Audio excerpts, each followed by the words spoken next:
Royal Commission into Defence and Veteran Suicide is now in session. Please be seated.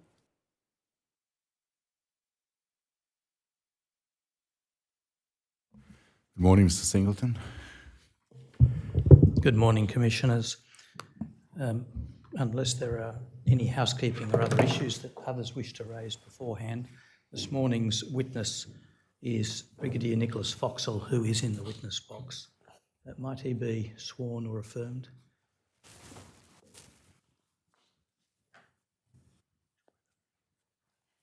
Brigadier Nicholas Foxall, do you swear by Almighty God that the evidence you shall give will be the truth, the whole truth, and nothing but the truth? I do. Thank you. Good morning, sir. Could you tell the Commissioners your name, rank and current posting? My name is Nick Foxall. I'm a brigadier and I'm currently the commander of the 1st Brigade in the Northern Territory. And does that role entail with it being the senior ADF officer at Robertson Barracks? It does, that is correct. I'd ask the operator to display this session's tender bundle list.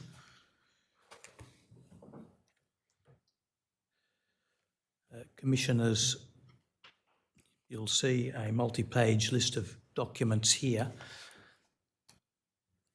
in what is no doubt a now familiar style. We have shaded in blue and also added symbols to indicate both confidentiality claims and documents that are accepted to be confidential. It is the case that not every confidentiality claim made by the Commonwealth is agreed to by those assisting you, but until you make a ruling, we are treating them confidentially.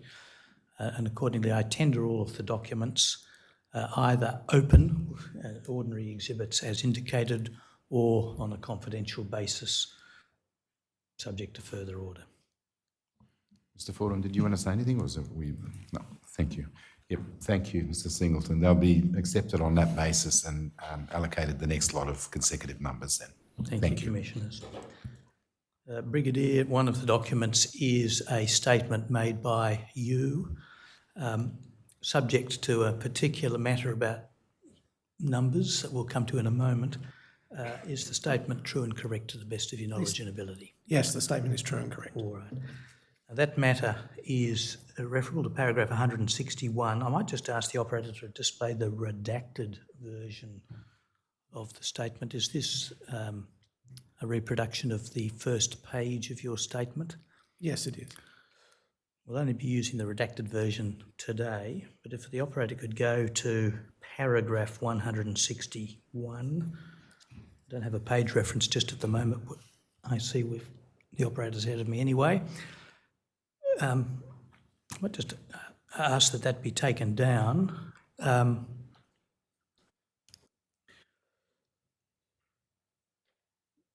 the operator for that. In this paragraph, you refer to there having been 141 suicide-related incidents at Robertson Barracks during a defined relevant period, from memory about 5 years going back. And you cite as the source for that number a defence written response to one of the Commission's notices. Sorry to interrupt, my friend. A moment ago, the non-redacted version was actually displayed, and for clarity, can that be the subject of a non-publication order? Yes, no direct opposition to that. Yep, so certainly. So it'll be so ordered. Thank you, Mr. Fordham. Thanks. If I could just have a moment now that we've just got a pause, just to see if I can attend to what's obviously a technical difficulty. Thank you.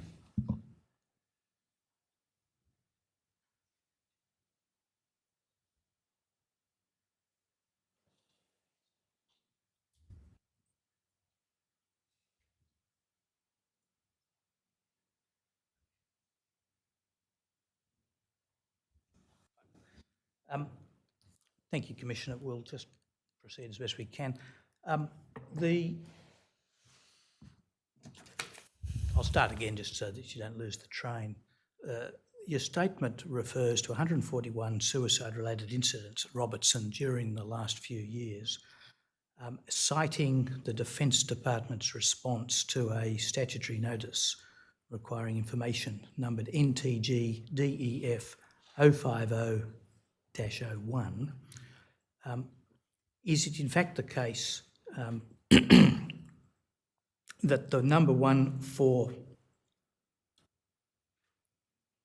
I'm sorry, it doesn't cite that, it cites NTG DEF 108.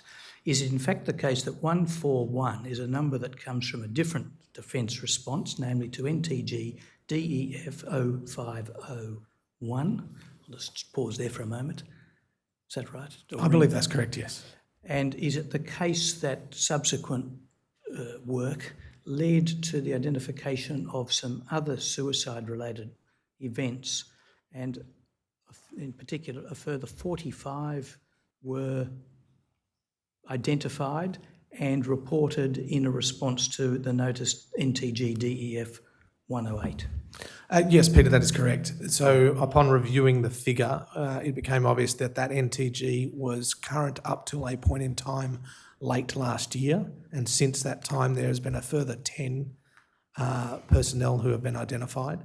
We then re-scrubbed the parameters of that search and identified a further 35 that relates to people who, although resident on Robertson Barracks, had their ideations at a different location, either in Australia or around the globe. So we have included those figures to be more holistic. So the figure of 186, I think it is, or 185 that you enunciated, it refers to people who are resident on Robertson Barracks but had an ideation anywhere in Australia or the world. Are you privy to such data from any other bases or units around the country? I'm not asking for any of those numbers, but are you privy to any such data? If I required it, I could access it. But have you accessed it? I have not. So do you have any idea how the numbers at Robertson Barracks compare with numbers elsewhere? I don't have a precise analysis of that, but I do know that there have been a number of studies that have indicated that they are higher for Northern Territory-based enterprises. And by that, do you mean Robertson is higher than the Northern Territory average, or do you mean the Northern Territory is higher? Northern Territory region has an impact on those figures. And I just want to understand, are you saying that the Northern Territory as a whole has higher numbers than the Australian average, or that Robertson has higher numbers than the Northern Territory average? Colloquially, I don't have specifics, but my understanding is that service in remote locations can lead to high instances. Do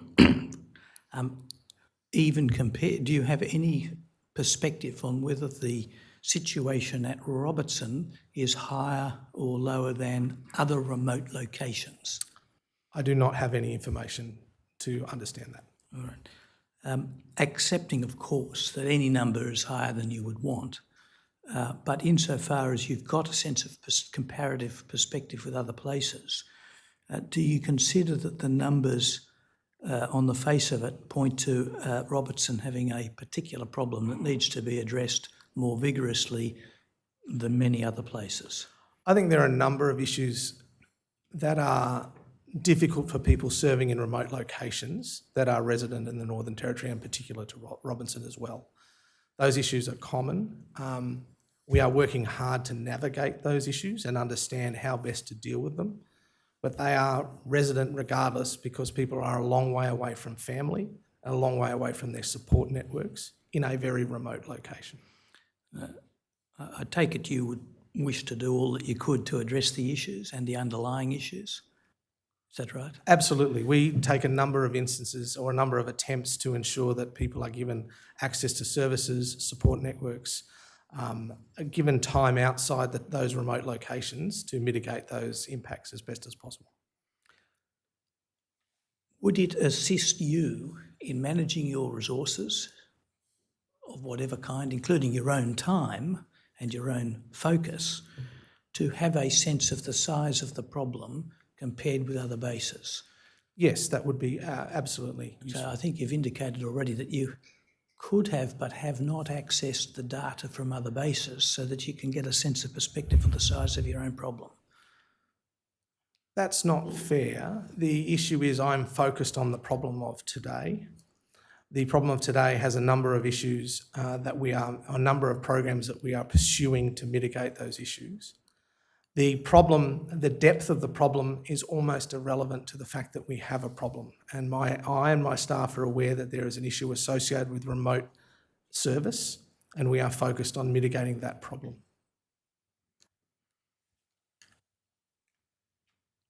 Is not the depth of the problem relevant to the amount of resources you'd put into it? That is correct. However, we are committed to solving the issue at hand. The data would be useful, but I'm also cognizant that getting the data, for example, for this commission, was quite a significant staff time to produce that, and I would rather use that time to focus on the people that are at the centre of this issue. That suggests that perhaps there's a problem with the way data is stored and made accessible, does it not? Quite possibly. I'm not an expert in data storage. If you needed data on the maintenance program for tanks or some military operational information, you'd be able to get it much more easily, wouldn't you? That is correct. We'll come back to it in some detail, but let's attempt to go through your statement roughly in a sensible order. What I'll ask to do, if the operator is able to look and see when I call for the display of a particular page, if it is highlighted in blue in some way, not to display it. If that's feasible, we'll proceed in that way.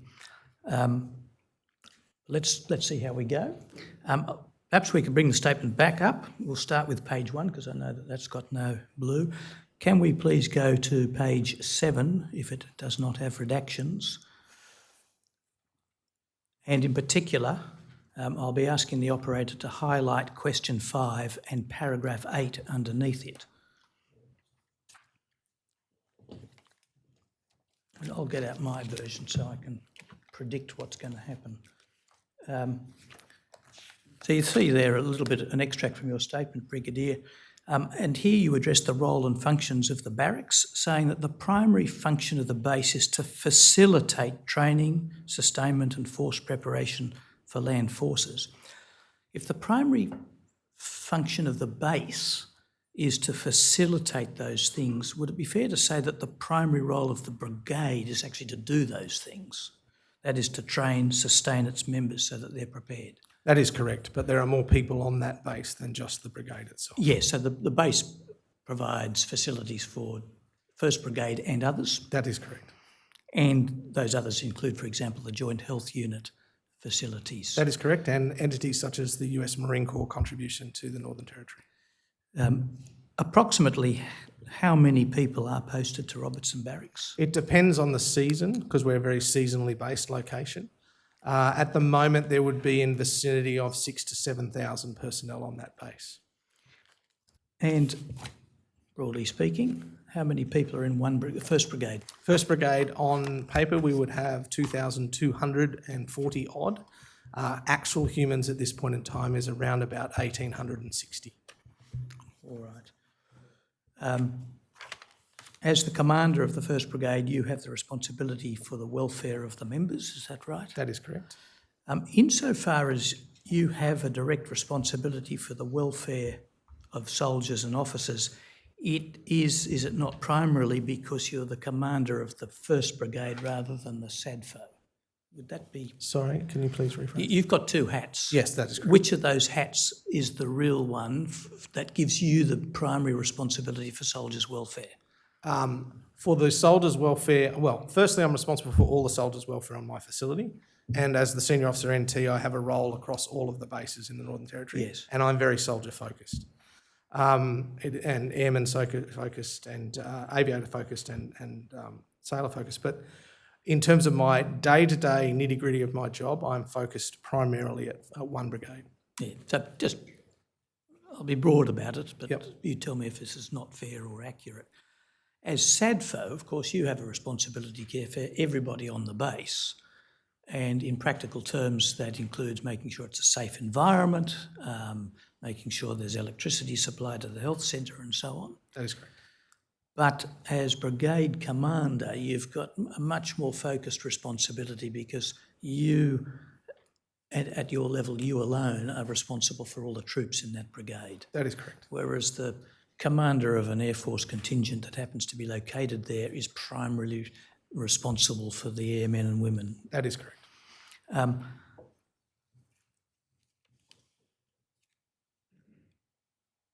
If we go to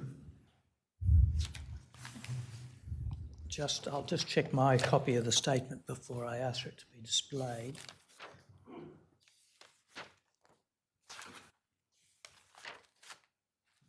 Just go to page 7 and question 4. I thank the operator for that. You identify here that EQ training, that's emotional quotient, I think is the term, but yes, emotional intelligence, but I think it comes from IQ. You are correct, yes. So emotional training or intelligence training is mentioned here. There's an 11-year gap between the first occasion you received such training and the next occasion. Did you occupy command roles in that 11-year period? I did, and during that period, the Army undertook a different type of EQ activity, which was a bottom-up 360 reporting function that occurred during that period. So they moved away from the set moments in time analysis. And during my time in command, I was subject to a number of 360-degree reporting cycles, which involved a sampling of subordinates and superiors reporting on my conduct, behaviour, etc., periodically through the years. So that was covered in that space. I only covered in my response the specific directed training activities. So I understand you now undertake annual training. Is that right? I am in a program that coaches me on those types of things, yes. Do you think an 11-year gap was too long? The evidence is clear that there's not an 11-year gap. There's an 11-year gap, if you want to call it that, in a particular type of a broader type of training. Mr. Singleton? The system appears to be attacking us sequentially. You'll rephrase the question. The technology lets everybody know when I've asked a bad question. I'll just rephrase that, but in respect of that kind of training that occurred, in hindsight, do you think that an 11-year gap was too long a gap? I do not. During that time, I spent 3 years in command of an artillery regiment in which my EQ was daily on display for all to see. I was under direct supervision of a brigadier who observed me in both the field and barracks environments and would have had ample opportunity and did at times provide advice, guidance as we moved through that. So although I did not have specific activities where an external agency looked at me, I was well and truly coached through the types of issues that would be required. That is common for most leaders inside the ADF. Is the annual training that you do now mandatory? Yes. Are you aware of other positions within Defence whose occupants now undertake annual EQ training? Is it a common most thing? senior leaders have dedicated EQ coaching support. And at what point are you defining senior leader? Generally anywhere from Lieutenant Colonel and above, and it's usually identified by a career management agency. Can you just give us a quick outline of what the EQ training you get annually entails? So it entails an external agency coming in to talk through my experience of the period, working through areas of conflict that may have arisen, either from my perception or someone else's, working through what solutions could have been provided, what was good, what was bad, and learning from our experiences of the past.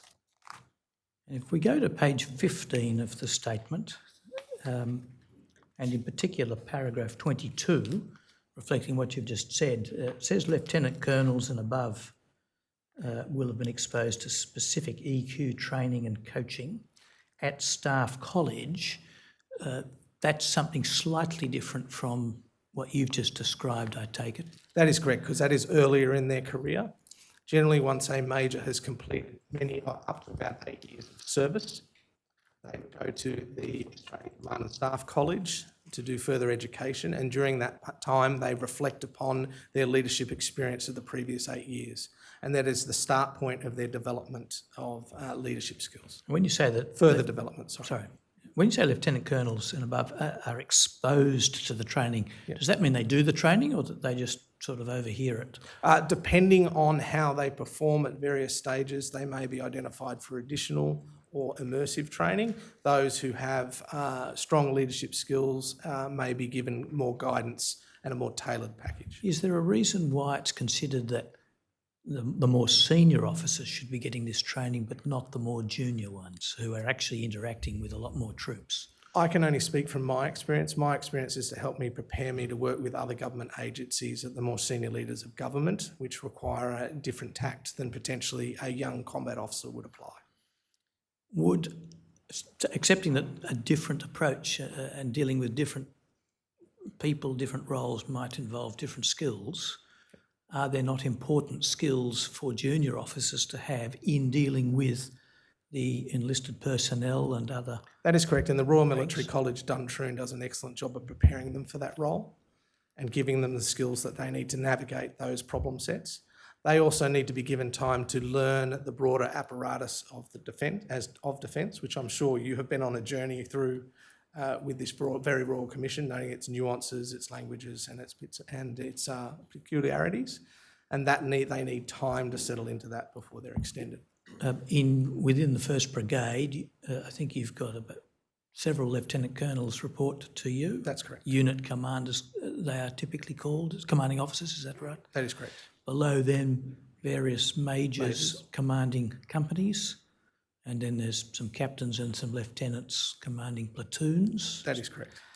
Do those captains and lieutenants in the 1st Brigade get annual EQ training? They do in a different form. So we run professional military education training that covers many topics, from simple tactics of how to assault an objective through to complex issue management, conflict resolution training, done in a formal sense, but in the Darwin region itself. Is that training in the nature of lectures from people or watching videos or some other kind? Takes various forms. So it can be external lecturers coming in from outside defence to give a different perspective. We use in the Northern Territory a lot of Indigenous lecturers to give us a cultural bent to bits and pieces. We also ran, and that's not limited just to the officer corps, we also ran a human performance series of seminars for soldiers as well that cover simple things like diet, sleep regulation, management of time, other bits and pieces to enhance their ability to deal with complex times and difficult decision making. We've got face-to-face teaching, video teaching. There is options for that as well, yes. Any other formats or mode? Face-to-face videos, lectures, conversations, specific training serials.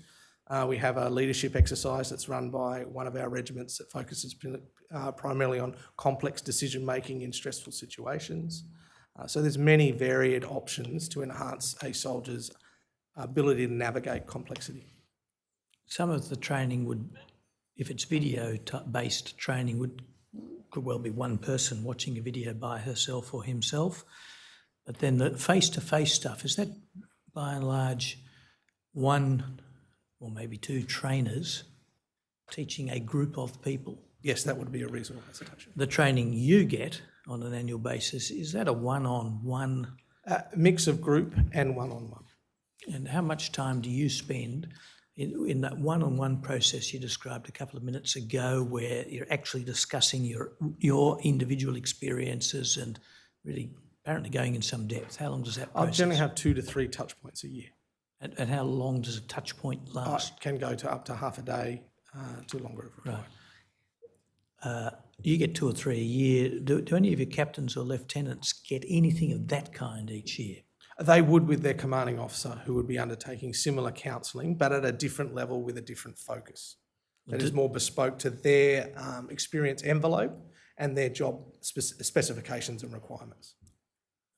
Well, is that contact with the commanding officer really a matter of proper leadership and management in the performance of duty and performance reviews rather than training? I would venture to say everything we've talked about is normal process inside a leadership architecture such as a military.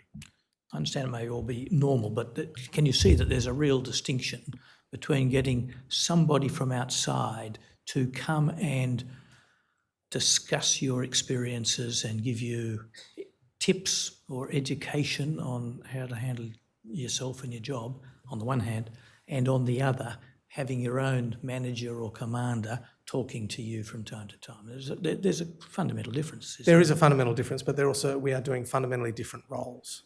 Yes. The two subjects of that training are at different levels of an enterprise with different facings to different organisations and different outcomes desired from the enterprise. Now, what I'd suggest, just to try and summarise this, and I'll ask you whether it's a fair analysis, is that at your high level, you're getting quite intensive support, including 2 or 3 times a year for up to half a day with an external expert, which is directed in significant measure to helping you deal with government and other external agencies and senior relationships.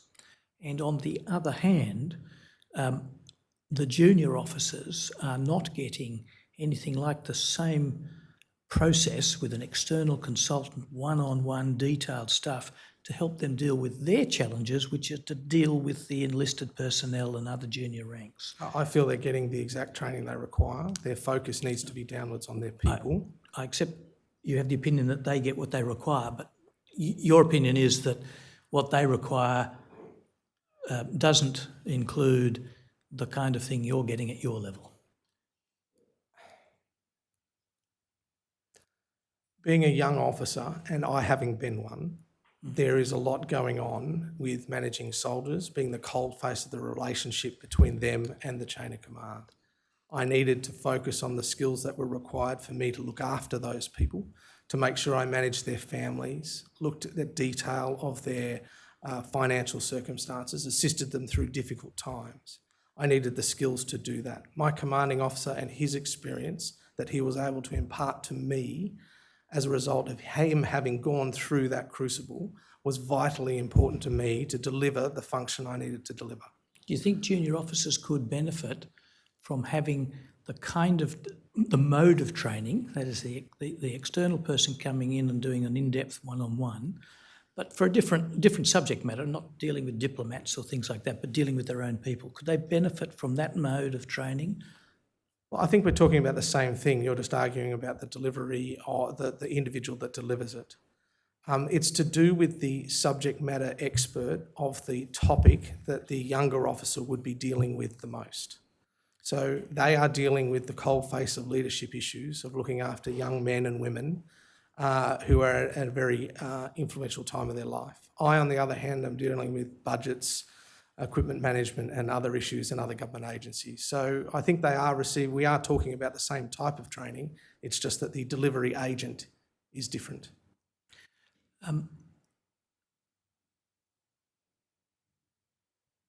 Do the commanding officers have the trainer experience? Yes, that is sorry, have they been trained as Yes, trainers? they do.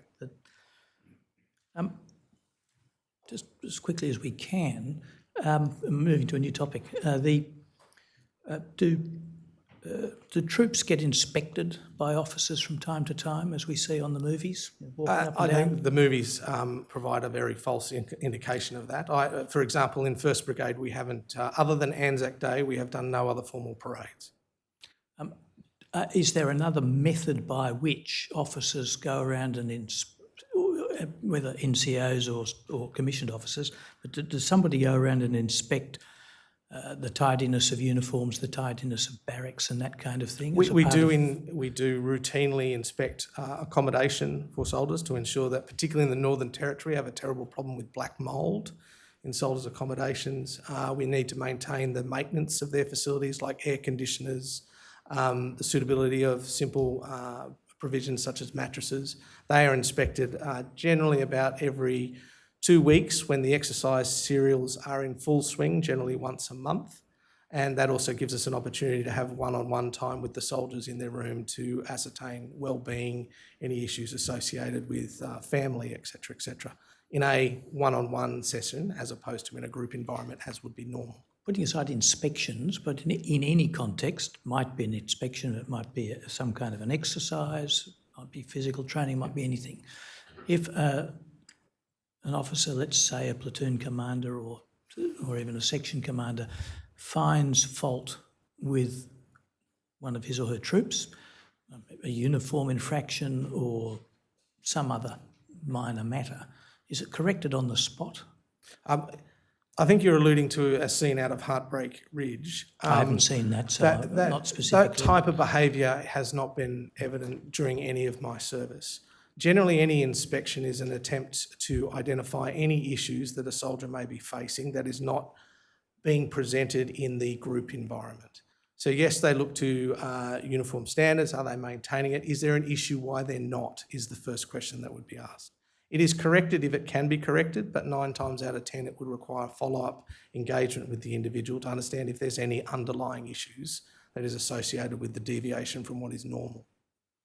All right.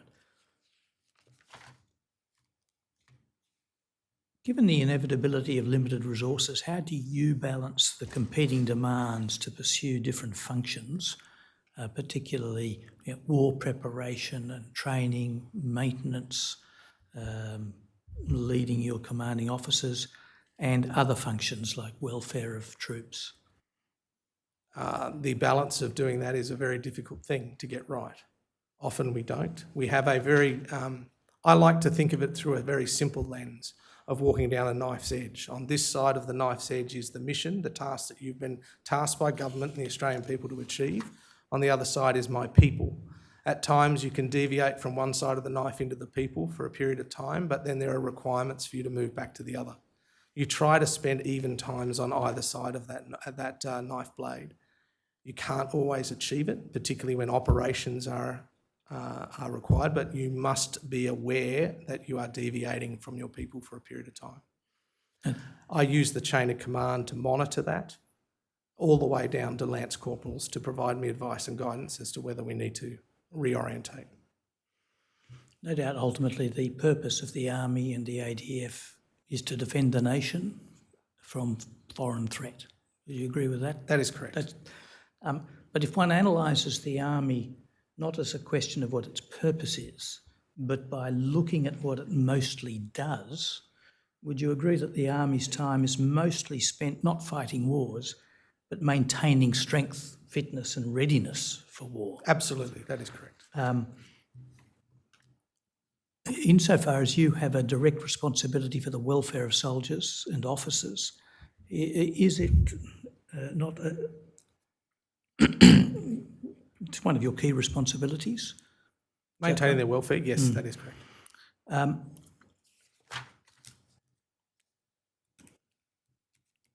If we could bring up page 12. Thank you, operator. And if we focus on question 9 and the answer, it can be readily appreciated that everyone has a role in soldiers' well-being and suicide prevention, and that the commander of any given piece of the ADF, whether it's a section, a platoon, a battalion or a brigade, has the responsibility for all the welfare of the members of that piece. But does the brigade have a specific person other than yourself who has the responsibility for fostering the well-being of all the brigade's personnel? Yes, I have an independent assessor of the well-being of the brigade as a whole, and that is my brigade level padre. Now he sits, although he wears rank, he sits beside the chain of command. He has full access via commanding officers, but also all the way down to individual soldiers. He has a network of his own padres that can be reached out through.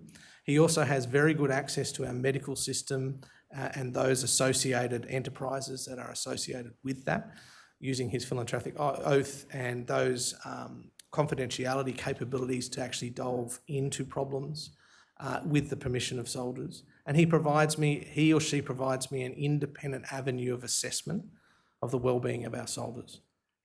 My current padre, routinely comes to me to draw my attention to issues that I might not be aware of. We don't want any individual information or personal information, but it's the nature of the information he tends to draw attention to about individual soldiers. It can be individuals, it can be groups, it can be members of the chain of command who might be struggling with an issue, and it can be members of my immediate staff who may be also having an issue. They are, as a collective group, very good at identifying issues at home that would not normally be obvious to someone in my position.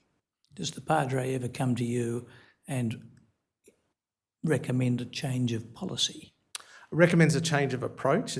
I don't have a seat at the policy table per se, but we can definitely change approach and application of some aspects of policy, absolutely. Does he ever make a written report saying, this is the approach that we have in the brigade, this is the problem with it, I recommend a different approach? He could, but I wouldn't encourage him to do so. Part of his power is the fact that he talks anecdotally and can de-identify the individuals, which often individuals would like to remain anonymous and deal with their problems privately, and he has the ability to do that. So I'd never force him to write to me on an issue.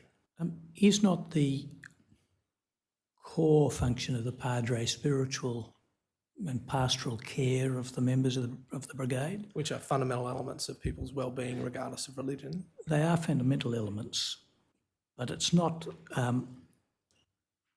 either the whole of a person's welfare, nor is a spiritual approach the whole of the solution for dealing with problems. That is correct, but I would argue I that... object to that. There's two parts to that question. One is spiritual and one is pastoral. They're very distinct concepts. In which case there are four aspects to the question, because let's break it up. The Padre has a pastoral responsibility, is that right? Yes. And is that about caring, primarily at least, about caring for individuals? That is correct. And he or she has a spiritual support role as well? That is correct. And it's about caring for individuals primarily? That is correct.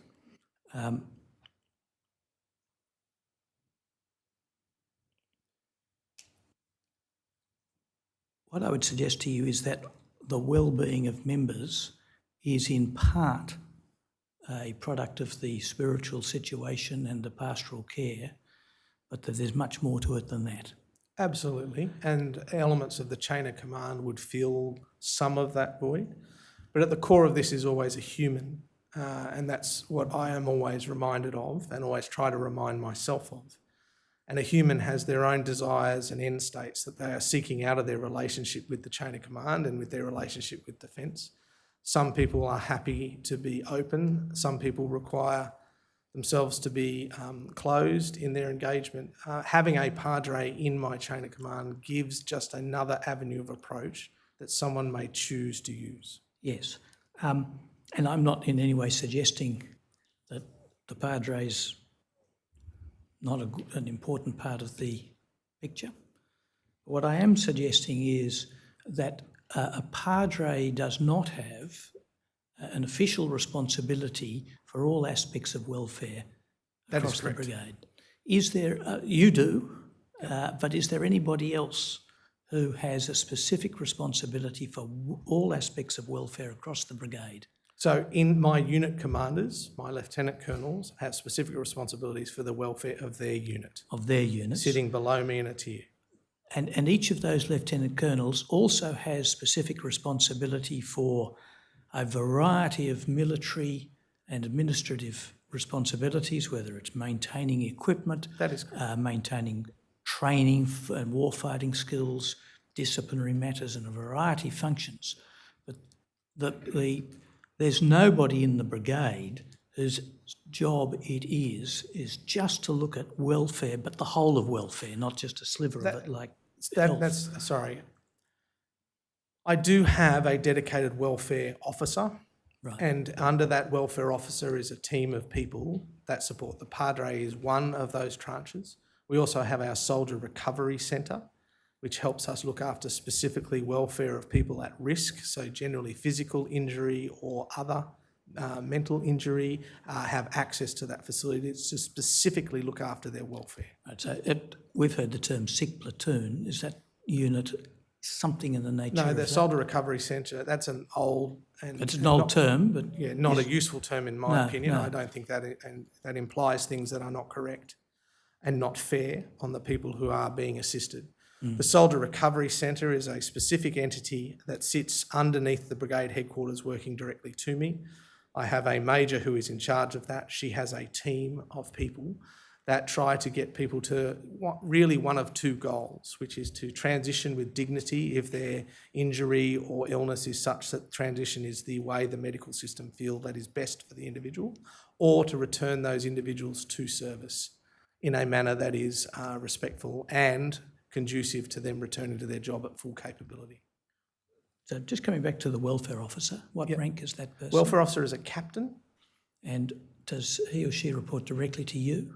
He works to my S1, that is a major, and she looks at the personnel brick as a whole, and underneath her, our welfare is a line of operation for And her. does this welfare officer analyse policy or approach issues and try and recommend systemic improvements to you? Absolutely, they do. They also look at establishing avenues of approach for access to other agencies such as Defence Families, Veterans Community as a whole in Northern Territory, and the RSLs as well. And are those analyses and recommendations documented? They are briefed to me. Sometimes I ask for them in writing when there is an issue that requires that. For example, they were the architect of our Human Performance Symposium last year, where they brought a concept of time management and food, physical activity and conflict resolution training as a collective group of training for soldiers. And they brought that to me as a conglomerate of policies brought together to achieve an outcome that would be of benefit to the soldiers. And that is the group that proposed that to me. Just how often do you receive a written report about some sort of systemic issue across the brigade with a recommendation for some change from the welfare officer about a welfare issue? Well, on welfare issues across the board, I'd say I would get one at least once a quarter, and that could come in many different shapes and forms. For example, only recently we staffed a document on behalf of an intersex soldier who was seeking access to uniforms in a manner that was commensurate to their lifestyle, which we agreed with, and we staffed that up. Now, I see that as a welfare issue that came direct to me from the soldier, was then washed through the policy assessment, and we identified the policy blocks to that, and then we applied to our higher headquarters to have those removed, and they were removed. All right. Although they come in many forms, is there a good way of describing all of those reports so that we can get them and read them? I could definitely provide you the report on the latest issue, and I can provide you with the briefs that I'm receiving on the growth of our human performance training that we are doing this year, if you would like. All right, I'll ask the operator to go to page 12. And if we look at question 10 and the 3 paragraphs underneath, won't be able to expand it too much. Yeah, well, it is quite big. Whose responsibility is it to ensure that people have access to the support that's mentioned here in paragraph 14? So every member of the chain of command is responsible for ensuring that the people that they are responsible for have access to the support mechanisms. And how do you, as the brigadier, ascertain whether or not this performance requirement is achieved? So when an incident occurs, it'll be briefed up the chain of command all the way to me, and my first question is always, is the support mechanisms in place? Has legal been informed? Are they aware that there might be someone seeking advice? Are the psychs engaged, etc., etc.? This is also be followed by the Padre will also be confirming for me as an independent check and balance. We have a phrase inside the, particularly the artillery, and I'm an artilleryman, a ruthless implementation of the independent check is fundamental to how we approach these things, and every officer would always interrogate to ensure that things are done properly. And to the extent that you have this responsibility, how do your superiors check that you're doing it?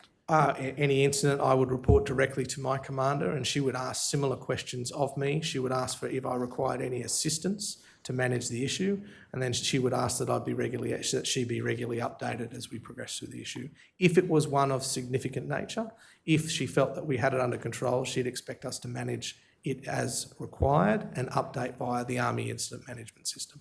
And does she have a check? You've got the Padre as a second She has a Padre as well, who is an independent check, who has where's- often come and approached me directly to ask how we are tracking, and also has direct access to my Padre to check. They also have personnel officers at the higher headquarters that interact with my personnel staff, and they have WHS and welfare officers that also provide guidance and assistance to my staff. Where's the Padre you just mentioned based? Sydney. How often does he or she come to Darwin?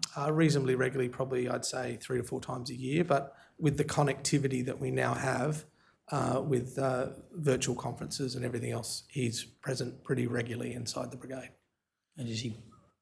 I can understand your Padre is based in Darwin with Yes, you. that's correct. I take it, so I can understand how that Padre could just be walking around the base and getting a bit of intelligence and letting you know as a check that things are happening appropriately.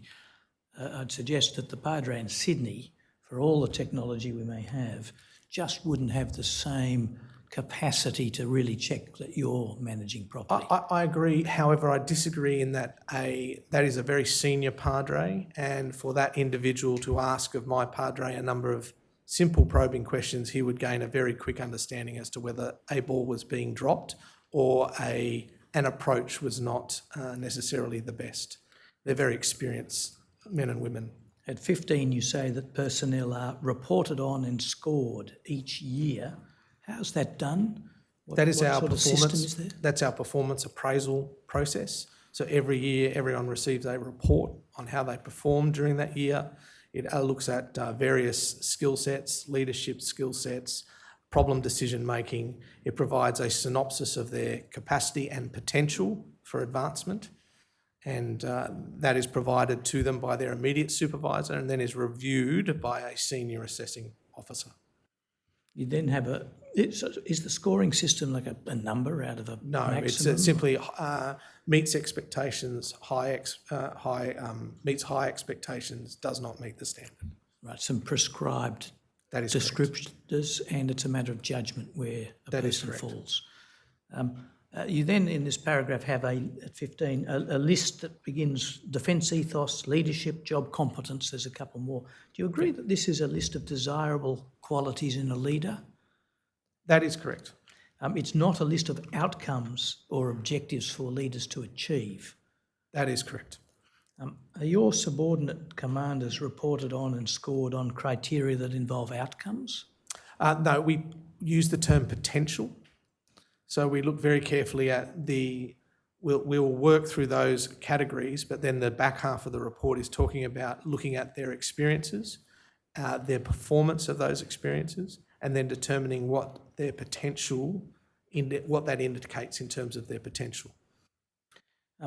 Are there any criteria like winning a simulated battle or a training exercise being successfully completed, something that's an outcome by which they're measured? Yes, so that's covered at the very start of the document with agreed goals in which the assessor and the member agree to what they're going to achieve during their period.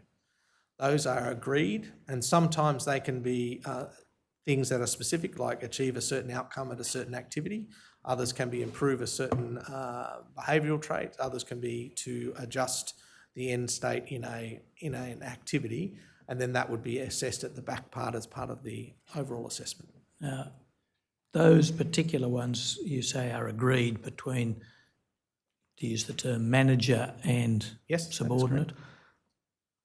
Are there any outcomes that are required in all cases? Army's ethos remains core to all of us, regardless of rank, and adhering to those. But that's a quality. Yes, they are qualities. And it's good to have the outcome that you had a good ethos, and it's good to have an outcome that you stuck to the rules. But I'm talking about outcomes like successfully complete a mission, a training exercise, or something that's a more tangible outcome from those leadership qualities. They are not specified, but by rank and the deliverable that our rank would have, those things naturally fall out. Do you consider that there could be value in having some outcome-based criteria for measuring performance? I wouldn't see that as being a hindrance at all. And in particular, if there were outcomes related to the well-being of the people, as distinct from military achievement, any problem with that kind of outcome? No issue. Currently, in one brigade, and from my boss, one of her metrics for success is successful retention of soldiers. She's looking at that metric, for example, as being a metric, and I think that's linked to the welfare, how you manage your people, and success in those criteria. Forgive me if I'm thinking of a different witness. No disrespect, but you're not my only one. But I think it's your statement that makes the point that retention levels are a measurable, relatively objective, precisely measurable thing. That is correct, yes. Are there other, even if not as precise or measurable, outcomes that are being measured in one brigade that are directly relevant to trying to detect the well-being of the members? None that come to mind, but I would be open if some were developed as a result, for example, of this commission. If that was a suggestion, I would absolutely apply them.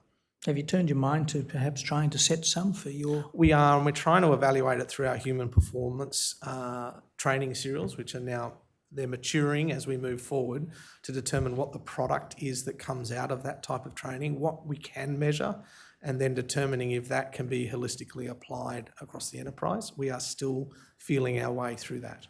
Who's the we in that answer? My team. So the brigade headquarters? The brigade headquarters. Or some of them? That's correct.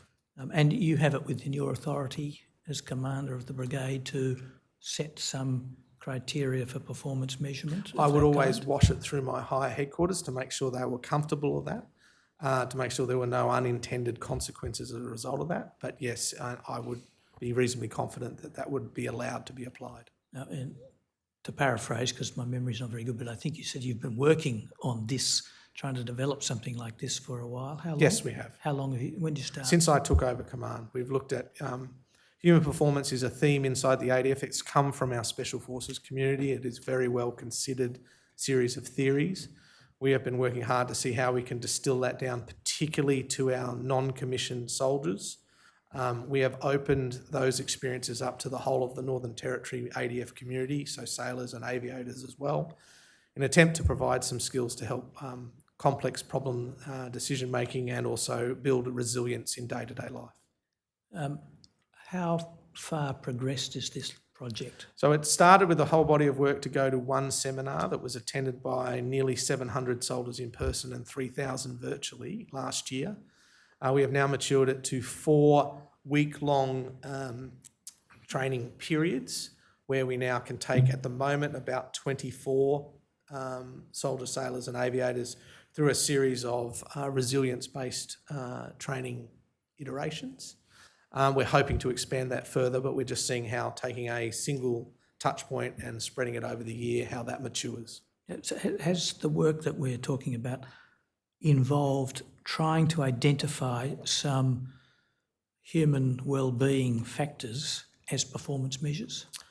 Have you been trying to identify Not directly. At the moment, I'll be honest with you, we're still trying to build something that is received across a demographic of people with different needs.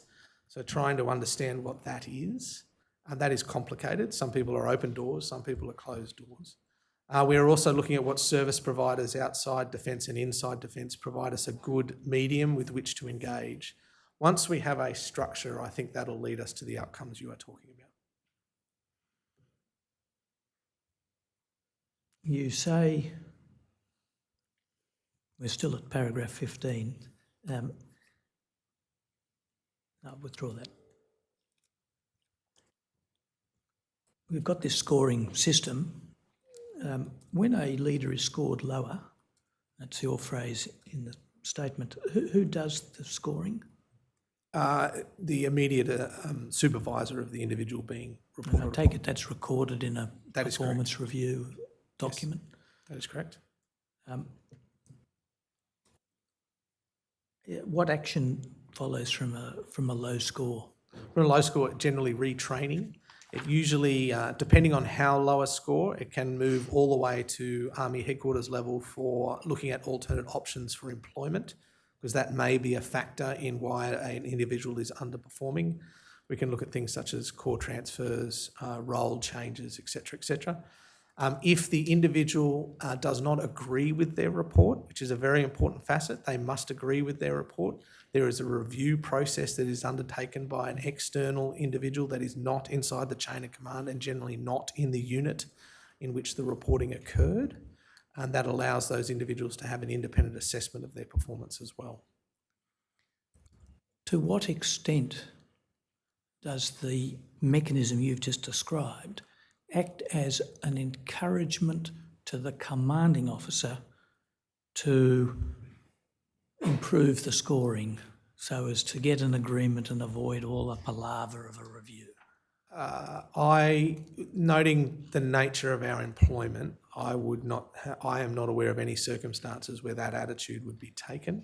We rely upon each other to do our job. We are invested in each other's growth, success in the role, and we rely on the person standing next to us, regardless of their rank, to be competent and capable of their job. I think there is no incentive to undertake that form of action, and if anyone did, I think it would be identifiable very quickly. At paragraph 16, he's still on the screen, you deal specifically with suicide and suicidality reporting. How do you know the extent to which the suicide-related issues are captured by the system that you mention here? I don't, because I rely on people putting their hand up and saying they're in trouble. We have heard that, at least for some purposes, deaths are not recorded as suicides unless and until a coroner so determines. Is that the case with this system, that it won't be recorded as a suicide unless a coroner has made that determination? I'm afraid I'm not an expert in that, and I couldn't answer that with detail. I do know that we wait until the coroner's report is provided before we talk specifically about anything that is in relation to that. We are not doctors and we are not coroners. No. How are deviations from policy detected? So this would be simply a deviation from the reporting process that is dictated in our policy. Sometimes in the requirement to inform our chain of command, for example, I have identified when I did a review that someone skipped a level in the chain of command to inform someone, because there was a requirement to inform a senior leader because of a requirement to understand an issue, and we skipped a chain of command, and we corrected that by saying you need to also make sure that that intermediate stop is aware of what has occurred, and it needs to be recorded in the overarching system. So they're merely changes in protocol or issues, omissions in protocol. So is that an example that you picked up yourself? That is correct. And are you the mechanism for detecting all deviations? That's my independent check, ruthless implementation of the independent check. I was told, hey, we got a very short notice request for information. I punched it straight to them. I simply said, have you told Forces Command, our intermediate headquarters? No, inform them, make sure that it's a all-informed net. All right, we might just scroll down to paragraph 17, which is the next one. You refer to some mandatory training. Do you personally have to undertake this training? That is correct. How much time during this training, which is a bit broader, but how much is specifically suicide training and the support mechanisms available? So there is one specific topic that covers suicide ideation of the, I believe, and I'll need to confirm, I think it's a total of 7 topics that are covered. But that is one topic that is specifically covered. And 7 topics in a day or a month? Generally, it's spread over generally over a week, but sometimes can be condensed to a 2-day period if required. So how much time is spent on suicide training and support mechanisms? It'd be about an hour to 2 hours, depending on the delivery mechanism. How do you monitor and measure the extent to which the unit chain of command actually follows Army policy and processes to support affected members? So here in the statement you say that for instances of mental health and wellbeing issues, the unit chain of command follow Army policy and processes to support affected members. And no doubt that's the ideal and that's what should happen, but how do you get assurance that it does happen? So when it does occur, I would receive a brief once the immediate situation was under control, and assistance is rendered to the individuals at the centre of the problem. So firstly, that is my primary concern, that is dealt with. Once that is under control, I receive a report of what has occurred, where it's occurred, when it occurred, what has occurred, and what is happening. So we call it an at what. A very simple format in which I'm directly informed about the circumstances. I would automatically already confirm, I would go back and ask support officers, is legal or medical been made available depending on the circumstances? How is your command team? Are you doing okay to the individuals who are reporting it? And then have we put it on the respective reporting systems? Have we covered off with Comcare, etc.? Those are standardised questions I would ask back in relation to that notification. And you're in effect asking the person whose job it was to do it. That is correct. Independent check. And so do you sort of ask about every detail, whether X detail went on that system, whether Y detail went on another computer system, or do you ask sample? I'll ask a sample. I also have my own team that can interrogate AIMS shortly thereafter, and they will quietly do a check on that as well. So on the Army Incident Management System, I have a team that manages that for me, and they will do a quick assessment to make sure everything's is loaded appropriately. We do that quietly in the background because, again, once the report is made to me, I require that individual who's managing that issue to reorientate on the individuals who are in harm's way. I'll just get the operator to zoom out so we can see both pages 12 and 13 just as a whole. You can see you've got 3 questions posed and you've answered them. And on these 2 pages, you raise matters about how Defence responds to mental health issues, but there's no mention of suicide prevention apart from the training that we've just discussed. What do you see as your role and responsibility in suicide prevention? Well, my role in suicide prevention, I am to make sure that everyone in my charge is aware of the training that is dictated. And the training is very good. We've had great success with it. I've had countless soldiers identify their friends in times of needs, even in the act of preparation for a decisive action. And that has worked very, very well. My role is to ensure that all that training is assimilated as best as possible. There is a number of elective training elements as well that go deeper into the suicide issues in particular. I encourage my unit commanders to have people who are willing to undertake that training to do it. And for example, right now, I believe in the 2 IG8F reports you have, it indicated that 812 Regiment, 97% of that regiment had completed the suicide training. 5 RAR, I think it was 98%, had completed their suicide training, which was an excellent figure. Are you referring to the mandatory training? The mandatory training.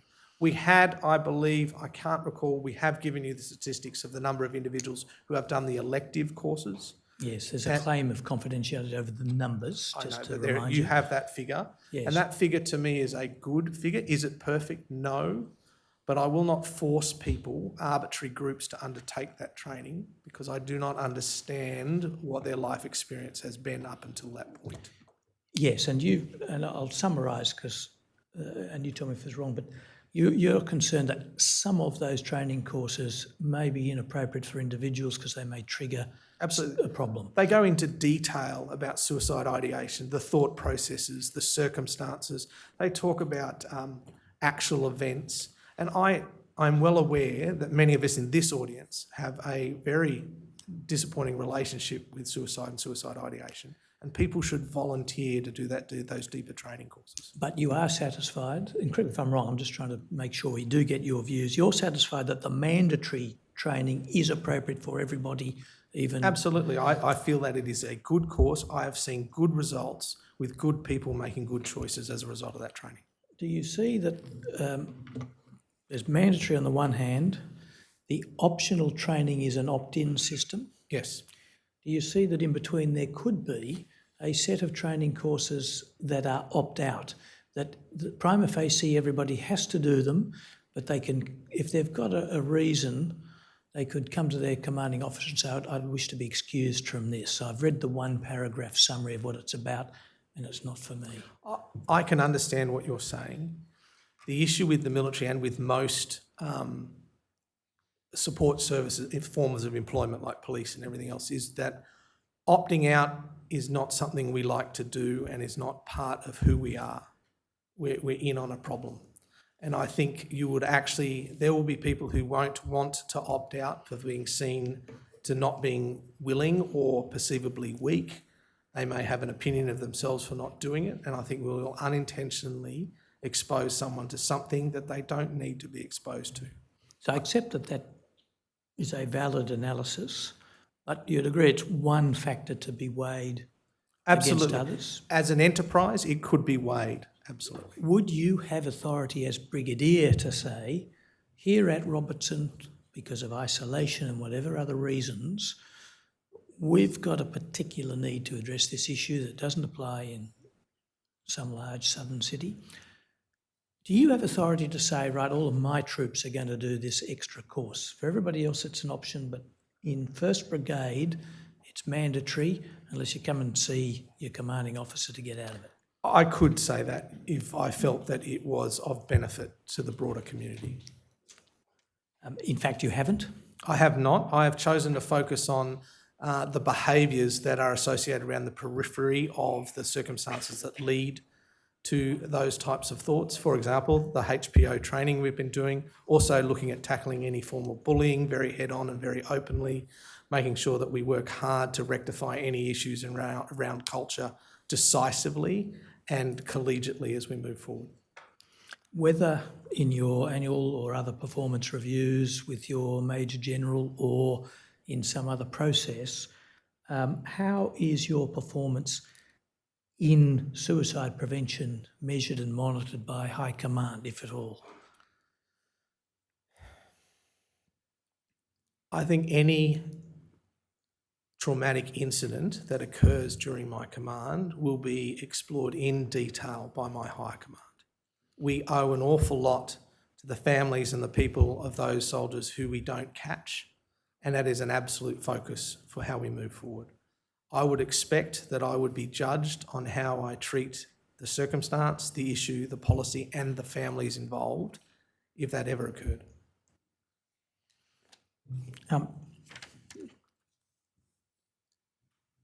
That in effect is to say that High Command checks what you're doing in individual cases, but is High Command reviewing all of the cases together and other sources of information, reviewing your systems and practices and coming to you and saying, we've assessed your systemic approach to suicide prevention and give you some feedback about it or review your performance? So again, the independent check would always occur.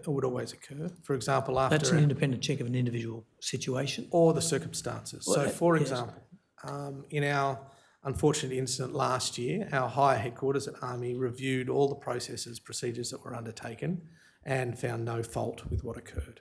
So that review does occur. On occurrence, I cannot speak to a periodic review. I am not aware of one. Apart from training, what else, if anything, are you doing that's suicide specific and suicidality?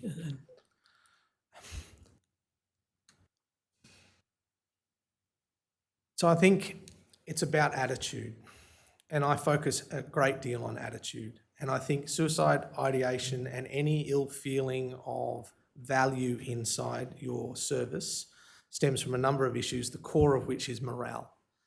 So I've focused very, very hard during my command tenure on ensuring that our soldiers at all ranks feel like they are valued and that they are participating as a contributing participant to our training and our lifestyle in the North. That has meant that I have hived off school holidays deliberately. And for example, for the first time in a number of years, one brigade is getting the whole of the mid-year school holidays, which is a very beneficial period if you are serving in the North. The weather is ideal, the circumstances are ideal, and it's a long break for you to spend with your children. We focus at things like that. We focus on the human performance development. We are focusing heavily on bullying culture, ensuring that that dies the death that it should die.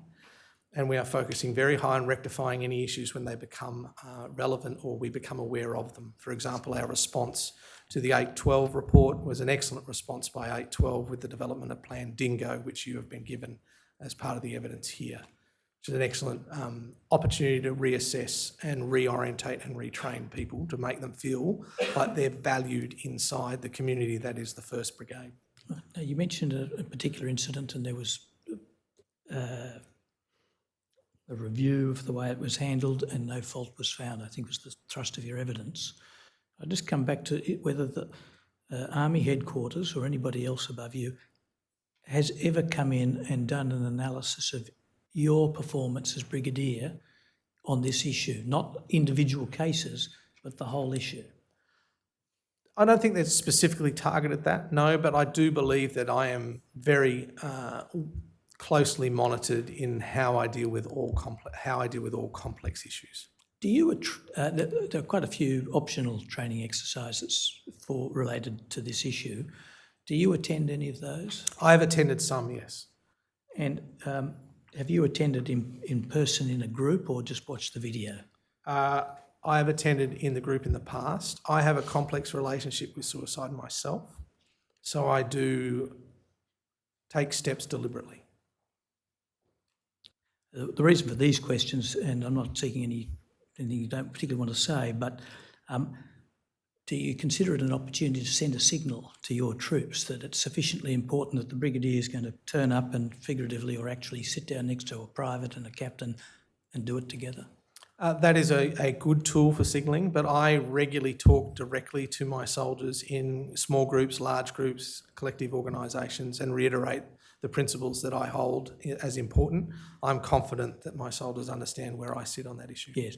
Do you accept, and I'm not disparaging or disagreeing with what you just said, but do you accept that it's one thing to address the troops and say, this is very important, I encourage you all to take this course, and another to actually do it and lead by example? That is absolutely, but as I have said, there are choices, individual choices have to be factored into that issue.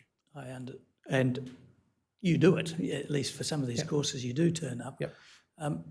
Do you encourage your commanding officers or even semi-require them to take that same lead by example? I encourage them to make it a priority to get after those and make time available for those people who wish to undertake that additional training. No, but in terms of encouraging them to do it themselves and to sit I down and encourage them to do it if they have the time, absolutely.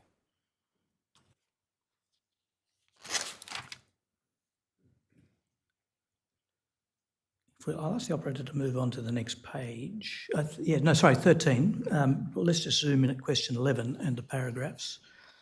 You've got a review mentioned here in paragraph 19. Was that undertaken in respect of all of the incidents that have been listed in the response documents? We mentioned some documents at the beginning when we made a correction. There was an NTG DEF 05001 and another one ending 108. Do you remember we fixed up some figures? Yes, that's correct. Basically, there's a list of incidents or two lists. Has a review of the kind mentioned in 19 occurred in respect of all of those incidents? I cannot speak to all of those incidents because many of those incidents occurred outside my time. But in the serious incidents that have occurred in my time, we have got together, assessed what we did, what we thought we could do better, and discussed that and ensured that we were cognizant of those issues that we needed to be cognizant of. Does anybody keep a list of all the reviews that are done, this kind of review? No. Can you... All right, perhaps I could go to page 16 of your statement.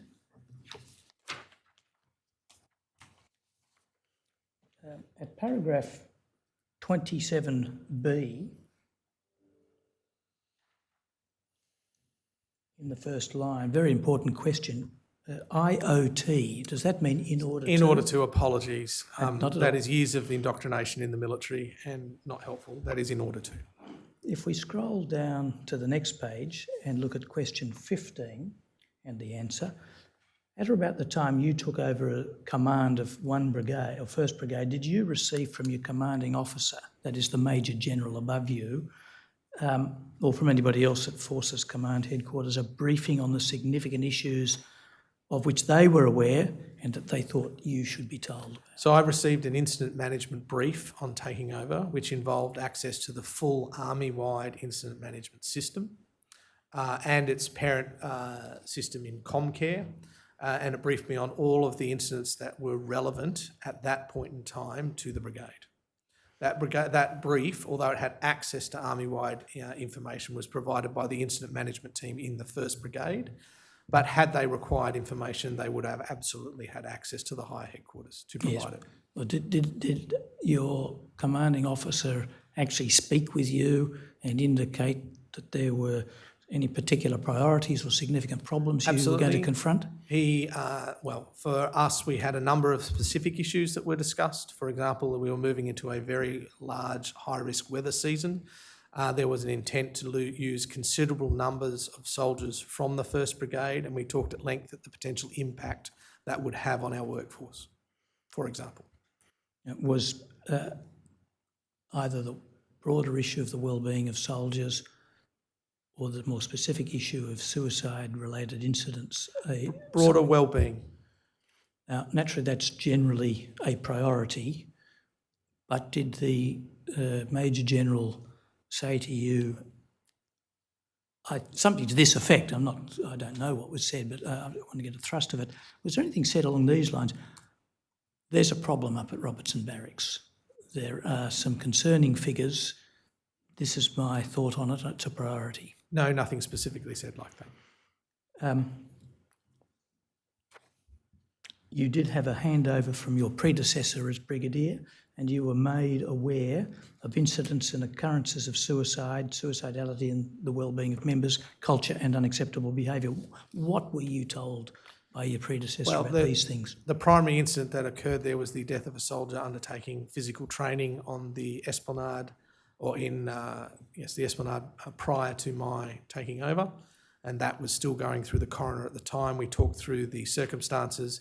The primary concern, his concern, and where he centred my attention was on providing continued support to the friends of that individual who were still being questioned by the multiple investigations that were going on.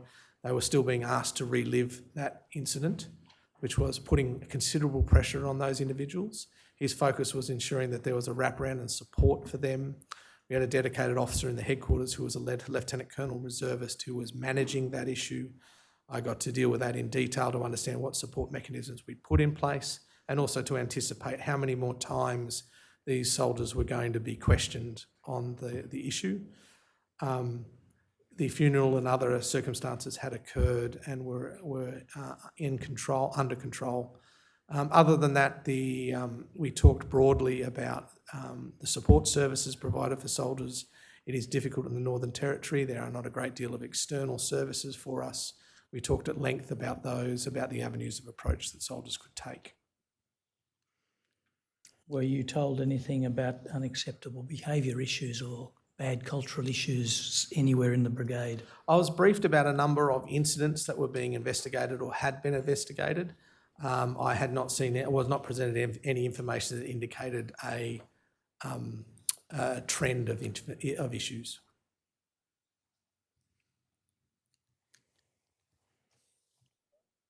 Was there any discussion about the reasons for suicidality, particular to Robertson? No specific conversation on that, no.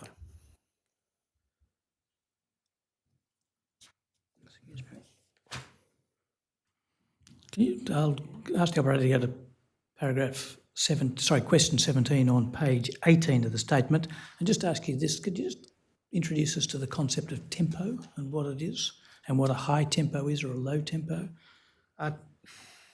Tempo is an interesting term. It is used by a lot of people to indicate how busy they are. At the start of last year, we were quite busy, and I'll use the term busy delivery. Tempo implies movement, if you look at the definition, so it's not necessarily the best term for it. But we were very, very busy. We'd just come out of 2 years of support to COVID Assist, which saw Australian soldiers who signed up for different reasons guarding Australians in a hotel.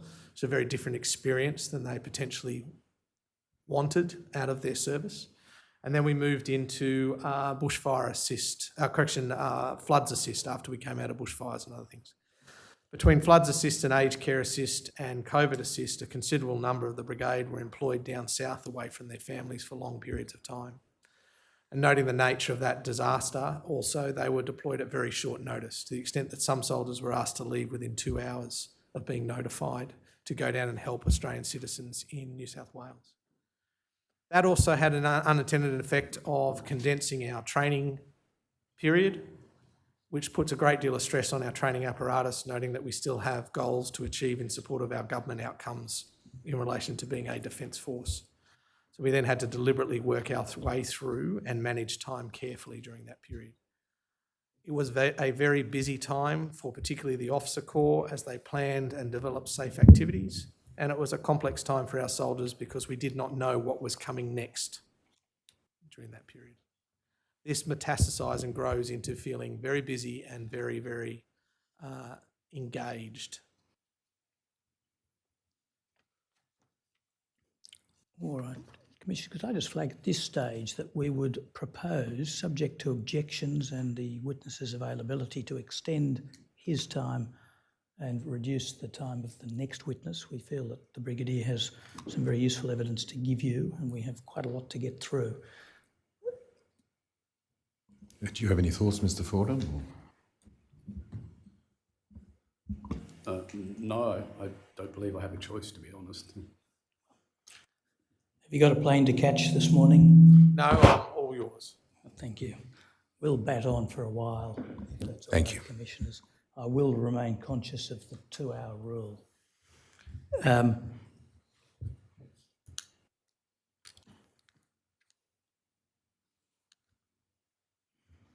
I'll ask the operator to go to page 19 of the statement.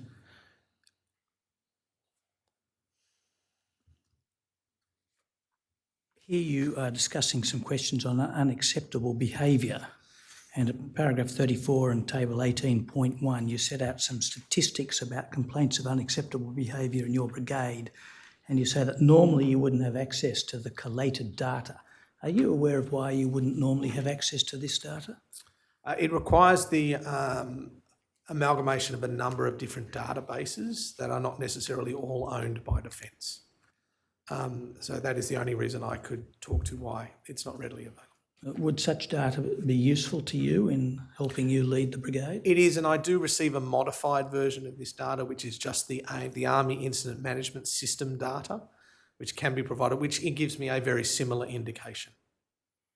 This is just far more refined and draws in other databases. You can see that some units have had more complaints than others. For example, one CSR has approximately double the number of one CER.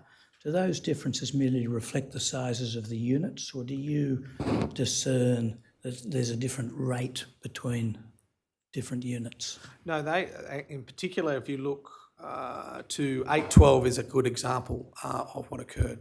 So when we became aware of an issue and particularly as a result of the 812 IG-ADF report, and it indicated that there were a number of cultural related issues and morale issues, we have seen a spike there as a result of the subsequent training that was undertaken under Plan Dingo to make people aware of the avenues of approach, their rights, responsibilities, and how to access support. And we saw a peak in identification of issues. What is very, very encouraging about that figure, that of those 22, most were able to be sorted at the lowest level with simple intervention of leadership. But what was heartwarming was that individuals were willing, as a result of that training, to put their hands up. We saw a similar effect in one CSR, where they took an approach to training their people, emulating some of the training that was done by 812, and that increased reporting. Again, we saw another repeat of the positive outcome of being able to restore a lot of faith at the lowest level through conversation and making people aware of the impacts of behaviour. We won't have time to go into Operation Dingo in detail, but you have put it in your statement. But in short, so people get some context, is the following very brief summary roughly accurate?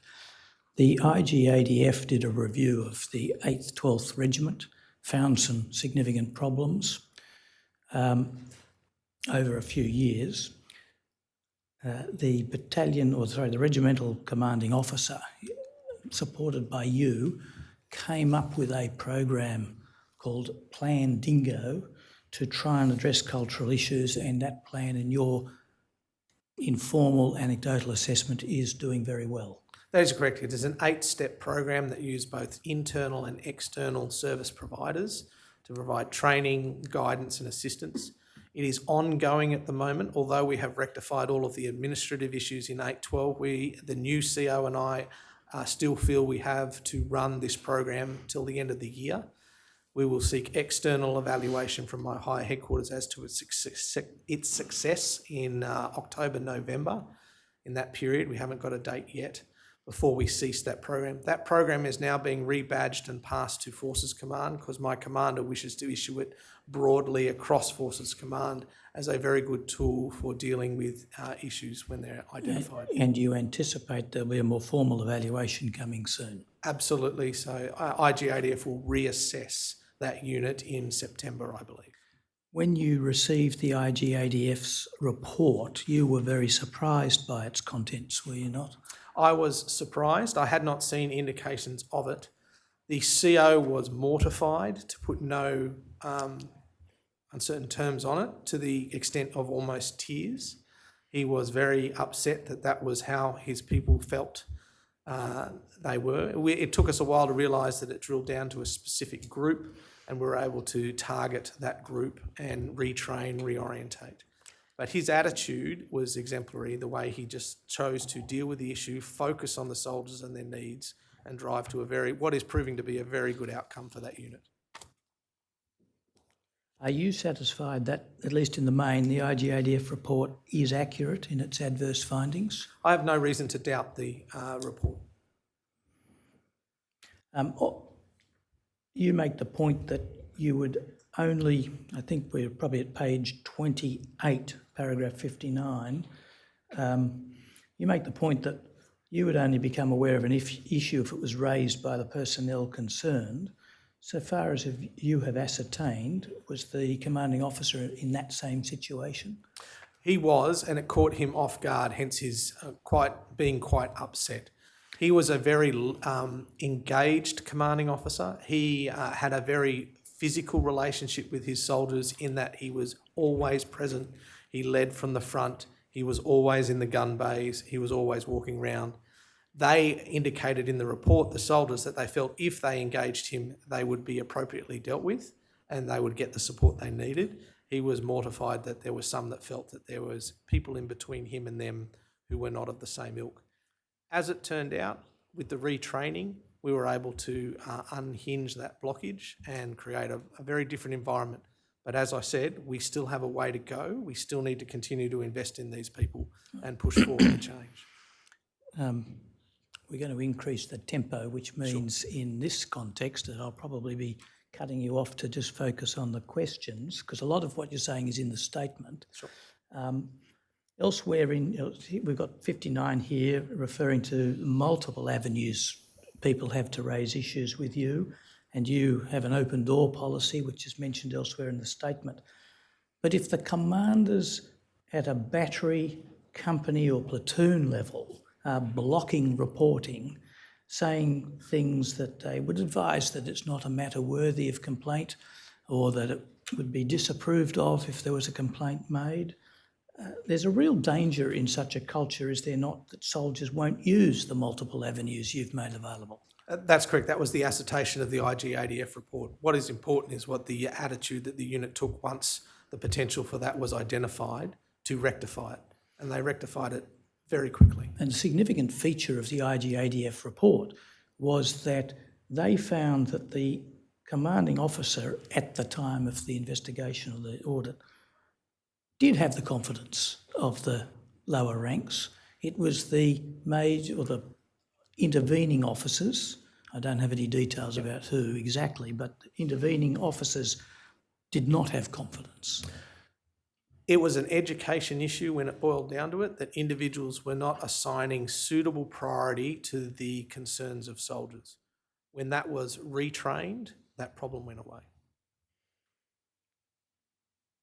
There is there not, at least in some units, a risk that a person who makes a complaint will be subjected to unpopularity or even reprisals for dobbing?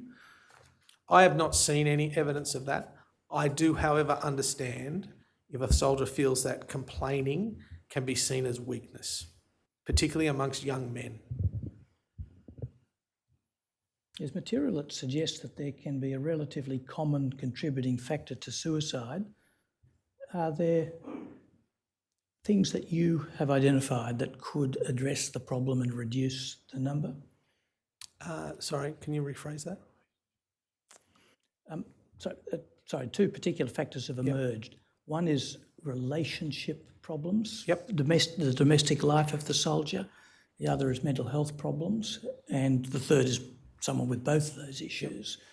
But particularly focusing on the relationship issues, what are you doing to address that particular underlying cause of Relationship issues are the hardest for us to manage as an organisation. It's compounded too with the experience that a soldier has during their time in the military. A soldier joins to have a certain experience. It's heavily guided by computer games, TVs, and any relationships they have with their family, with the military.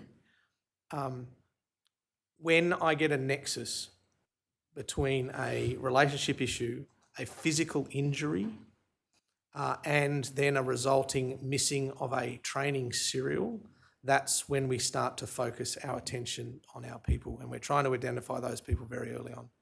We are finding that, yes, the relationships are absolutely one of the key issues associated with breakdowns. Sometimes we are made aware of them.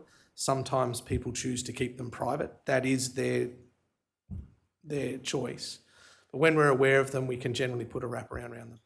Where I'm really worried, where I lose control totally, is when a soldier is injured and misses out on a training iteration. Because that fear of missing out comes to play at that point, and soldiers will go off, the physically well soldiers will go off, they'll have an excellent training scenario, they'll have a great experience. They'll come back to the circle of friends, and they'll start talking about things that soldier who was injured cannot reference and cannot participate in that conversation. And that leads to a really strong sense of alienation.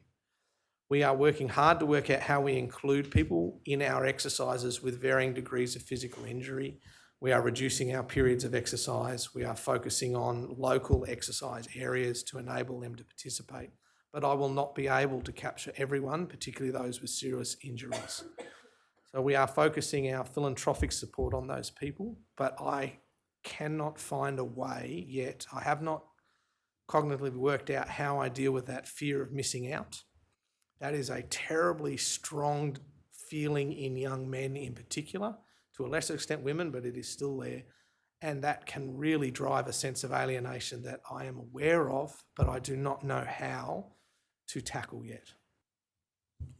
Coming back, jumping around a bit, and I apologise, but coming back to unacceptable behaviour and complaint reporting culture and so on, is this correct? It is not the practice to tell the complainant of the full outcome of a complaint, just it was sustained or not. Is that right?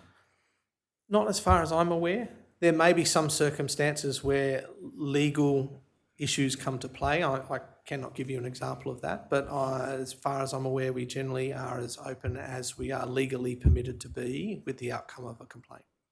And just to complete the picture, there may be special circumstances that require some deviation from the normal, but just sticking in the normal, based on what you've said, if a complainant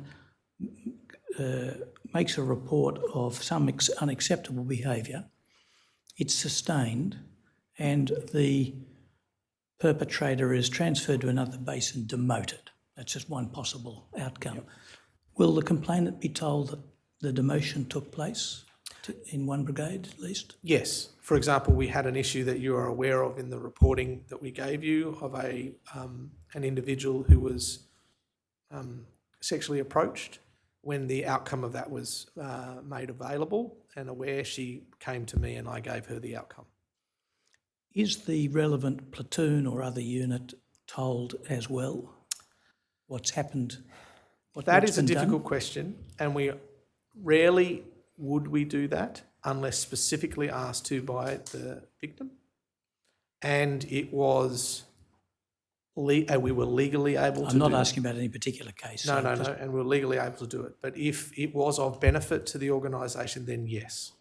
And do you see that, although every case may be different, there'll be many complications. One of the factors is that if you really want to make it clear to the rank and file that unacceptable behaviour is actually unacceptable, you've got to tell them what's being done to those who infringe. Absolutely, and we do take those steps when required. And that hasn't, as a broad proposition, caused a disintegration in the discipline of the Army. No.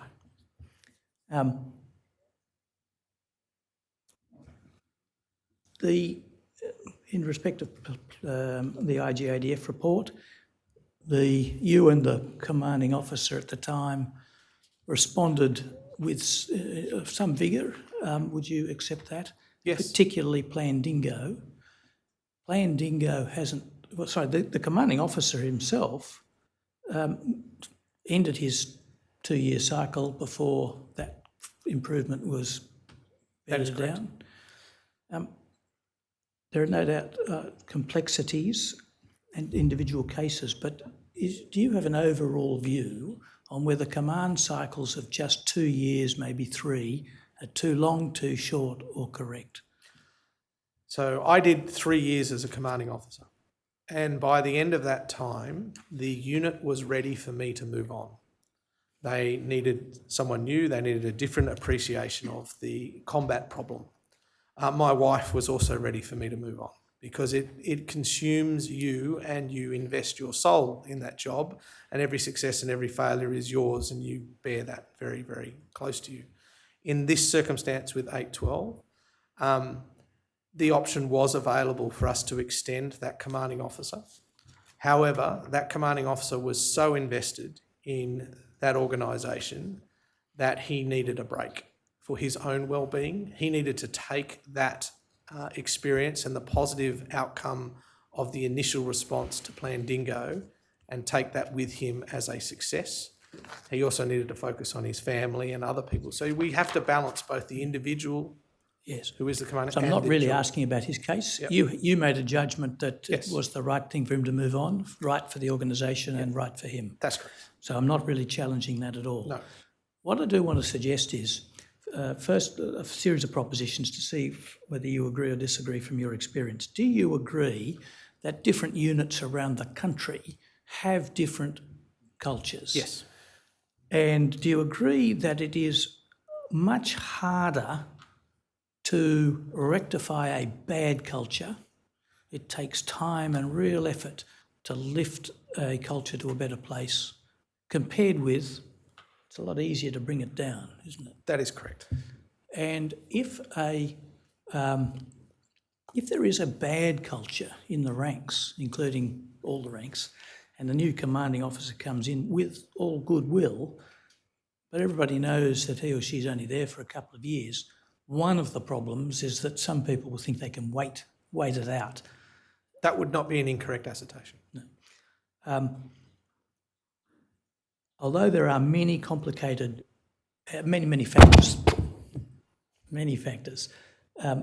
one of them is that where there's a bad culture, there's a good argument for getting a good leader for a longer period of time. Yes. And they'd need to be circumstances that were set early in train and support mechanisms provided, of course. All right. I'm going to ask the operator if she's able to bring up part of a page, but not the bottom, which is the subject of a claim. Look, I won't do this too much, but do you have a written copy of your statement? No, I do not, All unfortunately. right. You may recall some. I'm going to remind you. Yes. You were asked a question about the IGADF 812 report, and in the question that was posed to you by the Royal Commission, they extracted some of the findings of that report, and I'll going to just flag from a learned friend that I intend to identify the number of dot points that were put forward, just in case there's an objection, so be alert not to answer questions. All right.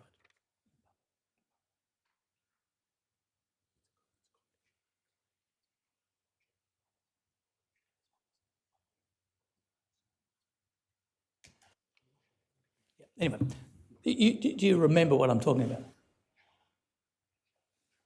I'm instructed, and I just want to let my friends know that I'm instructed that we can show this, even though it's the subject of a confidentiality claim shaded in blue. If there's no controversy about that, I'll do it. There may or may not be. I have no idea of exactly what you're talking about. I'm talking about page 33 of this witness's statement. I'm instructed that there was a claim. It will be shaded blue, but it's been resolved. And if that is the case, I'll give my friend a moment, I'll display it. But if there's controversy, I won't.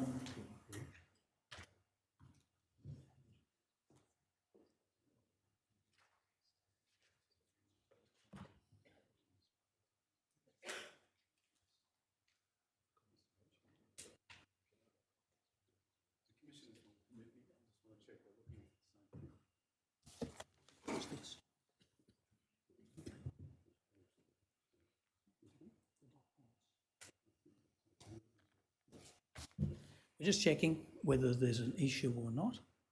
I don't suggest they should be concealed, but due process will be followed. But do you remember that there was... If I'm provided a paper copy, I'm sure we could move forward on the conversation. All right, I thank the learned friend for just checking that. Operator, could you just show us page 33, and particularly paragraph D? So we've got a little bit of blacking out, but you see... Yes. This is some information extracted from the IGADF report. I won't read it all out.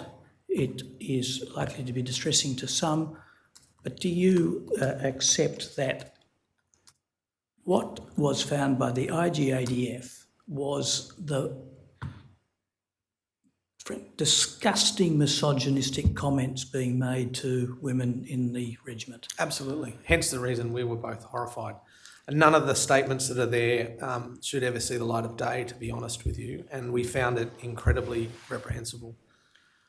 We were incredibly disappointed when we went through, and this is the one aspect of Plan Dingo that we were not comfortable with, but no one came forward and was willing to come forward and make specific allegations or wanted to make specific allegations. So we were aware of who made those comments. We approached those individuals. They stated that they were confident in the process of retraining and they felt safe. We are continuing to monitor the people who raised those allegations to make sure that they continue to remain confident. It is one of the key reasons why we are keeping that plan open, so that at any time those individuals feel that they need to draw our attention to that for disciplinary reasons, we will act immediately. I have made everyone inside that organisation, and so has the CO, aware that we know that this occurred, that we hate it with a great deal of venom, and we are focusing on the training and the things that we can get after. But no person, regardless of sex or ilk, should ever be faced with those sort of comments. Do you agree that the extremity of these comments indicates that one or more persons not only had those thoughts, but felt a sufficient degree of confidence that it could be expressed? Yeah, there's a degree of safety implied in those comments. Yeah. That is what really cut to the quick for the commanders involved. Now, insofar as someone or more could be identified, I'm not asking what happened, but action took place. That is correct.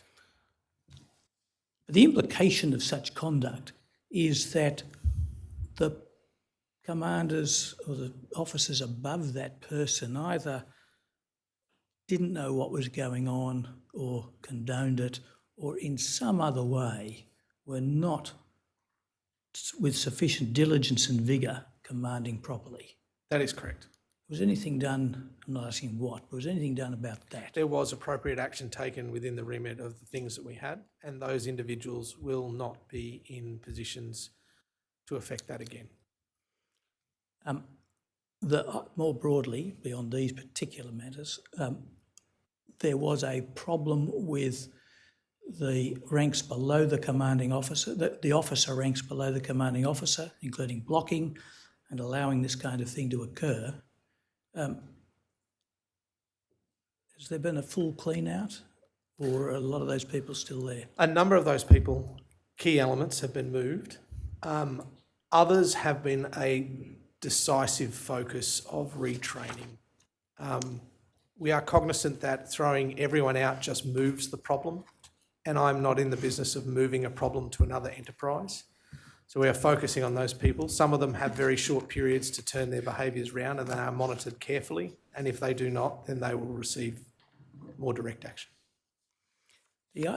Sometime later, the IGADF came back to do another audit or inspection to see what the situation was, and that was in the latter part of 2022, correct? No, we did an audit, and it was primarily focused on the administrative element of that activity.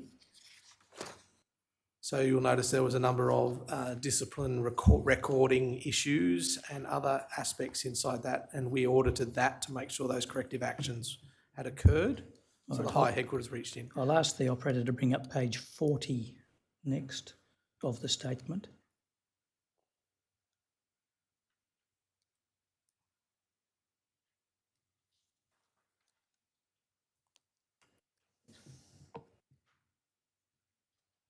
If we could just expand paragraph 96.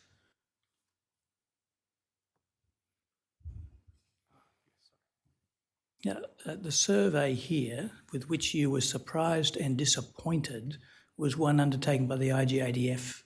This was the Army Voice survey. That is a different survey. All right. You were surprised. Hang on, sorry. Can we zoom back in? Let's go back to there's the some previous context page, page 39. Sorry, I may have been confused. If we go back to page 39, this is the question to which 96 is responding. We'll get there in a moment. Question 34. The IGADF 812 Regiment report identifies that general morale was low within the regiment, and the results of the survey data in Annexure E to the report are poor. Do you know what report this is referring to? You answer. If you look at 92, you see throughout the year 2022, I visited the unit on many occasions and sensed overall morale was high.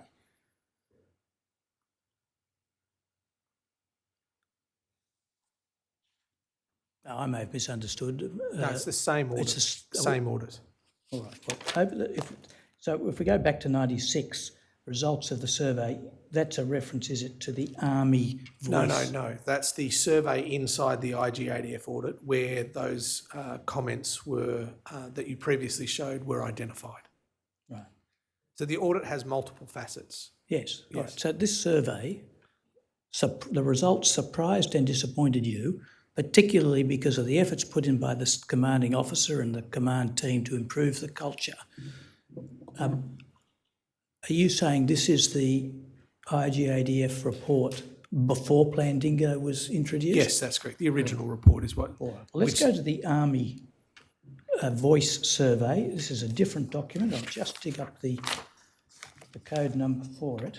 There's a redacted version. It's DEF 1163 0008 0001. This is the... You've mentioned it a moment ago, but this is an army-wide survey, but it does pick up details about the 1st Brigade. That's correct.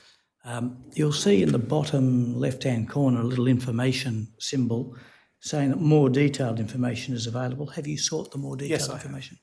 If we go to the next page, there's a series of graphs, and you can see in the top right there's a sample that shows how these graphs work. And basically, the brigade statistics are in the red line. The Army average through the Army Voice survey are the grey dotted line, and if the red line is closer to the green line, your brigade's doing better than average. If it's closer to the red, it's worse than average. And if we just take away the highlight and just look at the page as a whole, it's the case, is it not, that one brigade's doing worse than average on every single one of these measures. That is correct. What reflections do you have on that? We dove into that in a great deal of detail, and we came out, I think, as ultimately 3 lines of effort contributed to that. Number one is the remote location of the posting order, that the posting location has a factor inside that. Number 2 was the fact that the brigade last year went through a fundamental reshuffle in its role. It got smaller, it shed some units that have traditionally always been there. Those units that were being shed were part of this survey in the brigade, and we're not comfortable with that. And there was a big shift in our overall raison d'etre. And the third issue was the tempo. We had a considerable amount of the brigade deployed on domestic activities over the previous 2.5 years, but also at the start of that year. And they were very tired of the defence aid to the civil community contributions, to be honest. When we looked through and re-interrogated the data, and then we went back out to the soldiers to question them along those 3 lines, we did get supporting evidence for that. But they also raised issues with us, such as they felt that they were time compressed, they weren't getting enough time for families. We took that evidence on, that advice on, and this year we have crafted a training regime that is clear of the major school activities, it's clear of the major events in Darwin to enable people to optimise and maximise their time at home. That did not occur last year. The tempo imbued particularly by the defence aid to the civil community actions at the start of the year really did rob a fair bit of time with families.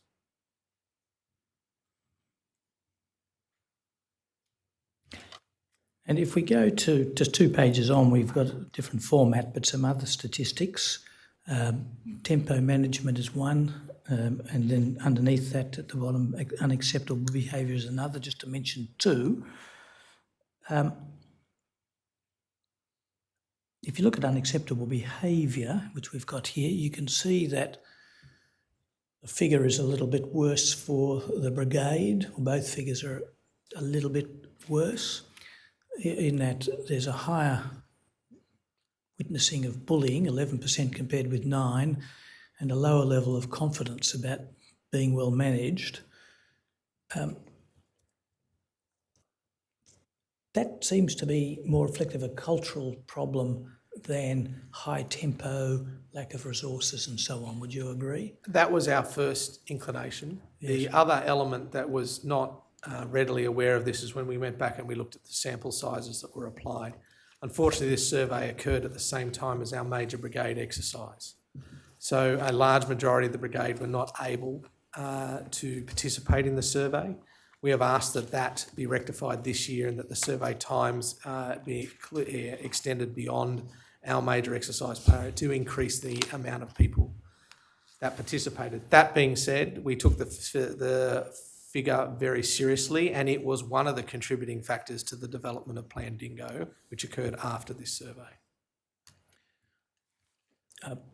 Regrettably, we don't have time to go through everything in just a couple of hours. It's not possible. Your statement provides a lot of detail. And there's plenty to support the proposition that you and key commanders have worked very hard and done a very fine job in many respects. But I do want to put a couple of put this proposition to you.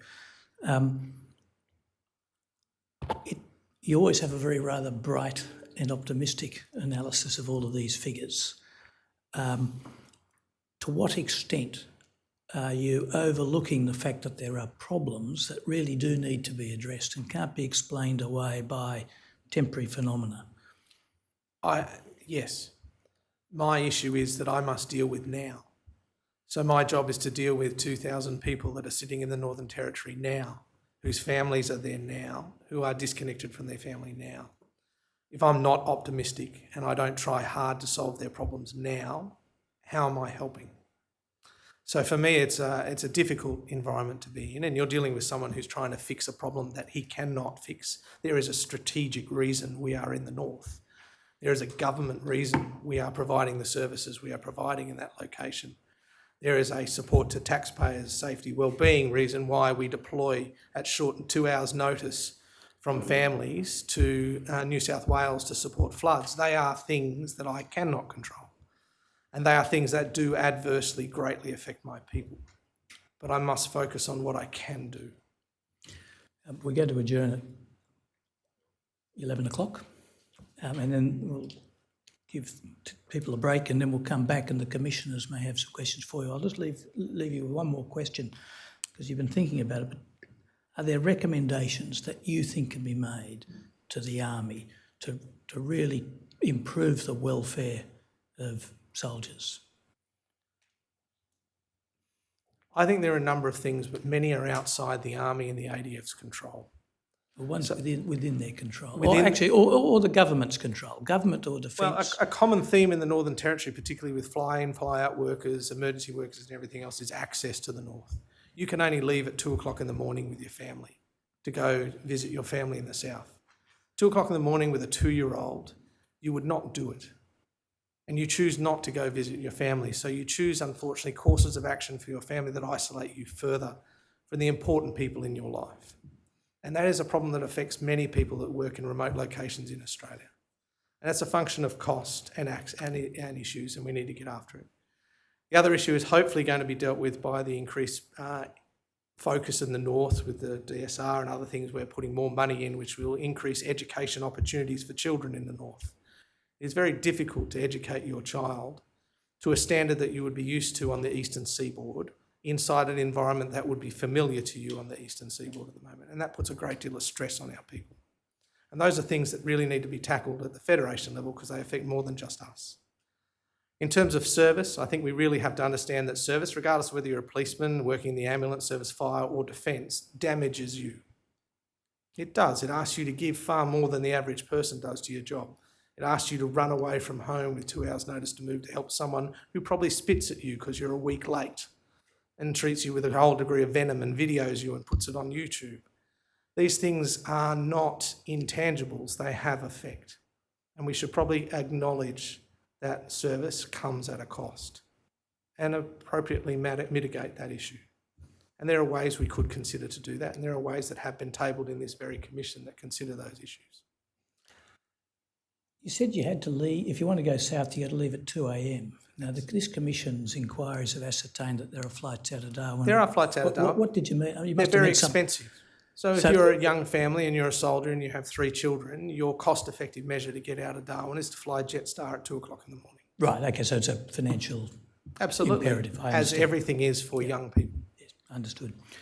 Commissioners, that will complete as much as I can do in the time.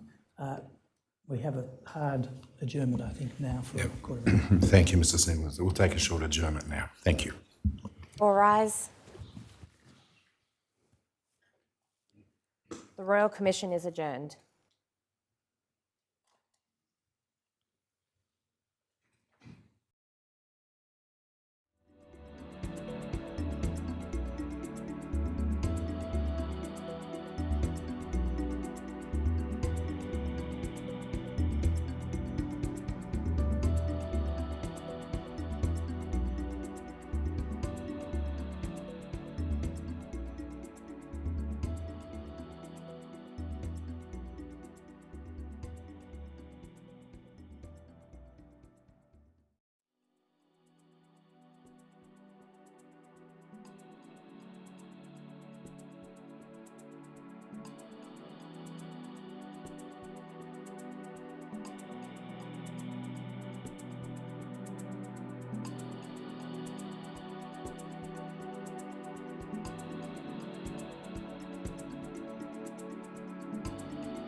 The Royal Commission is resumed. Please be seated.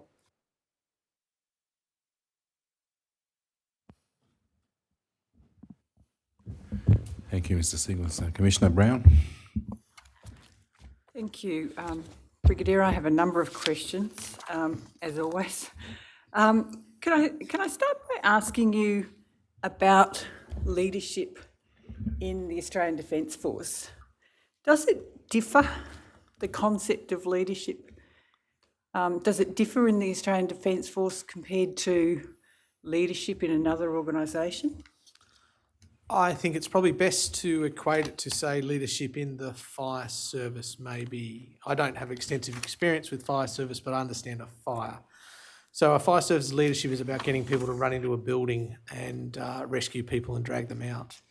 The military's leadership requires us to build groups and teams that not only are willing to do that and face certain death and move forward, but also deal with large periods of inactivity as well.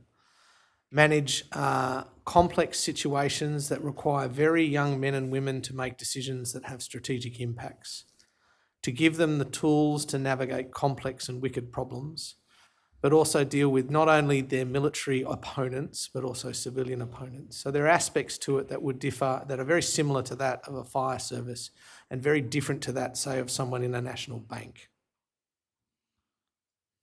Okay, thank you. You talked about in your own role and your experience, I guess, going up through the ranks, that part of what you were subject to was direct observation, I guess, and guidance by your superior. I guess I'm wondering, in that circumstance, and that describes the whole of the ADF, I imagine, in what capacity is there to do things differently to how your supervising officer has done it in the past? So I think it's important to acknowledge we're coached and we're trained throughout our career, but we also have behind us a decision-making process which is core to everyone in the military, and it's called our military appreciation process. It is based on the American military decision-making process, or MDMP, and it is a process of dissecting a problem to evaluate courses of action that you can choose and elect after you go through a wargaming process to assess which course of action is best.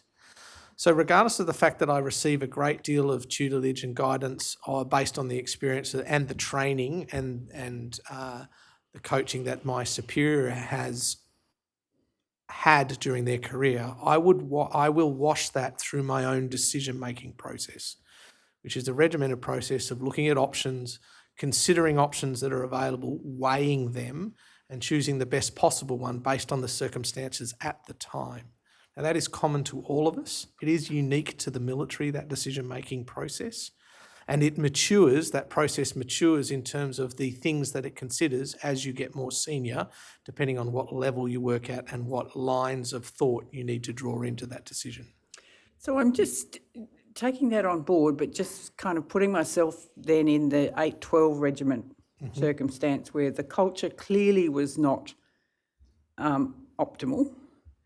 And there were supervising officers above those people who made the comments that we saw that clearly didn't shape the behaviour, and perhaps it reflected what they may have been accustomed to in their earlier days or elsewhere. I'm not sure whether those people who made those comments would have been through that same military MDP type process, military appreciation process, whatever it's called. I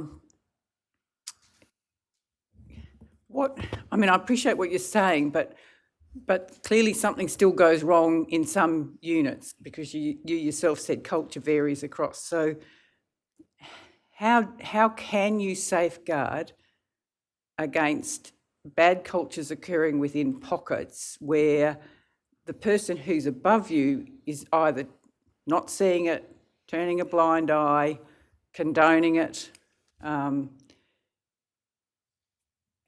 which is at one level, part of the problem we're trying to, I guess, grapple with. That is correct, Commissioner. So context is important firstly. So the IGADF audit into 812 was the first audit we were able to run in nearly 3 years as a result of COVID. So these are external audits that fly in to do this. So the magnitude of the problem was influenced by the lack of a check and balance. When we run normal check and balances, we often identify smaller deviances that can be rectified quickly and then become aware. The other element that's important to understand with the 812 scenario is a large majority of that unit were good people doing good things. And a large number of that unit were making sure people were aware of things and bits and pieces. And when we drilled down to it, it was a handful of terrible people doing terrible things. And there were multiple excuses. Excuses came very quick and fast in that scenario. The CO did a very good job of triaging those who were negligent in their performance, and negligence was a factor in that. They knew what the right thing was and they did not do it. And then those who were emulating behaviour because it was easy. And once we had triaged those individuals, we treated those individuals as appropriate when dealing with that issue. And we always remain cognizant of the fact that a large majority of that unit were men and women who just wanted to do their job and do it well. And I think that is the core element of Plan Dingo and the reason why it was so successful. It focused on reinforcing behaviours that were present, building upon them and dealing with those who had chosen deliberately not to adhere to values that were very clear. Now, I don't think that will repeat again in that magnitude in my brigade due to the proximity and the availability of these independent audits. I think in the future I'll see smaller deviances that I'll be able to rectify, and units will be able to rectify very quickly by providing corrective training. We've also learnt from it by providing more training to enhance the understanding of what is right, what is wrong, what services are available, what the correct actions should be. And we've focused on that training, and that should be what we're doing, and we are doing that. Okay. Can I turn to asking about the Padre? You said the Padre is an important part of, I guess, understanding what's happening, reports directly to you about circumstances. How do you know what the Padre's cognitive biases are? As in what he kind of sees and doesn't see because of his own mindset. We all have cognitive biases. Absolutely. So how do you know, as I said, what he sees and doesn't see as a result of just the way he works, his mind works, his cognition works? Oh, that's a common problem for everyone that we work with. I have generally worked with most of the Padres before in my life, so I know them relatively well and personally in most circumstances. The Padre is also one aspect of my headquarters, which is 58 strong in my organisation, 58 people. Another person who sits inside there who can help balance any cognitive bias is my regimental sergeant major. So regimental sergeant major is a very experienced warrant officer who's come from the ranks, who's worked in the units. My particular one is an infanteer by trade, so he spent a lot of time on the tools with the soldiers, and he provides a different perspective. He also has cognitive biases, as do I, but between the three of us, we generally even each other out. But I balance that by taking the three of us regularly to talk to the soldiers and give them an opportunity to interrogate us. And I use that word deliberately. I encourage the soldiers to be critical of what we're doing and what's being presented. And often when they raise issues, I become aware of issues that I would not normally be aware of. Okay. You talked about the performance appraisals. Mr. Singleton was taking you to that. And you said that if a soldier gets a performance appraisal that they don't like, they can challenge it. I'm just wondering what the process is after that. First of all, you said that that's an independent review, but how does that actually work? How independent is the independent review? Like from where is that person drawn? And what happens if, subsequent to that independent review? Okay. So there are two chances, or two elements, or two times inside a performance report where the person being reported upon can raise concerns over the report that they have received. The first intervention point is at the end of their immediate superior's report, who generally their immediate commander will report upon them. They sit down with the member, they walk through the report. If the member disagrees at that point, they will tick a box. That report then is immediately passed to the senior assessing officer, who will then seek an independent arbitrator to review the report. Now, both members, both the reporting agent and the reported on person, must agree on the outcome of that. If the person does not agree on the outcome of that, then it needs to be very clearly articulated as to why an agreement cannot be achieved. And it will then be passed to the senior assessor, who will then do a review of the whole situation. We then go through the reporting briefing process again, and the member can raise a complaint at the second time.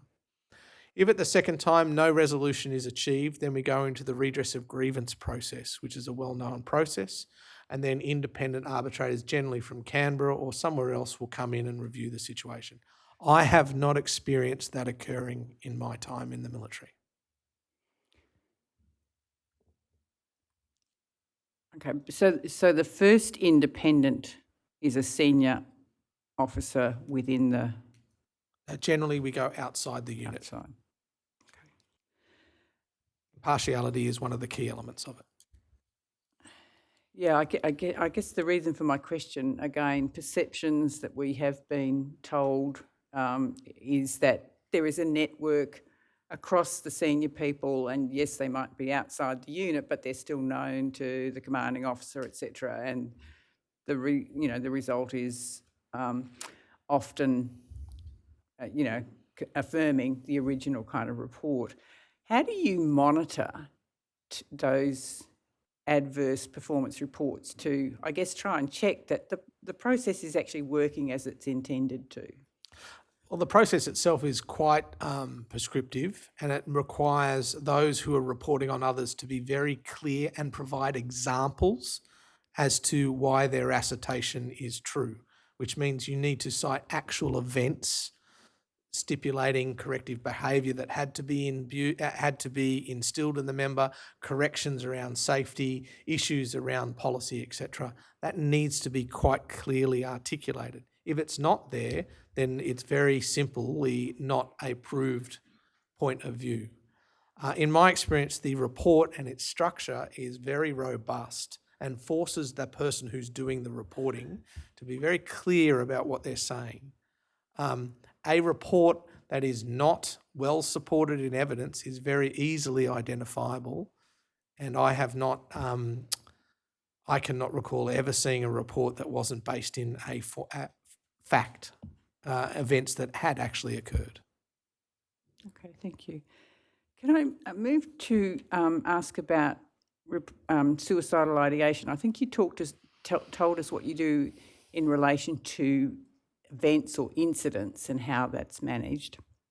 And you said you've got your officers commanding, you've got the padre, you've got various sources of ways of knowing how the soldiers are travelling, where they're at. One other way, I guess, is they're reporting to the health services and seeking out health services, for example, for suicidal ideation. Do you get any form of aggregate reporting from the health services about suicidal ideation or suicide attempts? Not directly to me. Consolidated reports are provided to the enterprise, I believe, but every individual who I am directly responsible for, if they presented to the medical system for a suicide ideation, we would be made aware of that. So you would be made aware if I was a soldier and I went to the medical officer and I said, I've been feeling a bit low and life sometimes feels like it's not worth living. If you consented to that information being made aware to me. And if I didn't? then it is between you and your medical professional, as with any person who seeks medical attention. Okay. But you don't get for Robertson Barracks any kind of aggregate report from the health services that would give you an indication of the kind of prevalence of suicidal ideation. I accept you would likely know about suicide attempts, but I'm looking at the Not slightly unless lower. I'm directly involved in the intervention with the individuals. Thank you. The suicidal training that your soldiers receive, you said you thought it was very good, the suicide prevention training. Does it in any way, is it tailored specifically for the military context, and does it in any way specifically address the issue of the remoteness, which you referred to several times? It covers elements of the remoteness. We often put a specific bent on it when our local service providers provide the training as well, but it is quite holistic in nature. Is it specific to military? It was designed by the military for delivery to military personnel. Over your time in the army, how would you say that the suicide prevention training has changed and evolved? Well, when I first started, there was none. So during the course of my career, I've seen a greater focus on it develop. I've seen a greater awareness amongst leaders at all levels of it and the implications of it. Our journey through Afghanistan and Iraq drew a great deal of attention to it, not in the operational environment, but when we were back at home, we spent a lot more time focusing on it. Our mission rehearsal exercises even had components of that inside the baseline training. So we have got better over the time. Is it perfect? No. You talked in discussing the results of the 2022 Army survey. You talked about one of the issues being the tempo of the preceding couple of years and the tempo management issue for 1 Brigade being a factor in those results. Can the Army not better manage the tempo, or would those results have been replicated across all of Army? Clearly they weren't, because the averages didn't. So unfortunately, the circumstances were such that the ADF had very little option of who to draw the workforce for the large humanitarian disaster assistance requirements, particularly in New South Wales. There were contingency requirements that needed to be maintained in Townsville for the Townsville troops. The Queensland-based troops or the Brisbane-based troops were involved to a point, but they needed to maintain an offshore capability.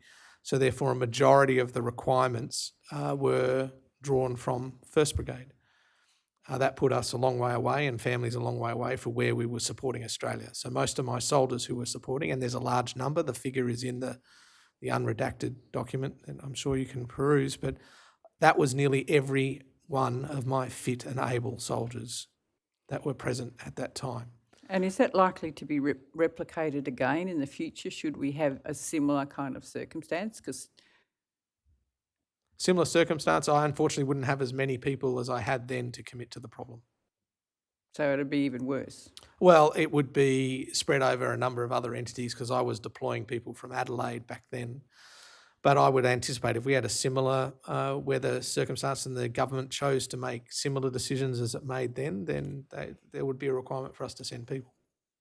Okay. Just 2 last questions. One is, you mentioned around the strategic review, the Defence Strategic Review, and potentially there's some opportunities there, for example, more focus on dollars, more focus on education and some of those needs. But the Defence Review is clearly talking about more troops in northern part of Australia, which is going to bring its challenges along the lines of what you've already been referring to today. Can you give us any indication of how those challenges are being considered in the mix of it all? Commissioner, the work on understanding how Army in particular will deal with the DSR is occurring now. It would be unfair of me to guess as to how that's going to be developed, but they are working hard on that between now and later this year to work out those issues associated with personnel, the implications around support services and elements that are required to move families, etc. I do not have access to how they'll do that now. Okay, thank you. And my last question is in relation to the statement you made just at the end. You said very clearly service damages people, and we need to acknowledge that. And that's not exclusively military. You talked about other services. Of course, we also know that service enriches many people, so it's not a one-sided coin. I guess my question is, in terms of that acknowledgement, what form does that acknowledgement need to take, and what are the implications of it in your view? In my opinion, I see the greatest friction when I have had soldiers get to the point where they've had their time in uniform and wish to move on, is their relationship with getting ongoing support with the physical and other injuries that have occurred during their service. When we discharge someone or someone elects to leave the service, we have a very nice process where we put them through a process of putting in DVA claims, putting in their support claims. We help them move to the location with which they discharge.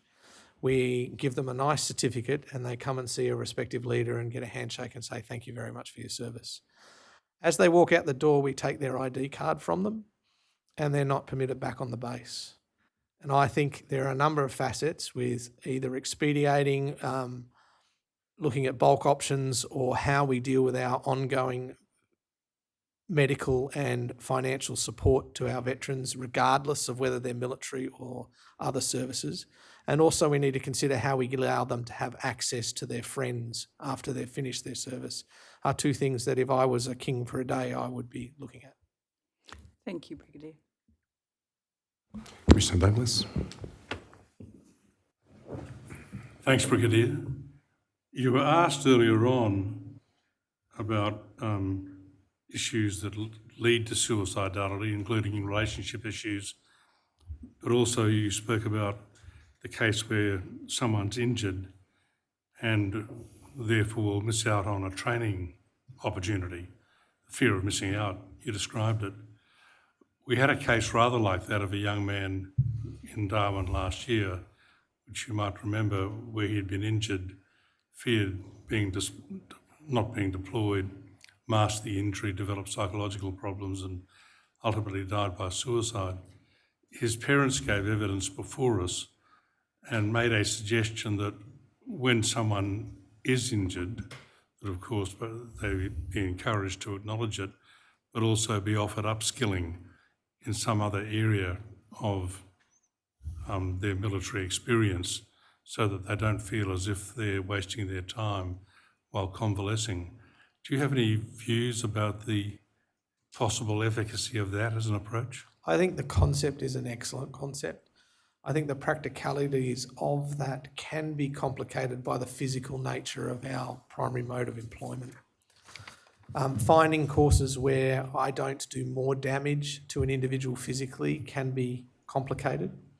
It requires access to different training methodologies, which I believe will come in time. So for background, our Army is undergoing a training transformation at the moment, which is looking at delivering access to training for people like myself in Darwin as opposed to elsewhere. That would mean in the future I would be able to provide a soldier that type of upskilling, but without having to fly him or her away from the medical support or philanthropic support that they are receiving. To me, that starts to give me the circumstances in which that concept would be very, very useful. Thanks.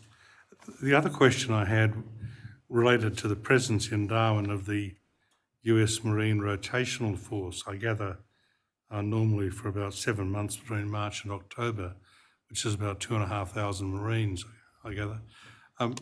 Do you ever have the occasion to, say, swap ideas with them about suicide prevention between the different Absolutely. militaries? Yes, we do. We talk a lot between us. They have a very different demographic inside their military than we have. They recruit from a different socioeconomic group. They have different motivations around their service. They also have different benefits to their service than we have. But that's primarily due to their different socioeconomic architecture that exists inside the United States, welfare being different, access to medical systems being very different.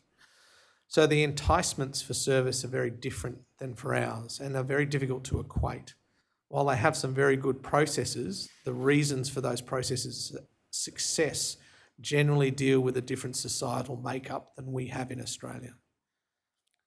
Are there any lessons either side could learn from the other?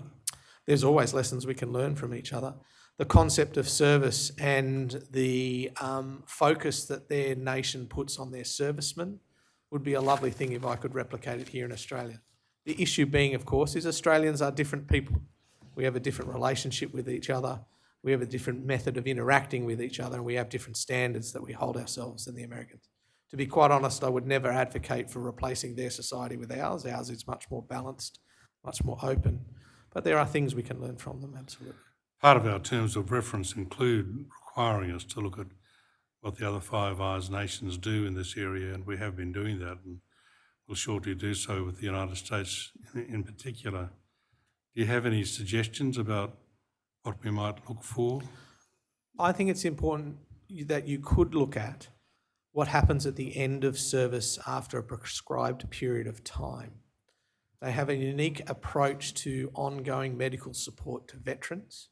They do bookend it by a period of time of service, but it would be something that is worth looking at.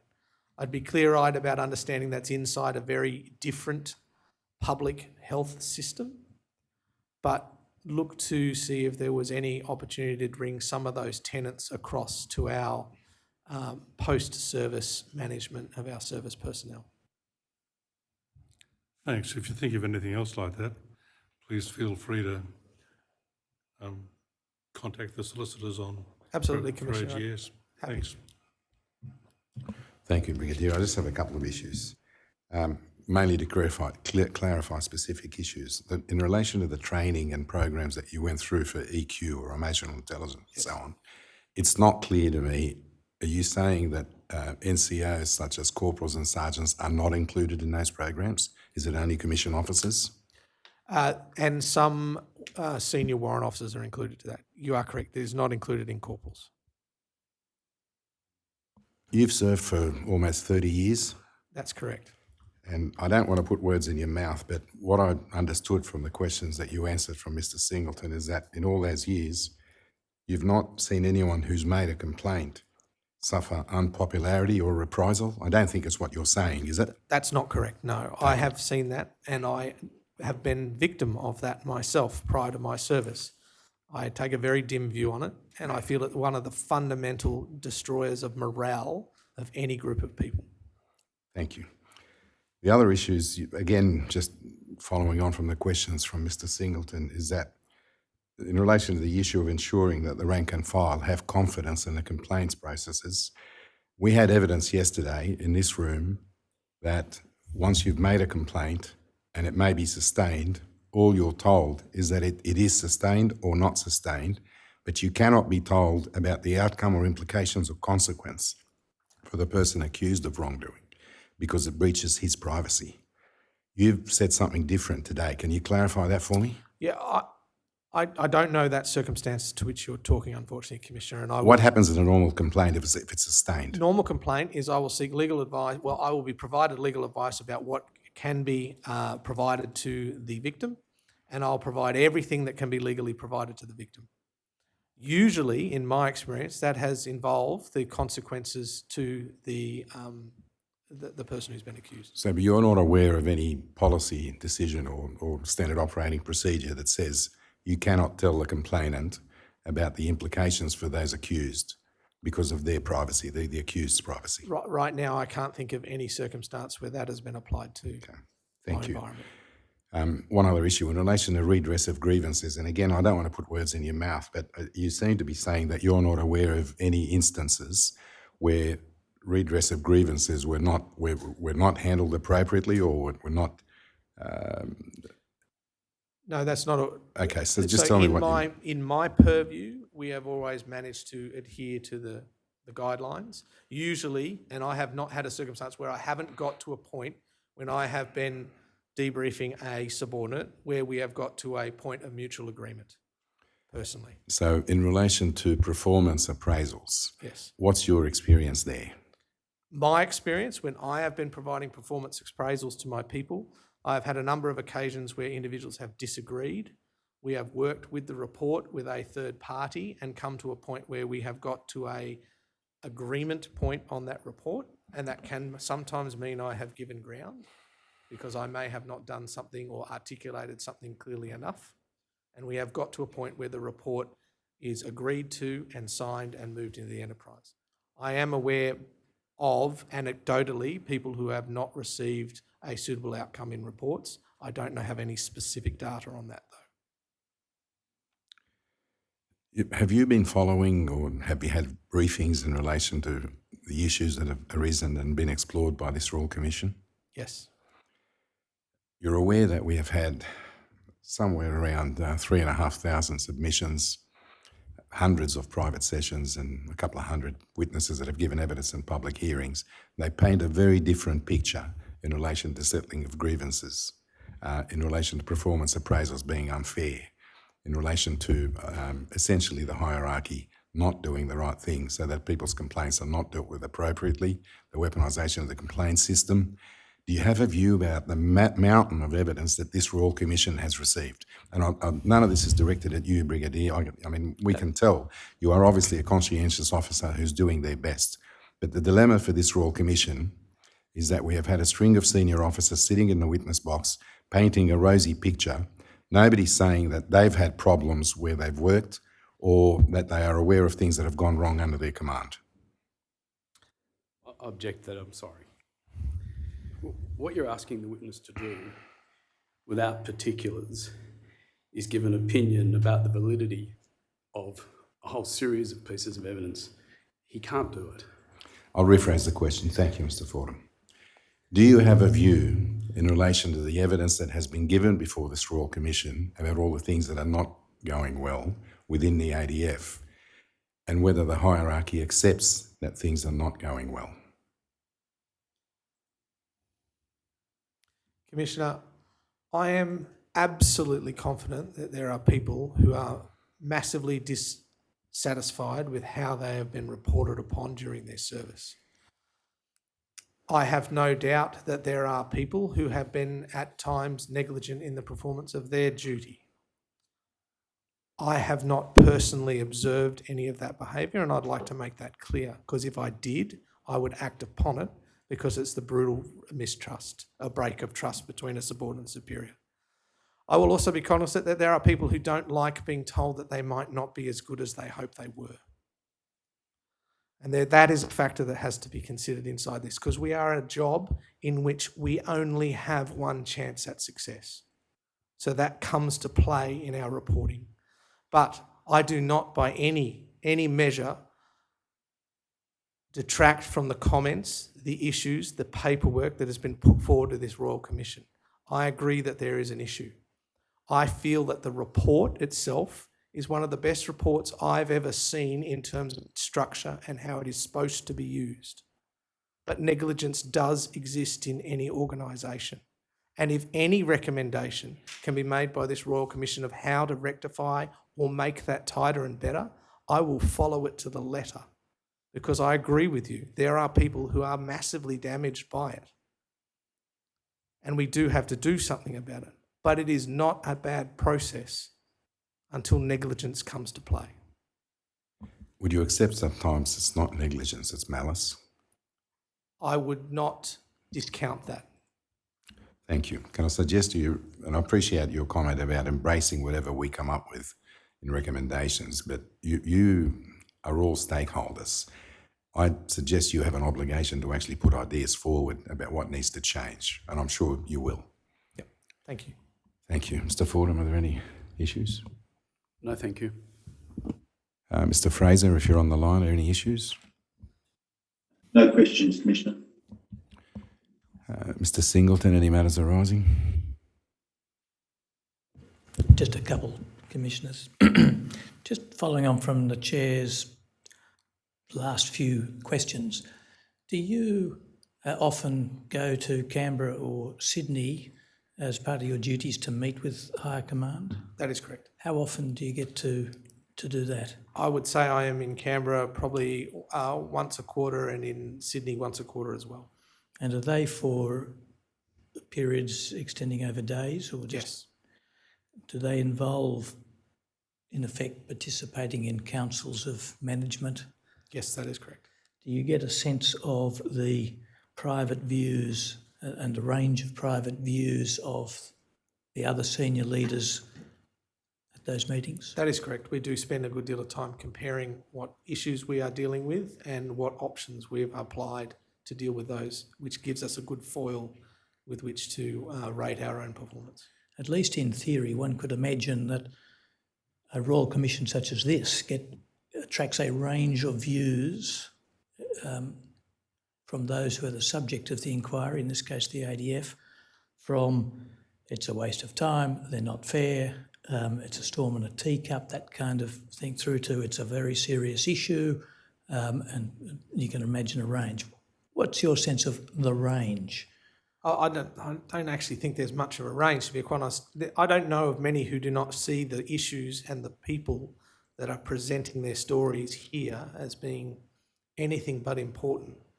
I have not spoken, it's well known in my brigade that I am attending here, and not a single person has provided an adverse commentary on that or abrogated the responsibility I've had to imbue and then to continue training while I'm present here, for example.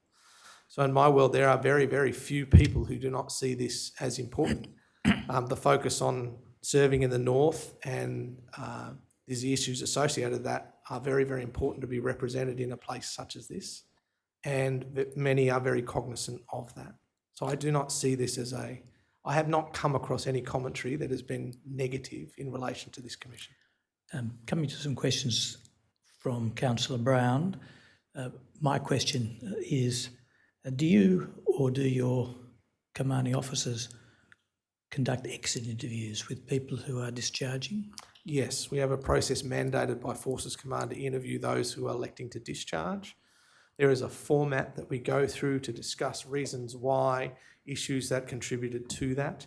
That was instigated middle of last year, I believe, and we adhere to that during their transfer. And is that in part a learning process to see what might be improved? Absolutely. I think you said, correct me if I'm wrong, you just said those who have elected to leave. What about those who are discharging involuntarily? There is a very defined process of how we exit those who are being, who's having their service ceased. And that process is very closely guarded and has been a very deliberate process for quite some time. Who does the exit interviews, you or the Lieutenant Colonels? The CO, the commanding officer of the unit, who has the personal relationship with the member. So it's mandatory for those who are electing to leave. Is it mandatory for those who are involuntarily discharging? It's always been mandatory for those who've been involuntarily separated. It has now become a factor for those who are voluntarily leaving. I see. What do you think of the proposition that a commanding officer would only interview those who were electing to leave and would not speak with those who are discharging voluntarily? Would that be a good practice? I don't think that's particularly fair. Fair on whom? On the members who are discharging regardless of circumstance. Nor would it detect lessons. Exactly. But I think it's more about the individual who's having their service terminated, regardless of the circumstances. It is a traumatic event. And in the case of medical discharge, which I choose because it is a significant figure, it could quite be beneficial for a person's well-being, rehabilitation and improvement to have that contact with a commander. Yes, and continued contact potentially post their separation from the service. Right. Thank you very much for your evidence. Just before finishing with the Brigadier, the Commonwealth during the break has provided a document known as a placemat prepared by defence and just summarising some matters to do with Robertson Barracks. You know about this I'm document? familiar with that document. Yes, I'll tender that document. We'll physically get it to you shortly, and it'll be numbered and so on. Thank you. It will be accepted into evidence and allocated the next number. Thank you, Commissioner. I understand, sorry, you'll be excused from your summons, and thank you for your evidence. Sorry. Coming back. Okay. Are we to have a 5-minute break? Just a 5-minute break. The Brigadier is going to have a private session at a later time. Not quite excused. Okay, you're not excused from your summons yet. Forgive me. Okay. We'll have a 5-minute break then. Thank you, Commissioner. Thank you. All rise.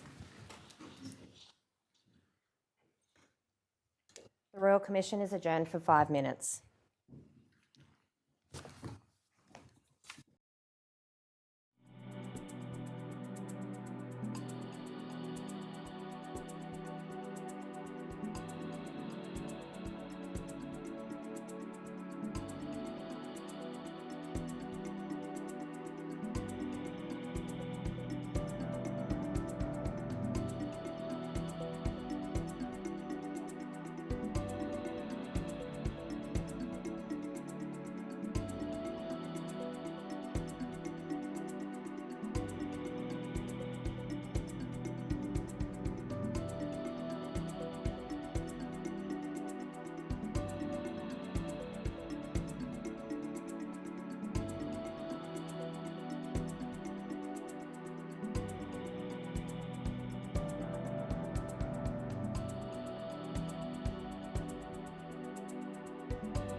The Royal Commission is resumed. Please be seated.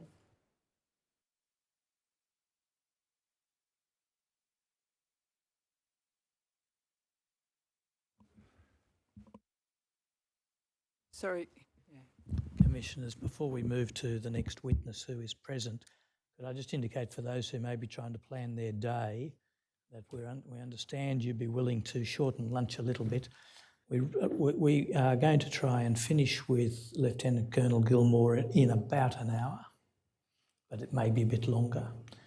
And then lunch, and the next witness will then, of course, follow lunch. And we have managed to find time savings later in the day. Anyway, Commissioners, the next witness is Lieutenant Colonel Christopher Gilmore. He's present in the witness box. Might he be sworn or affirmed?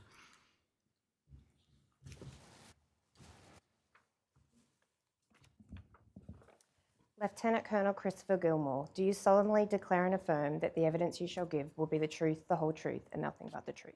I do.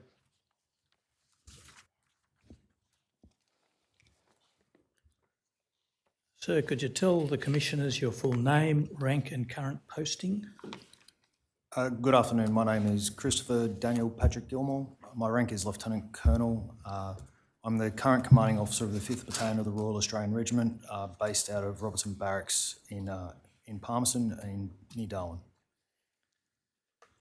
I might ask the operator just to bring up the tender list. Commissioner, there are a list of several pages, one or two pages. Once again, we have colour coding. I tender the open documents indicated in just white, plain shading. Insofar as they're new, the previous tendered ones I don't do again, but I tender the white ones. I tender as open exhibits, I tender the blue shaded ones on a confidential basis. In the cases where there are unresolved claims, once they're resolved, that status may change. Thank you. So they'll be accepted on that basis and allocated the next lot of numbers. I'll ask the operator to bring up Lieutenant Colonel Gilmore's redacted statement for use in this session. Colonel, is the content of your statement true and correct to the best of your knowledge and ability? It is, yes. For a moment. Just ask the operator to bring up page 19. And we'll specifically focus on paragraph 35 for a moment.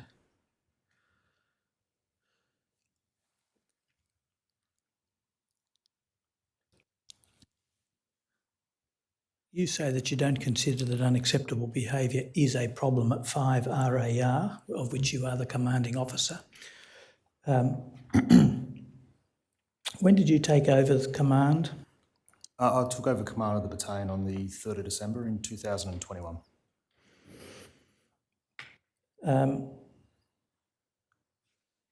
Do you understand there to have been a problem with unacceptable behaviour prior to your becoming commanding officer? Not per se with unacceptable behaviour, but there were issues previously from about 2017 that I was aware of from previous appointments within the battalion. Sorry, Mr. Singleton, sorry to interrupt. Is what's on the screen meant to be there, the blue colour? My understanding is that they were claims and they've been resolved by agreement, and there is a bit of blacking out, which is the bit that remains confidential. But thank you, Commissioner. It's the very point I stumbled through with the Brigadier. So, is it an acceptable etiquette to truncate your title to Colonel, or is that? That's okay. not a problem at all. So I think you were suggesting that to the best of your ability, UB wasn't the big issue before you came, but that there were issues. Did your sources of information that there were problems before you arrive include what you were told at handover time? Yes, there were. Yes, they were. The key thing about it is the issues that I received of what would be unacceptable behaviour were more lower level at the time when I assumed command. I'd also previously come from an appointment prior to assuming command where I was the incident manager for Forces Command. So in seeing more of the serious level incidents that would happen across the organisation, I was very comfortable that I was aware of the issues that I was going to, of any issues that I might face when I came to the job. Yes. But insofar as you had knowledge of any problems at 5RAR, I just want to get a list of the sources of your knowledge. One was your previous role monitoring incidents across the nation. Is that right? That's correct, yes. Another was, did you get a handover from your predecessor, your brigadier and so on? Yes, I did from my predecessor, yes. And were those handover processes ones that told you about problems? Yes, they were, yes. And is it the case that since taking over you have you got any more information about the problems before you came? Or had it all been covered already? No, I was really comfortable with the level of detail and the comprehension that I had for anything that might have been handed over, but I don't consider that unacceptable. I still don't consider that unacceptable behaviour is a major issue within the battalion. Right. So let's just put UB to one side for a moment so it doesn't distract us. Is your understanding of the problems? Sorry, I withdraw that. Could you compare your understanding today about the problems that existed before you arrived with your understanding at the time you arrived? Do you know more now than you did then? Yeah, I believe I do. The long 18 months through my period of command now, I feel I have a much better understanding of the unit and what, the culture, what you call as the soul. I describe it as the soul of the unit. Now, I'm not just talking about culture or UB, although they may be part of it, but what did you consider to be the major challenges and problems that you were going to face when you arrived as commanding officer? The biggest problem I felt that I was going to face was a return to our business as usual and a return to combat training as we come and emerge out of COVID, not just as a military but as a nation.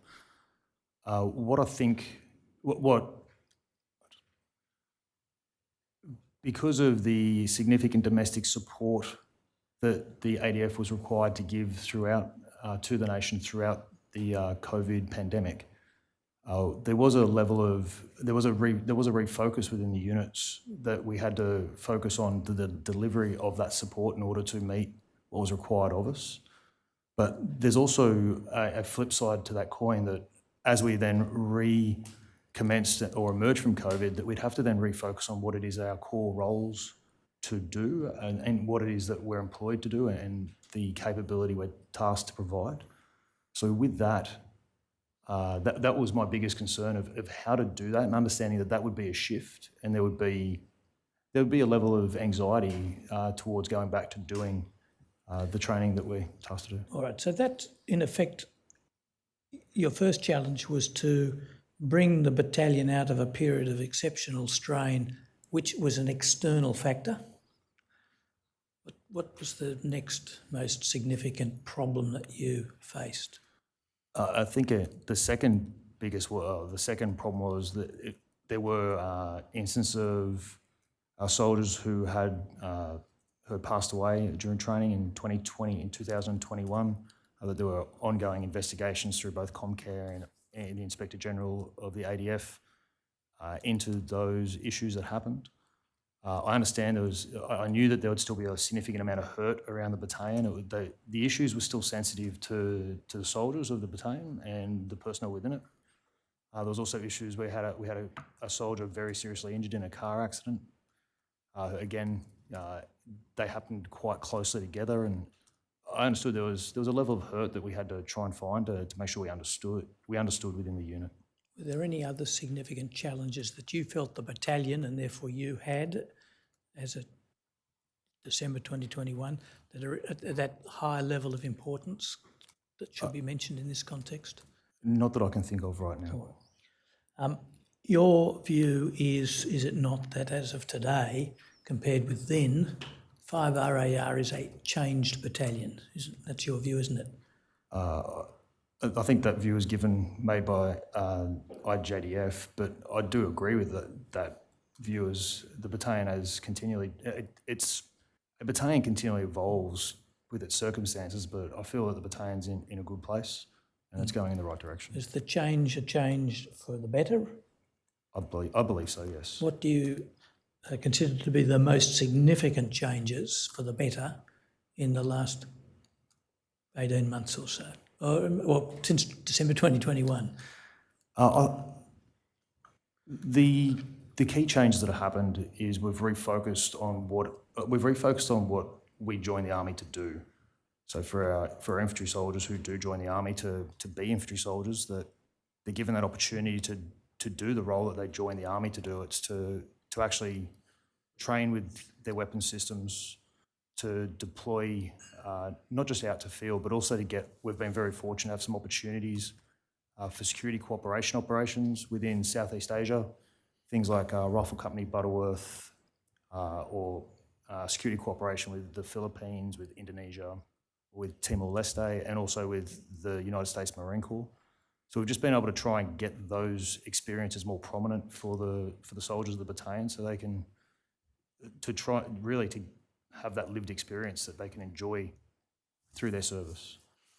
And are those, to a large extent, those changes are changes in the external circumstances that happen to have a morale-building effect. Instead of dealing with COVID or something like that, you're actually getting back to the original purpose of soldiering. Is that a fair characterisation? That would be a fair characterisation, yes. And not to in any way disparage your efforts, but to a significant extent they're external, and that you didn't get to make the decision that there's no more pandemic. No, I didn't. I'll take the fortune for what it's worth. Yes. Nevertheless, we won't have time, unfortunately, to go into all the detailed evidence that is complimentary of your leadership, but could you briefly indicate whether there are changes that are in effect internal to the battalion, its culture, its systems, or whatever it may be, that you have driven? Yeah, the key change there is that we've really tried to focus on training as much as we can within the Darwin region to get the most out of the training experience we can for our soldiers without having them away from home any longer than they need to be. So we've developed, for example, a close quarters shooting range within the unit that uses less than lethal munitions, which are, think of it, just paint rounds that we can fire through our rifles. So the soldiers can conduct training on those applications of their profession in a safe environment within the constructs of their unit, so they can do it when they come to work each day, and it can be planned by my lower level commanders, their platoon, section platoon, and company commanders. I've prioritised the return to live fire, in particular live fire training, which during COVID was quite difficult to actually travel to conduct.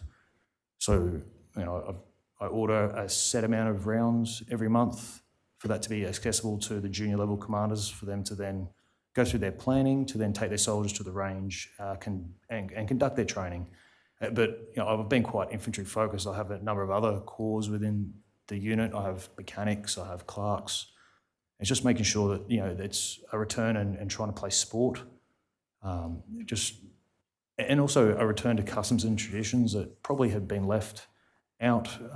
One of the key things was instituted by my predecessor, was a commemoration around the Battle of Binbar, where we have a Binbar a week, and it's coming up in June, where we invite all the previous members of the unit to come back and try and reinvest in the unit's culture, to actually, our past soldiers to come back and see the current crop of soldiers we have within the unit, and for them to then know that they were actually, just to keep the touch point for the veterans of the unit, that there are still young men and women following in their footsteps, but also for the young men and women in the unit to know that, hey, there's still a lot of people out there who care about the unit and care about them. I'll ask the operator to bring up the same page as we had before, but we'll just look at the paragraph above, 34. We may actually have to go to the previous page. Thank you. There's a table there. This is a table there's two tables, but they reflect reports of unacceptable behaviour. You can see the total, there's various types, but there's the totals across the bottom. Now, those are not huge numbers compared with many other numbers that you could choose, but you will see that there's a jump from 2021, 5 to 2022, 8. That's your first full year. Can you give the commissioners any insight into why there's a jump in that total number? I can. There's two parts to why there was a jump. The first one is there was one accusation of unacceptable behaviour that when it was investigated, that there were other, I wouldn't call them subordinate levels, but there were other associated levels of of unacceptable behaviour that were uncovered. Within that investigation, which effectively I reported those as separate events of unacceptable behaviour because they were separated temporally. I think the second part of that, my answer for you, is that I just come from being managing incidents at the level at Headquarters Forces Command. So I didn't have any concern with reporting anything that I found going on. And it's not to say that other people wouldn't. I think my threshold for what would constitute something I would report was I understood that there was I could report without fear, that by uncovering an issue, reporting it and dealing with it, there was actually an acknowledgement that was that was what I was there to do.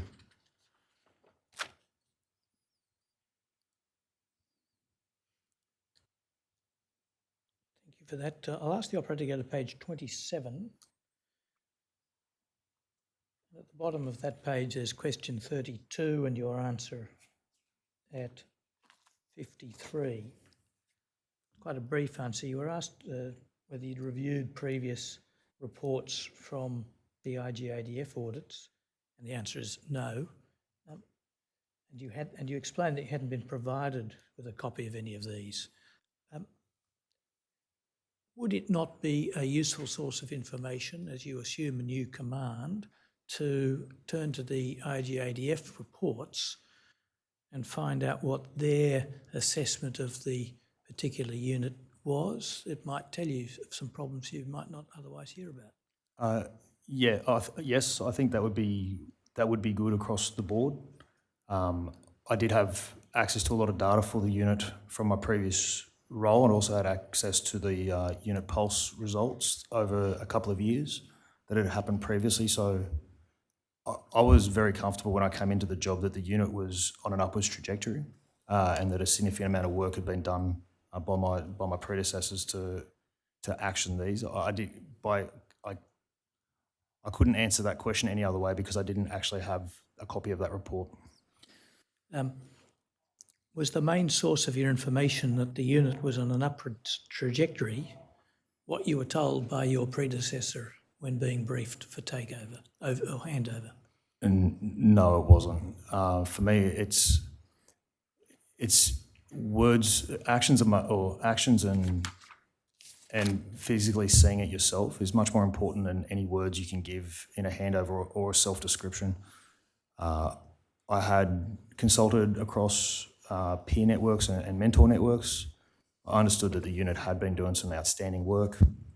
I had seen that from my previous jobs, that I'd seen the performance of the battalion on exercise Talisman Sabre in 2019. And I understood that with the change of role that the unit was what I considered to be in a good place and moving forward.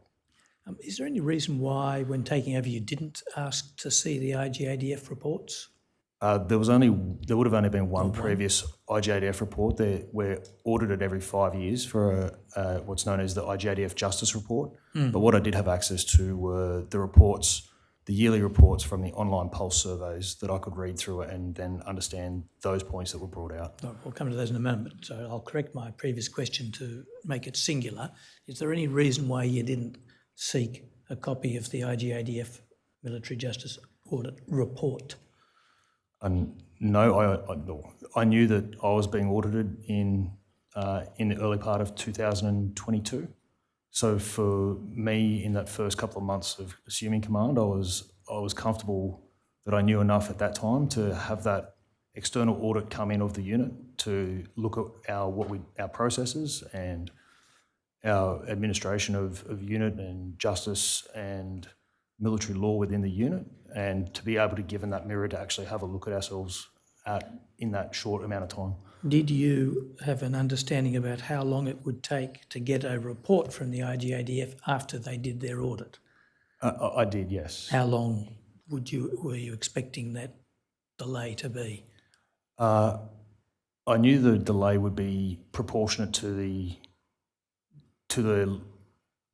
effectively how well we performed during that report. As a part of that auditing process, I was given an exit interview by the auditor from IGADF, which is standard, that is standard, yes. and you knew that would happen. Yes, I knew that. So would happen. just tell us, what is the typical? I realise it will depend on how good the audit views the unit, but can you give us some sense of the delay between audit and receipt of a report? I received my report on the 4th of November formally. Right. So, and was that to you a surprisingly quick time, or a surprisingly short time, or roughly what you would expect? No, that was a surprisingly long time. But from having been a part of from having worked in that area, I knew that if any issues that needed to be rectified immediately would be brought to my attention at the exit interview, and if there was any issue that required immediate rectification, that would be raised not only to myself but also to my brigade commander, and we'd have immediate actions that we'd have to go through and conduct. And you would anticipate, would you not, that if there were any non-urgent but perhaps still important long-term issues, you'd learn about them in the written report? Yes.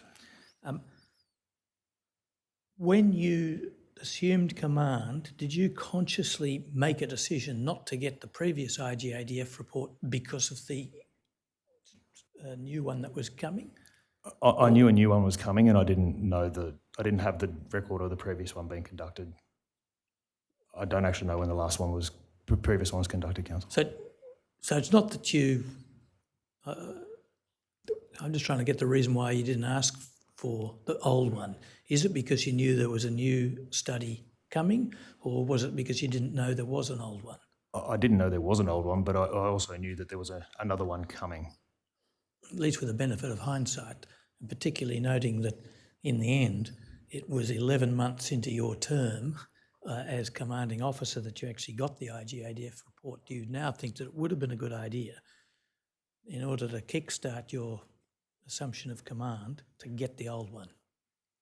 It would have been helpful, yes. And is that something that could helpfully be put into procedures as part of a handover procedure checklist that at least an incoming commander should consider getting such reports?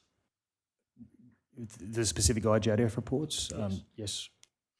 I think you may have mentioned that you did look at pulse reports.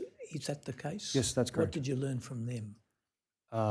What I learnt was that the attitudes within the unit were slowly changing.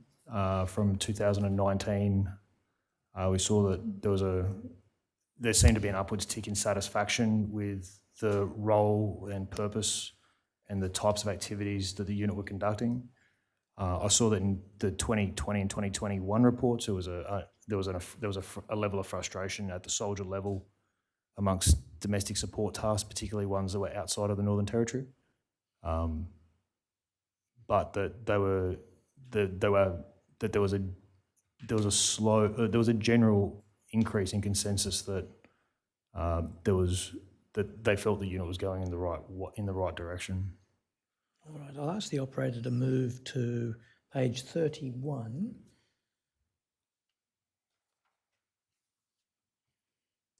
And I just present this so you can refer to it if you need to. I've got a broad brush question.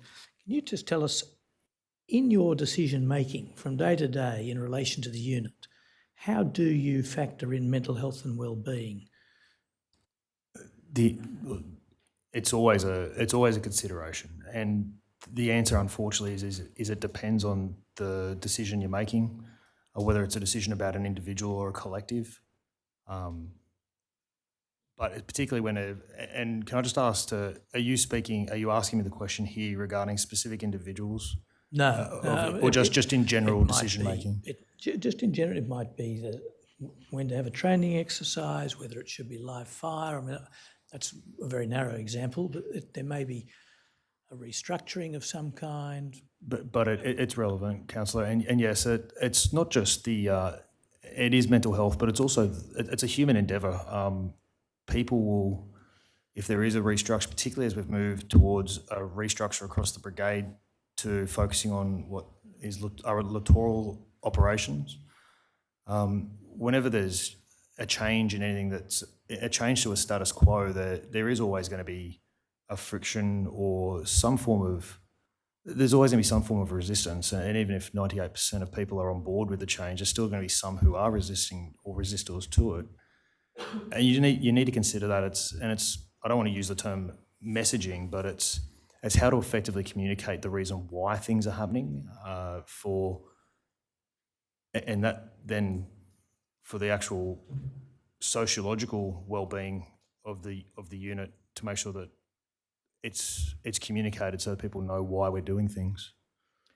Question 36 asks how you discharge your duty of care in relation to the welfare of those under your command, and your answer, fairly brief, it's on screen, focuses on supporting members suffering from illness. What I want to suggest to you is that caring for the welfare of your members involves a lot more than waiting until they fall ill and then just supporting them, and that most of the work ought to be preventative and creating an environment that means they don't fall ill. Firstly, do you agree with that? Yeah, I do. So perhaps I could give you another opportunity to answer this question, because it's about fostering welfare. How do you do that? It's not just fostering welfare. Welfare is a component of what it is of the organism that is the battalion. The answer is it's everything. It comes down to this how training structured.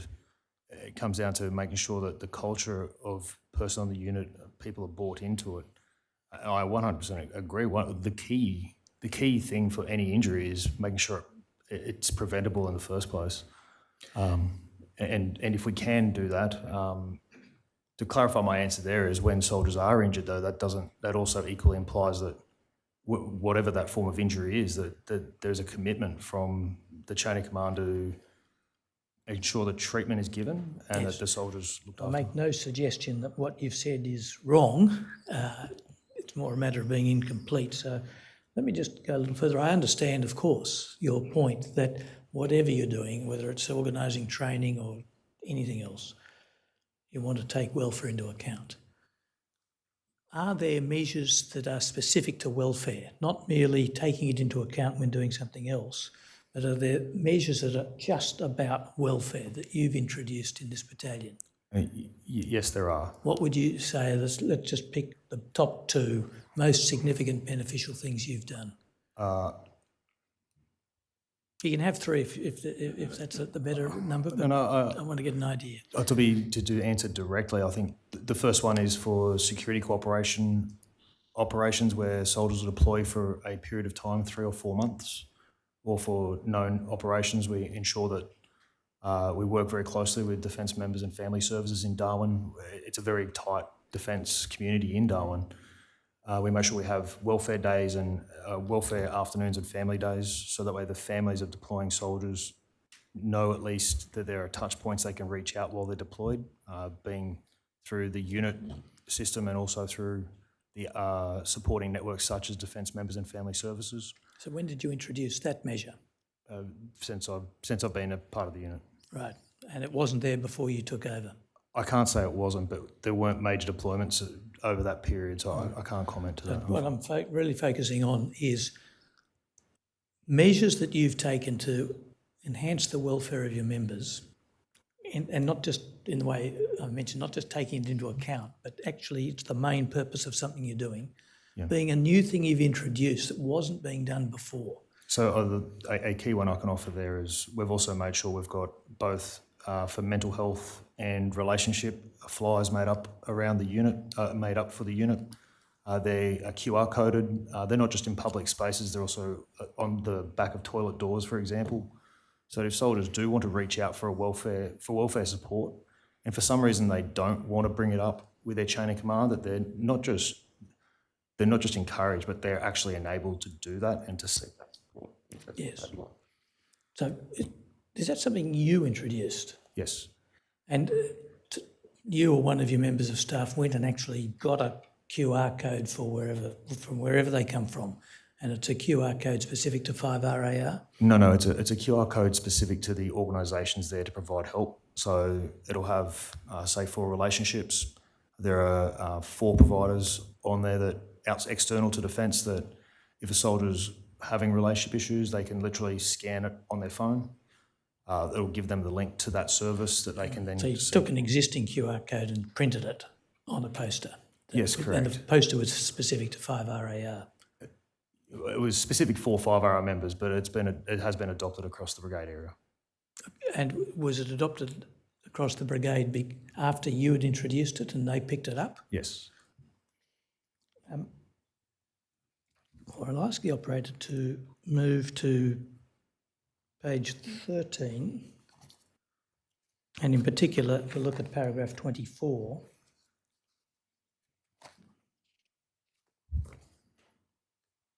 Here you speak of hollowness in the Warrant Officer 2 rank and the impact of that. Can you just give us a brief summary of the significance of hollowness at that rank? Yeah, the significance of hollowness at the Warrant Officer Class 2 rank, these men and women perform, they are the senior soldiers of the battalion. The only more senior soldier than these individuals is the Regimental Sergeant Major. They're responsible for the soldier level training. They each have between 15 and 20 years of experience in their trade. These are highly proficient, highly knowledgeable individuals, and we ask a hell of a lot of them because they're responsible not just for the training, but they take the lead on the discipline and the maintenance of standards of customs and traditions within the company environment. To do that, there's a significant amount of work. Now, by having a hollowness in this rank, what I don't have is warrant officers. I have to prioritise where I employ the warrant officers within the battalion, and that is in the companies where they're facing soldiers and looking after soldiers. By doing that, we don't have the warrant officers the same amount of warrant officers in the headquarters that are then able to do administrative tasks in order to support those company sergeant majors down in the company. So what they effectively have is they end up just working harder. And they do it, and they do it. They work hard and because they genuinely care and want to deliver for their soldiers. I'll ask the operator to go to page 21, and I'll ask that paragraph 36D be highlighted. Just to give you a little context, you were asked about a ministerial submission, and in particular, you were asked to comment on the reporting culture within your unit in relation to unacceptable conduct, and your answer at D is this: I believe that a positive reporting culture exists within 5RAR in relation to unacceptable behaviour. What is the evidence you've got for that? Why do you reach that conclusion? One of them is based off my observation and my feel for the unit. I actually genuinely believe soldiers bring their problems up to us across the chain of command within 5RAR.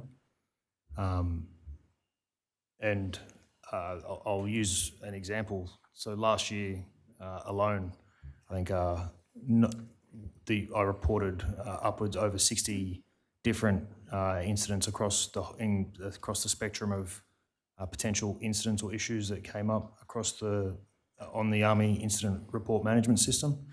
This is 50 or 60, did you say? Yeah, I mean, but incidents of... but this could be any non-regular occurrence. But if it's brought up that I feel that there's I have to, but I feel that our soldiers feel empowered that if they bring an issue up to us, that we'll look into it and... Would you accept that there's a difference between reporting misconduct by a colleague, especially a superior officer, on the one hand, and reporting that there's a flat tyre on a truck or some technical defect? Yes. And the fact that there's 50 or 60 matters being reported of a non-personal, non-unacceptable, just really doesn't indicate whether people are confident to report unacceptable behaviour. I still believe that they're confident that if they report unacceptable behaviour, that it's investigated and actions are taken that are appropriate. So now we've got, for whatever the weight is, one reason for that is you've seen evidence, statistical evidence of reporting of problems of a different kind. Secondly, you're there on the ground, you're walking around your unit, you're interacting with your people.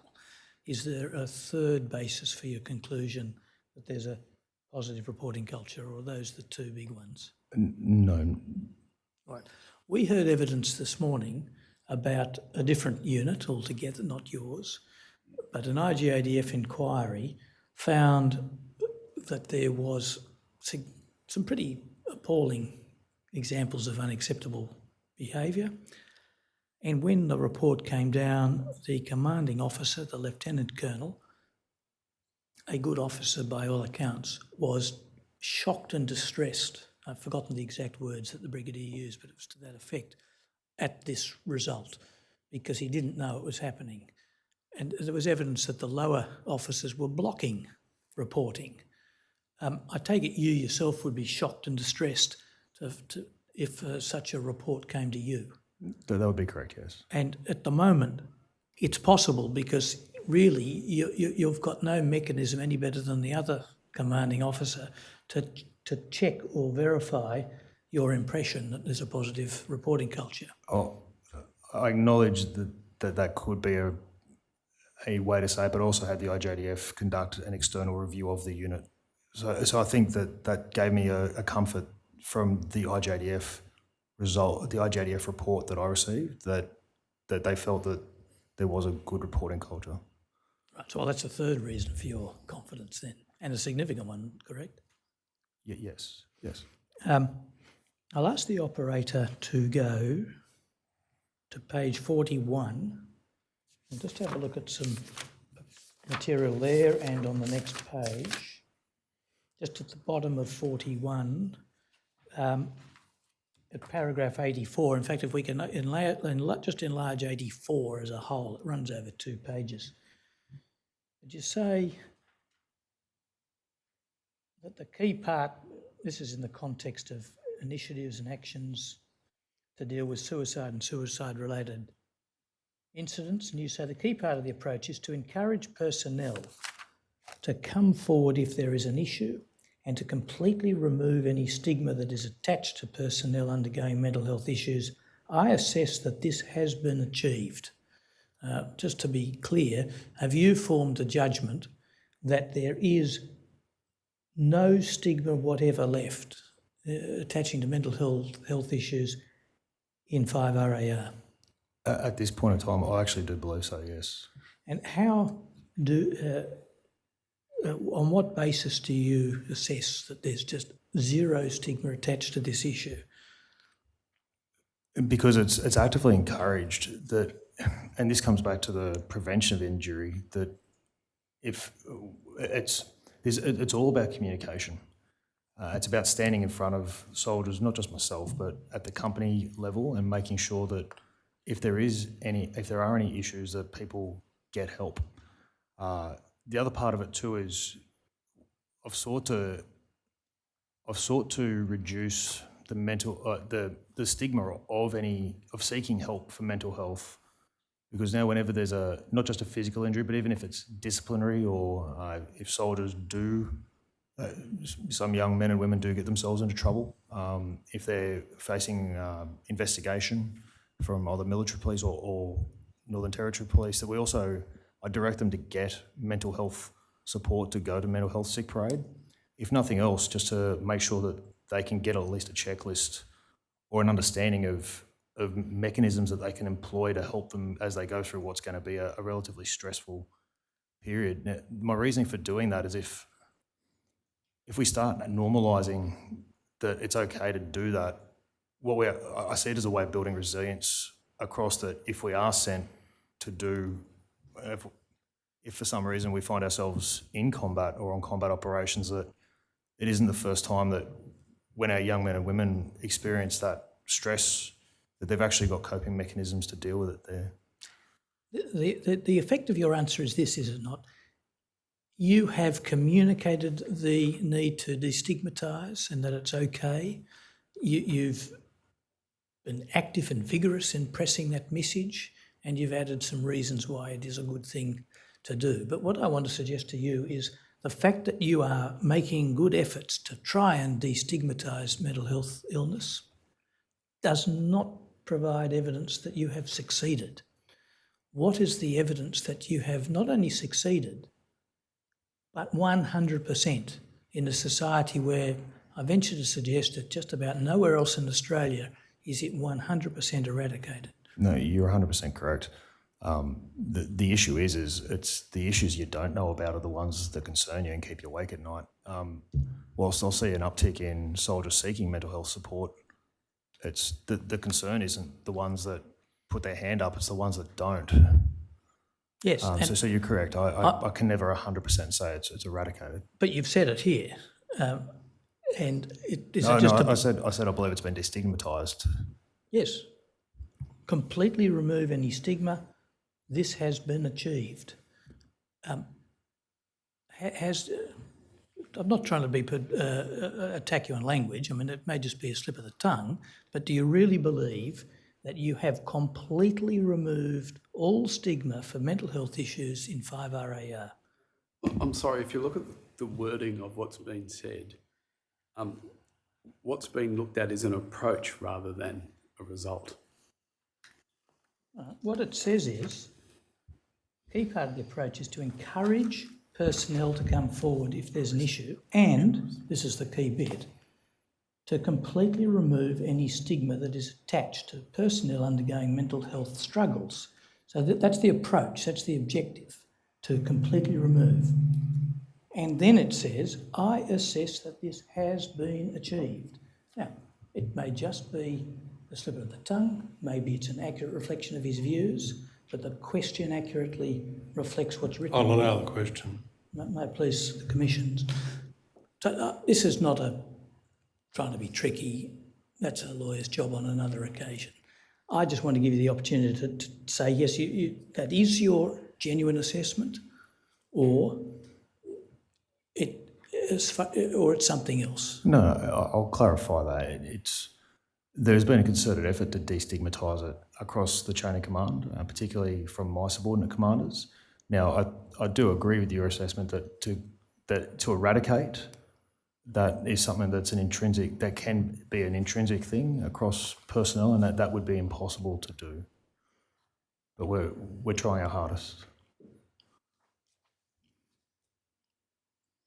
At 86A, which is further down the same page, you're giving some information about suicide and suicide-related issues. In effect, you say that there have been no instances of suicidal ideation reported to Comcare because none of them had a service nexus. Yeah, that's correct, yes. What do you mean by a service nexus? So that they weren't caused directly by their service. That there were other factors being primary factors being alcohol, relationship issues are probably the most predominant issue that we saw. In the evidence we've received so far would indicate that it is very rare that suicide or suicidality has a single cause, and that there's usually multiple factors accumulating. Are you saying that there's no service nexus just because there are other factors as well, Or are you saying, I've identified other factors and I've identified that there's no service issue at all? There's a multitude of factors for, again, that we come back to this being a human endeavour, and every individual is different with their own different circumstances. The key part about that question there is it relates as was it reported to Comcare as a workplace health and safety issue? The answer there is no, because it wasn't a workplace health and safety per se issue, but it was reported, and it was reported through the chain of command through brigade, and they were recorded. Each one of the incidents were recorded on the Army Incident Management System. Do you make, for the purposes of reporting to Comcare, is it assumed that there's no nexus unless it's proved that there is? Or is it assumed that there is a nexus unless it's proven that there isn't?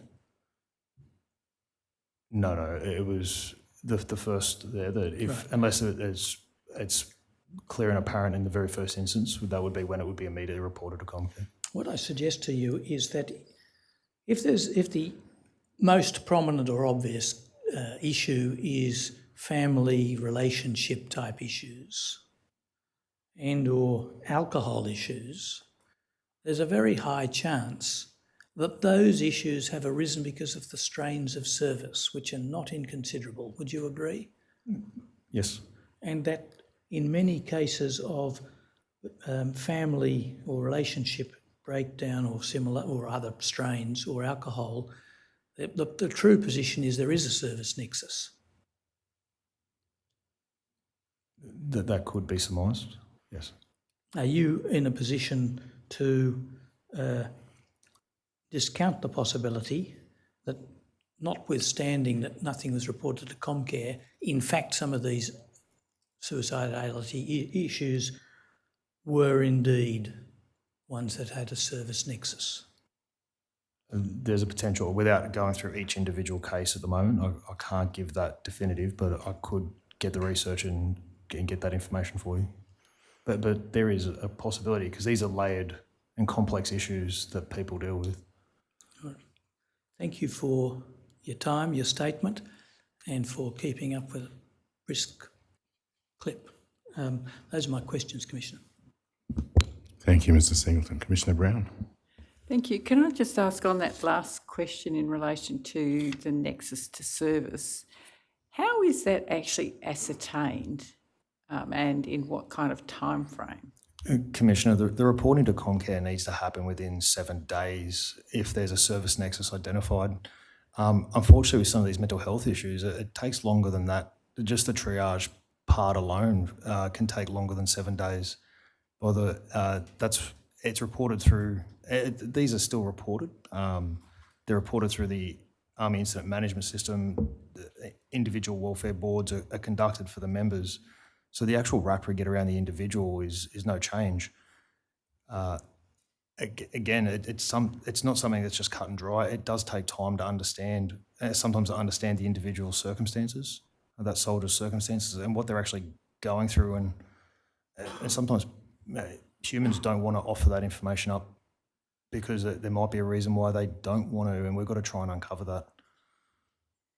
I'm still not clear exactly how you determine, though, the nexus to service. Okay, you have an individual welfare board, you try and understand, but is there a process that helps you to understand? Yes, Commissioner, there is, but it's subjective. It's not an objective outcome. So we're trying to get to that. This is from clinicians, particularly psychologists and doctors who provide me that advice from a clinical perspective. And if they come and say, "Hey, this is 100% caused by something in service," then that would be that workplace health and safety. It doesn't detract from any issue in their life, that we still have to take it like deeply seriously and go through it. So what do you actually understand by nexus to service? Is that because it's a kind of a vague word, really? Yeah. Is it that is it interpreted to be caused by service, or is it interpreted to be occurring during the course of your service? Like, How should we understand nexus to service? For me, Commissioner, and for my understanding of the question, is that I take nexus to mean that it was caused by service specifically. So if someone had a suicidal event following an extended deployment, separated from family, was using excess alcohol perhaps as a way of endeavouring to cope with their circumstance, would that constitute a nexus to service in your view or not? It would in that context, yes, but I think, Commissioner, I feel we're very focused on whether it's reported as a workplace health and safety incident or it's reported as an episode of suicidality. I think that we can't. You got to be very careful from my job not to get focused on the bureaucracy or the paperwork of it, but to focus on the individual and the human involved. And So yes, you are correct, Commissioner. Yeah, no, and I absolutely appreciate the perspective you're bringing, but I guess the risk of not entirely accurately establishing the nexus to service is that it's then seen as the individual's issue and not the services issue.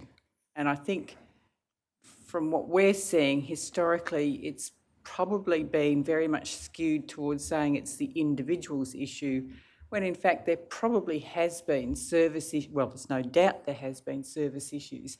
So whilst I appreciate it's a challenging distinction, it's also an important thing to try and actually capture the picture accurately. No, I do agree with you, Commissioner, and there's never one factor alone that is the sole one thing. That these are always layered. It's based off the individual's own experiences and the situation. And this is the problem, is we can't just have a one-type-fits-all approach to this. We've got to. It really has to be done on a personal level. Okay. Can I go to the questions Mr. Singleton was asking you about stigma? And I appreciate the clarification that you gave, but just wanting to understand, you say you think that you've largely been successful in promoting a non-stigmatising approach to mental health. So by that I could take it that no one ever uses the word linger in 5RAR. And unfortunately, Commissioner, that sometimes soldiers will use terms in parlance that are not appropriate. The key thing there is if they do use that term, we as soon as we're aware of it, we take action straight away. And I know specifically where you're referring to, Commissioner, and actions were taken for that. It's an unfortunate thing, but and this is a part of the command level approach, following on from some of the things that have happened within 5RAR that we're now, unfortunately much more attuned to through some tragic circumstance. But it's given us from the whole command team. It's not just myself as the CO, but it's every junior sub-commander and command team. But we're a lot more. We're very attuned to it now. But okay, I mean the other issues I guess that have been associated with the stigma is that people don't seek help because of the career implications and because of the possibility of downgrades and therefore impact on their role.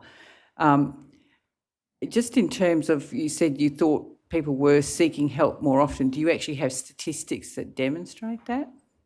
I don't on me right now, no. No, okay. So you think that there's more... Commissioner, I could seek the results. The other issue is unless for things like mental health presentations or for sick parade presentations, the individual has to give consent who presents for the doctor to then inform us as the command team. So it's difficult information to come by.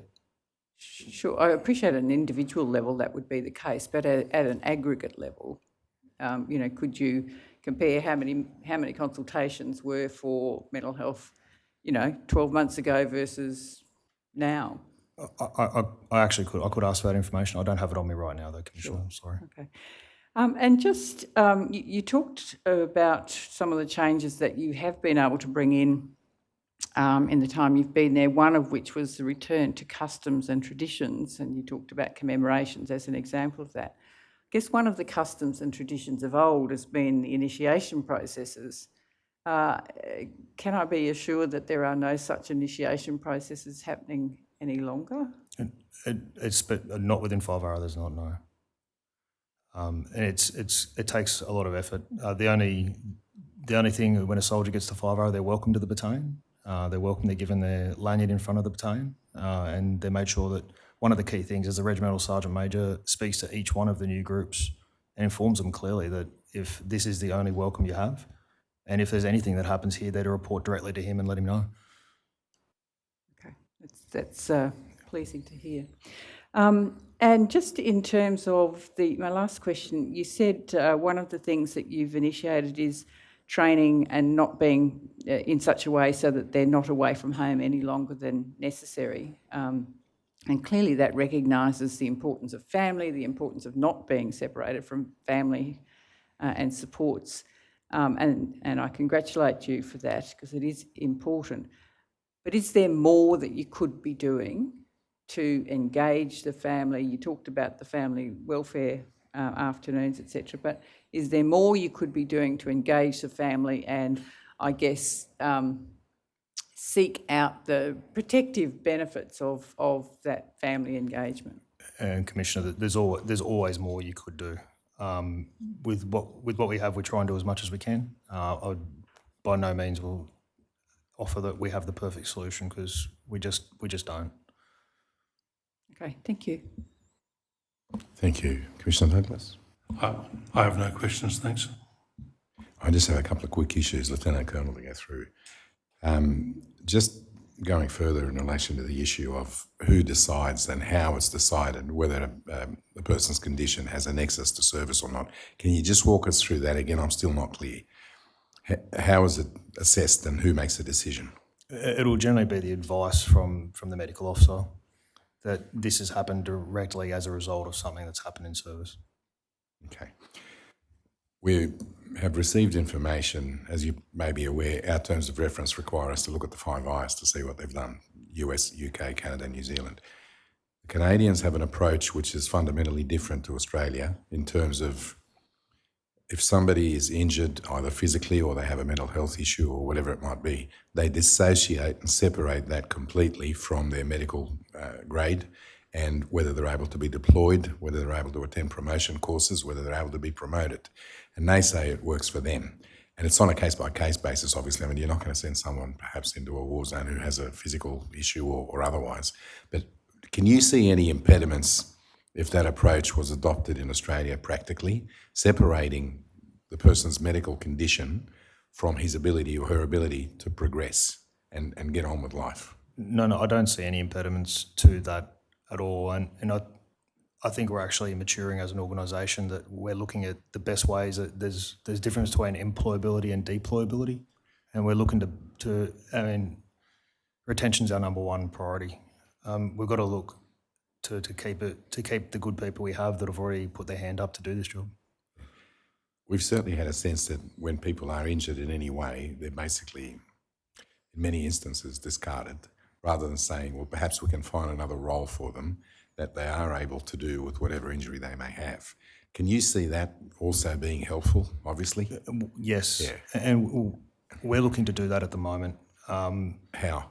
So through soldiers who are injured, if they are long-term downgraded and if, for example, if they've got an injury that will prevent them coming to do the physical requirements that are required of being an infantry soldier, which is quite demanding, we'll look at alternate, what we call alternate jobs across Army or other services that they can do. And what we seek to do as a part of their rehabilitation is give them on-the-job training, almost a try before you buy within the unit or across the brigade area in Darwin, because it is quite a close area. We haven't discussed the process of discharge at all. Can you just talk us through how you approach that process under your command? So if a soldier, there's two types. If a soldier does seek to cease serving of their own volition after they've served. They'll submit their request, an AC 853 it's called. It'll come through their chain of command and it'll be sent to the career management agency, and they'll be given the date that they're no longer in service. That then, what we have to do then at different levels is trigger one is to make sure they go and see one of the veterans advocates we have in Darwin to make sure that they do have things like a DVA white card. They have spoken to DVA and commenced any claims processes. There's also an entitlement they also have an entitlement to support, which was managed through a trade transitions while in Darwin for us. And we go through that. For soldiers who are, for medical separations, we're at the unit and subunit level, we're a lot more involved in that because it generally follows a number of welfare board processes and generally a year, in excess of a year of a process. So the actual then separation is a lot more intimate for involuntary separations for things like discipline, etc. Again, we generally find we have more interface with the individuals than we normally would because we've had to deal with them. We've had to deal with situations that are either administrative or disciplinary for that individual soldier. We have heard a lot of evidence about people essentially being forced out without their medical application for aid and pensions and everything else actually being lodged or let alone approved. Is it your sense at the moment, today, under your command, that it's possible that someone could be forced out without all their issues being addressed, resolved and, I won't say finalised, with DVA and otherwise? What are the odds of that happening? No, I mean, it is possible it could happen, but we're taking every possible step that we can to prevent that. And what we're really trying to seek is, particularly for medical, Commissioner, if we're talking specifically for medical discharges or medical separations from service, what we're seeking now is when we understand how serious an injury is and whether it would be then it would preclude that individual from future service, is to start the preparation for transition as early as we can. And that's where we can also have some things through the Soldier Recovery Centre as well for preparation for transition. Is there a structured process for exit interviews? And are you involved in that? Yeah, I conduct every exit interview in the battalion personally. Okay. There's no checklist or structure. But we do make sure that, and it is nuanced as to the kind of separation the soldier's undergoing. Particularly if we have soldiers who choose to leave or transition to reserve service. We always make sure, the RSMs are very good, he always makes sure they have his number in case they ever do want to come back. But when it's also an opportunity to ask soldiers as they leave. Sometimes soldiers don't always want to tell the chain of command what's really going on. It's an opportunity just before they take their uniform off and leave service to just ask, the question is there anything here I need to know?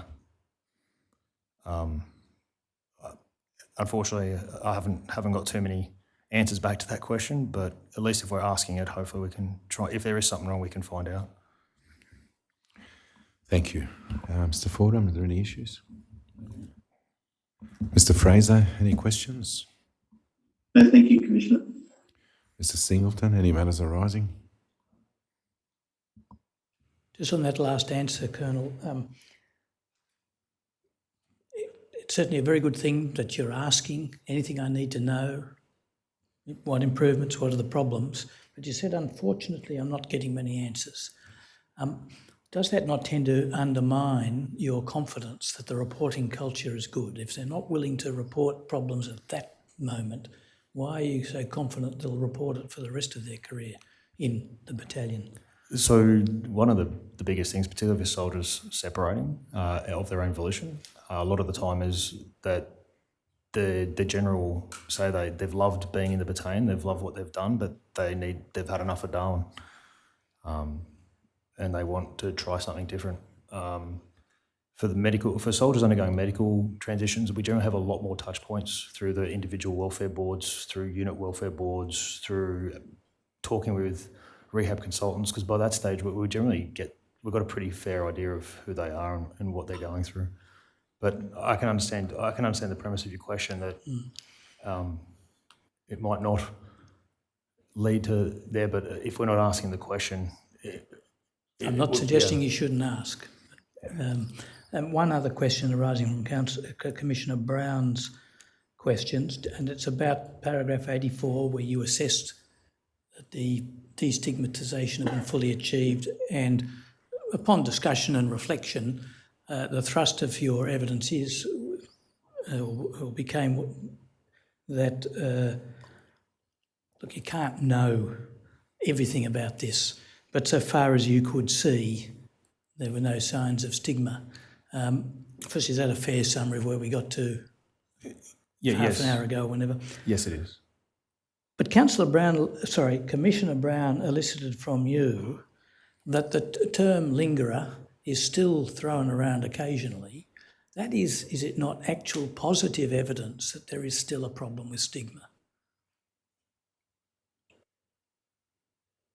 It could be couched that way, but by the same token, if it's ever brought up and the very second we don't do something about it, as soon as we know about it, that's then when it becomes almost a normalisation of the deviance. And one can see the need for a commander to have as much as possible an optimistic outlook, leading the battalion with confidence and trying to imbue that optimistic sense in the entire organisation.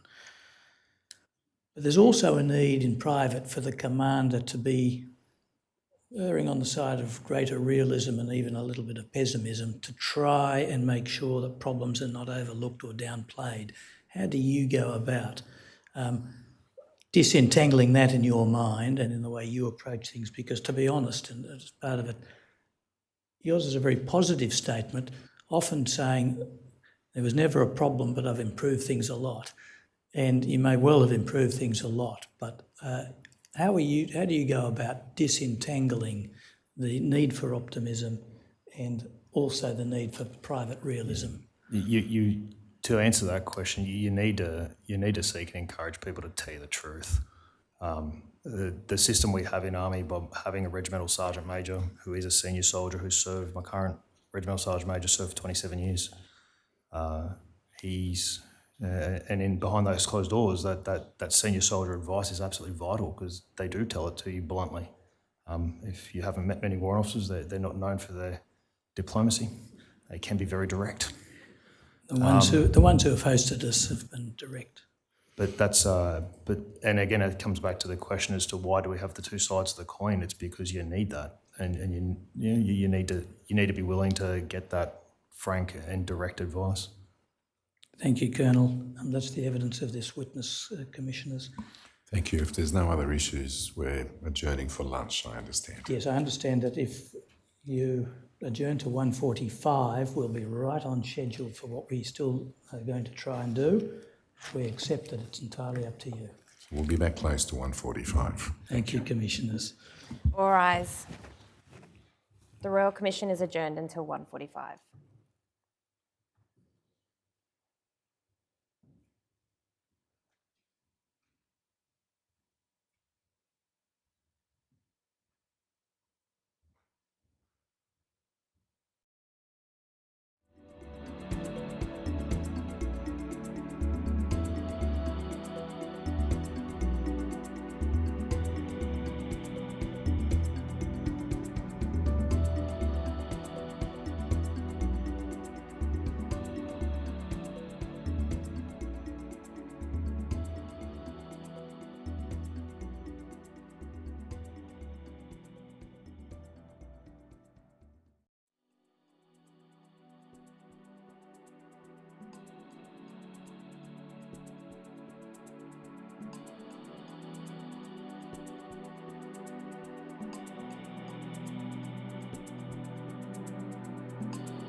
The Royal Commission is resumed. Please be seated.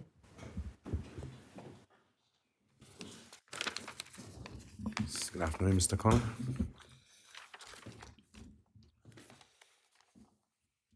Commissioners, you'll now hear from Lieutenant Colonel Nicole Walker.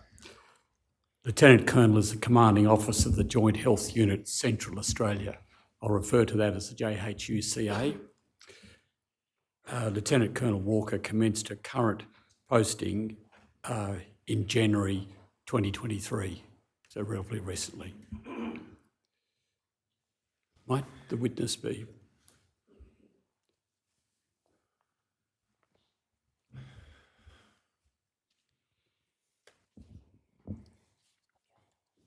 Lieutenant Colonel Nicole Walker, do you swear by Almighty God that the evidence you shall give will be the truth, the whole truth, and nothing but the truth? I do. Thank you. Operator, please display Lieutenant Colonel Nicole Walker's tender list. Commissioners, there's 29 rows there. I tender rows 1 to 28, including item 3A. The items marked in blue are confidential. There are also some other documents listed at the end of that are already tendered. If you'd go to the next page, please, operator.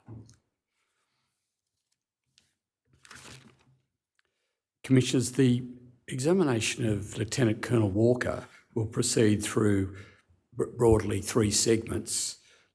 Firstly, Lieutenant Walker's career and her deep experience and qualifications in mental health, now over more than 20 years.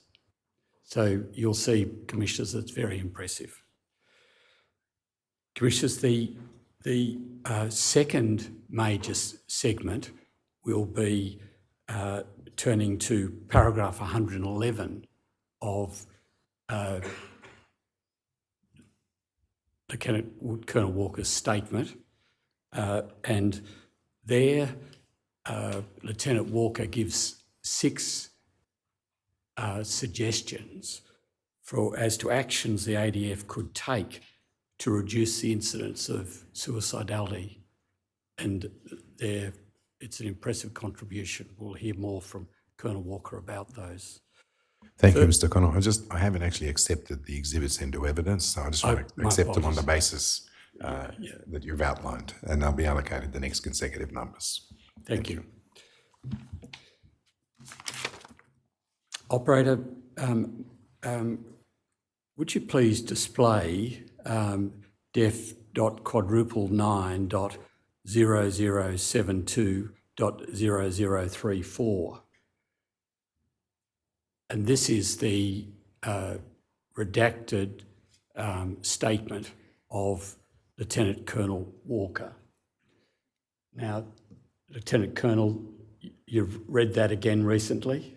Yes, I have. And what you've said in there is true and correct? Yes, that's correct. Thank you.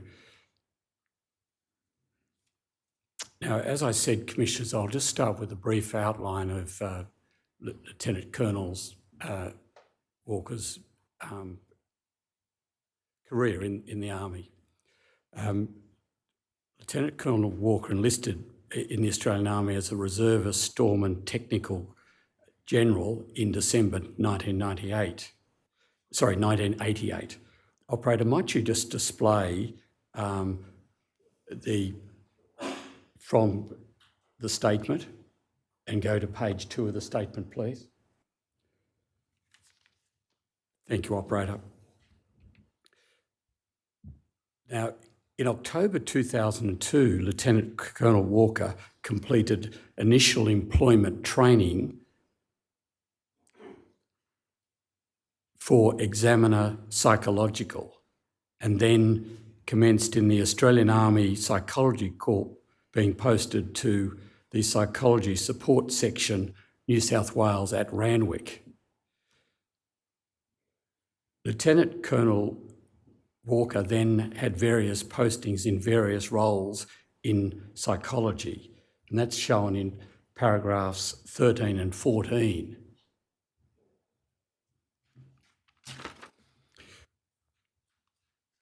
Commissioners, Lieutenant Colonel Walker undertook study in psychology and completed a Bachelor of Psychology with honours at the University of New England in 2007. Commissioners, from January 2008 to January 2010, Lieutenant Colonel Walker completed an internship as a psychology officer in the Australian Army. In January 2010, Lieutenant Colonel Walker became a captain. In February 2010, Lieutenant Colonel Walker was registered as a general psychologist. In 2011, Lieutenant Colonel Walker commenced the Masters of Clinical Psychology Defence degree at the University of Adelaide. Lieutenant Colonel Walker graduated from this degree in April 2015.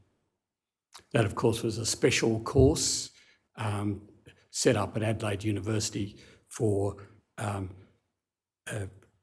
psychology and defence. Now, between January 2012 and January 2014, Lieutenant Colonel Walker was posted as psychology officer to 1 psychology unit, the Townsville detachment at Laverick Barracks. Now, the 1 psychology unit has been decommissioned, or I think in November 2021. At Laverick Barracks, Lieutenant Colonel became second in charge to the mental health and psychology section. Now, in January 2016, after doing various placements for a master's degree at Adelaide, Lieutenant Colonel was promoted to Major, and Lieutenant Colonel was posted as the officer in charge to the mental health and psychology section at Royal Military College in the ACT. Remained in that posting for 2 years. Now, in that posting, Lieutenant Colonel Walker worked as a health centre manager at Duntroon Health Centre and also as the regional mental health manager for the Southern New South Wales Joint Health Unit. In January 2018, Lieutenant Colonel Walker commenced the program to become a clinical psychologist.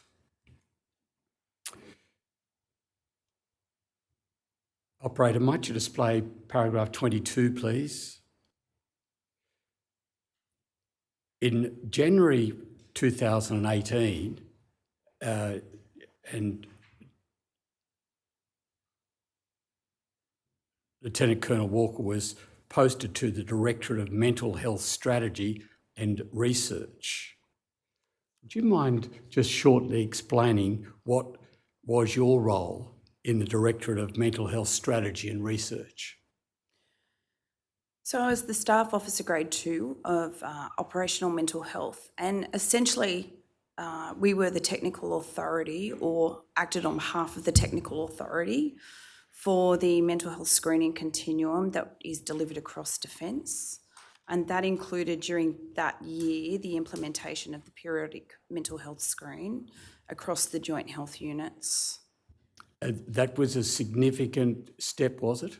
Absolutely. What it meant was members who had not undergone a mental health screen in the preceding 12 months, if they went to a health centre for a routine medical officer appointment that they had booked, we leveraged off that opportunity to administer basic psychometrics and for the medical officer to talk to their members about the results of those psychometrics.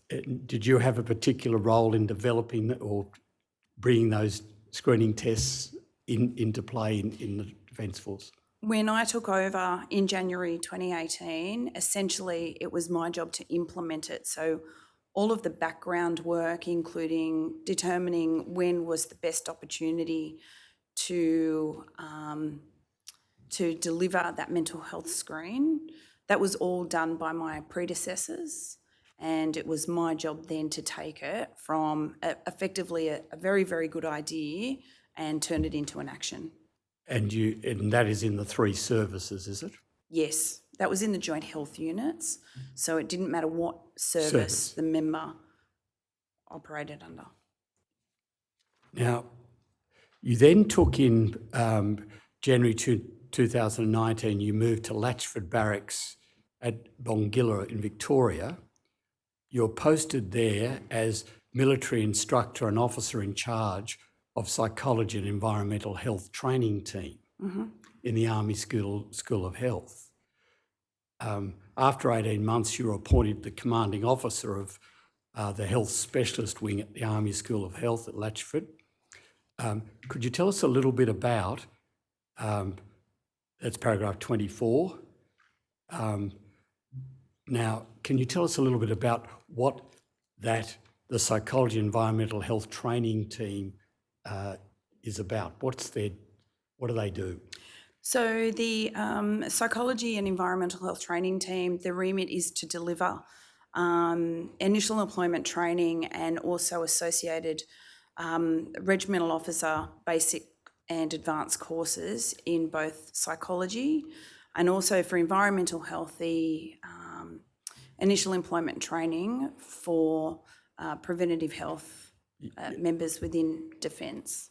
Now, is that for people across Defence people across Australia? Yes. It's just the Army, or it?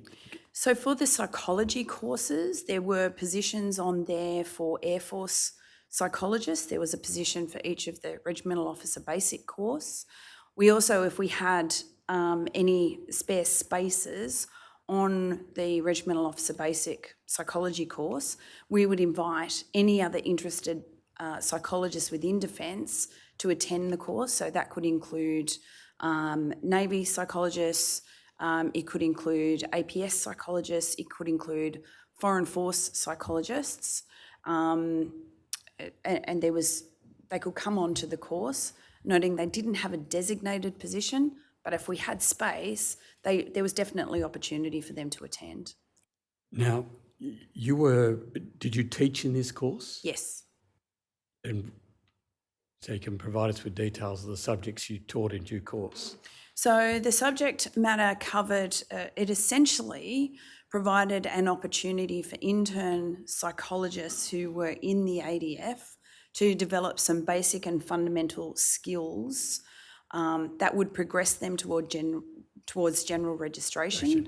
It also provided some very defence-specific training to enable them to operate as a military psychologist, albeit when they finished that course, they couldn't progress out on their own. There would still be a period of mentorship and supervision for them to undertake. Now, is the system still operating? Yes. And how many, you got any idea of how many people a year are coming through the program? I do believe that there's approximately 15 positions per course, and I believe this year there's going to be 2 courses run. Thank you. Now, you finished there in January 2021, and at that time you were promoted to Lieutenant Colonel, and you were then you were posted to the Clinical Advisory Group for Garrison Health. Now, would you please display paragraph 25, please, operator? Now, would you mind, and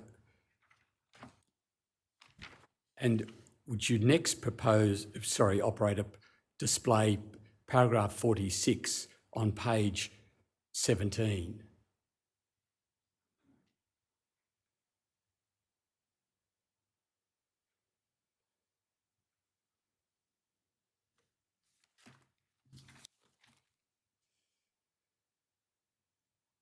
Now,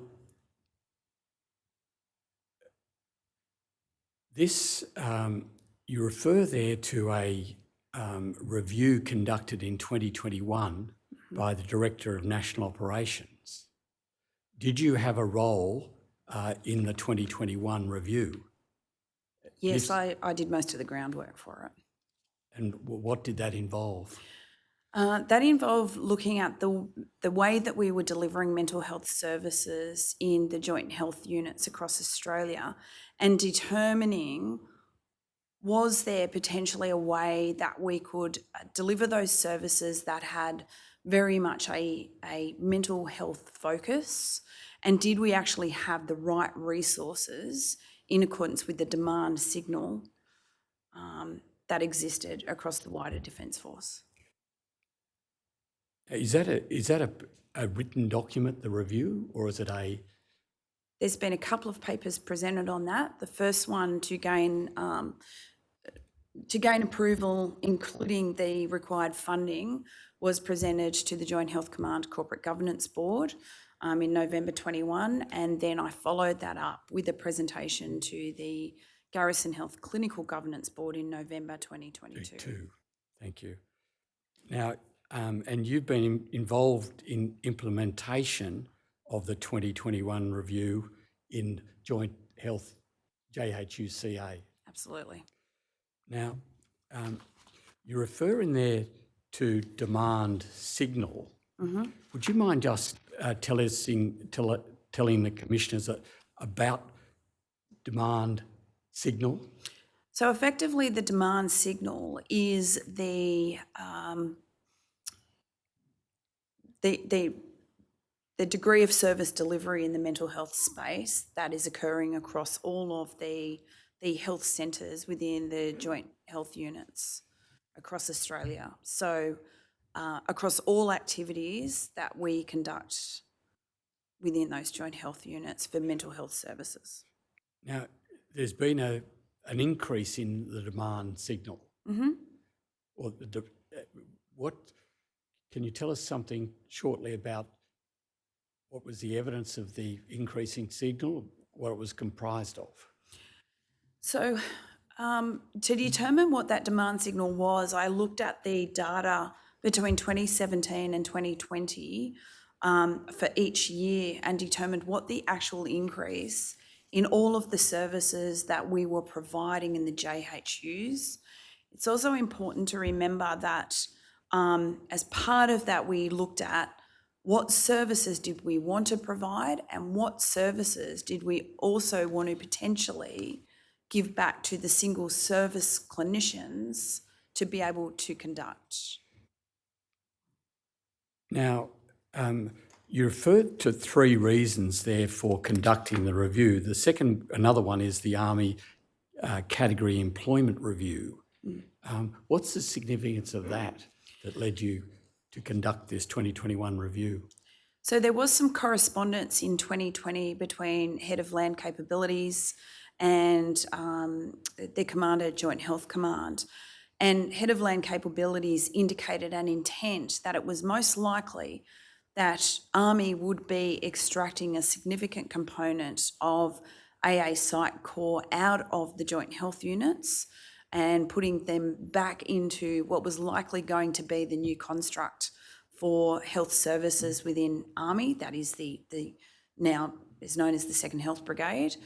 Of the 35 positions that they were going to take from Joint Health Command, 34 of them were coming from the Directorate of National Operations, and 33 of those positions were actually on the clinical line, that is, delivering mental health services and psychology services, including the organisational and occupational psychology services. Now, the 2nd Health Brigade is coming into operation, I think, came into operation in March 2023. That's correct. It represents a fundamental change, doesn't it? It does. Would you describe in a couple of minutes or a minute or so what that fundamental change is? So effectively, Army made a decision that they were going to go with a particular model of health service delivery in the land environment. And as part of that, to ensure that we had the manning that they required, They took 4 units off the Army Orbat. They created 4 new units, and they also created a brigade headquarters that would sit over those 4 health battalions to deliver what Chief of Army needed Army Health to deliver for Army. Thank you. Operator, please display def.1165.0001.548.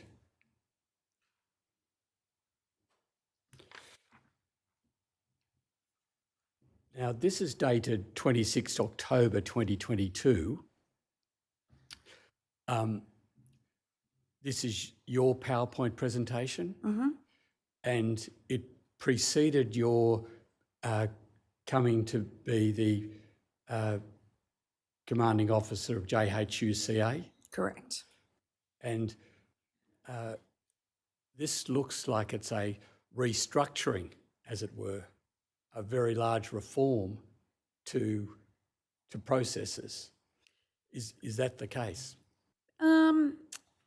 Partially, and it was partially the case.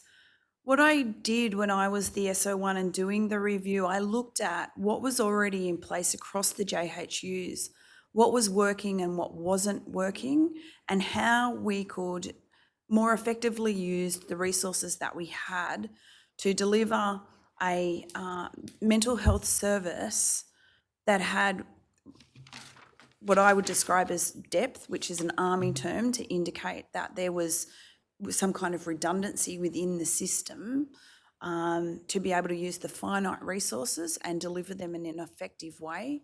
So I actually leveraged off some of the work that was being done in at least 2 of the JHUs, namely North Queensland and Vic-Tas regions, and then basically disseminated that across all of the JHUs and started the implementation process.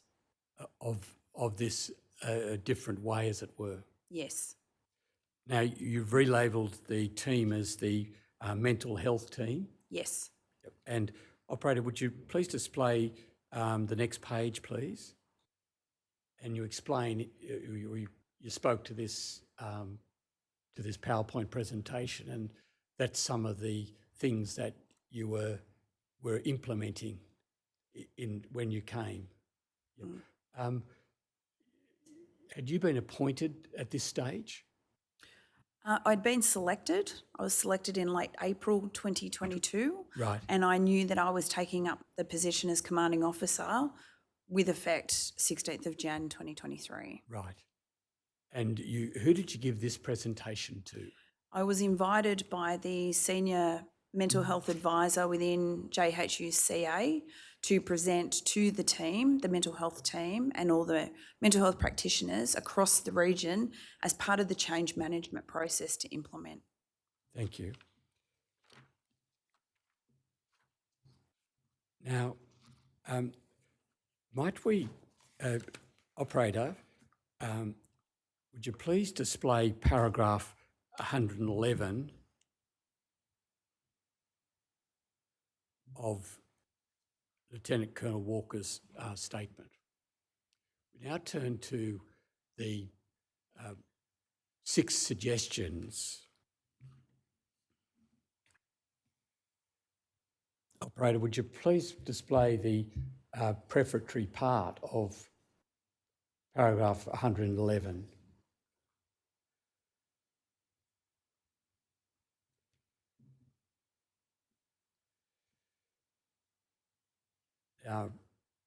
Commissioners, you'll see that Lieutenant Colonel Walker said, in terms of specific actions I believe the ADF can take to reduce the incidence of suicidality, I suggest the following. Now, operator, might you just display paragraph 111A?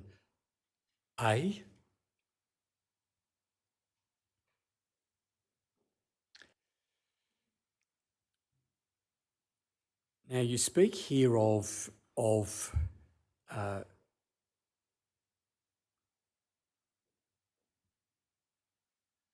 enhancing meaningful and evaluated mental health literacy education across all levels of defence.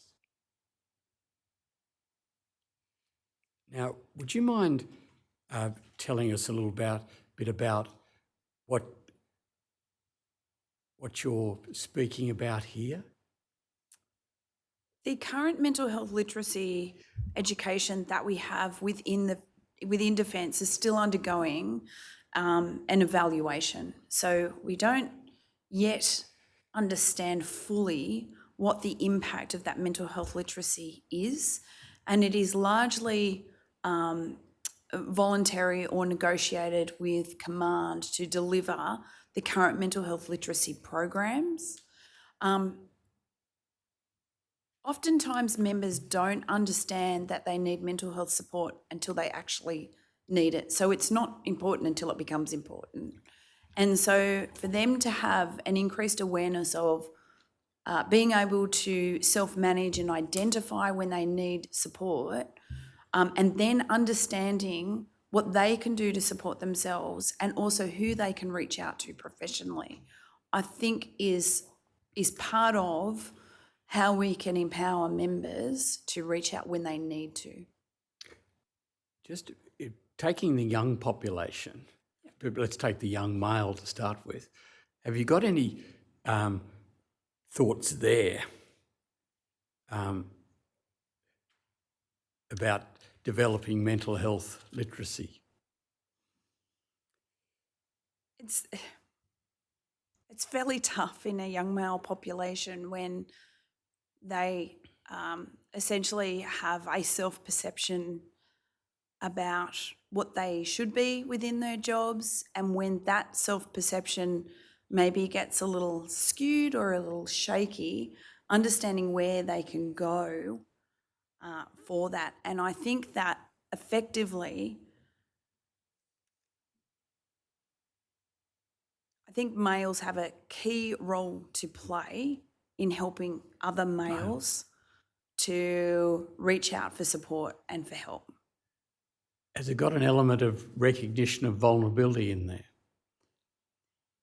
Yeah, I mean, that's tough for a young man to understand that they might be vulnerable.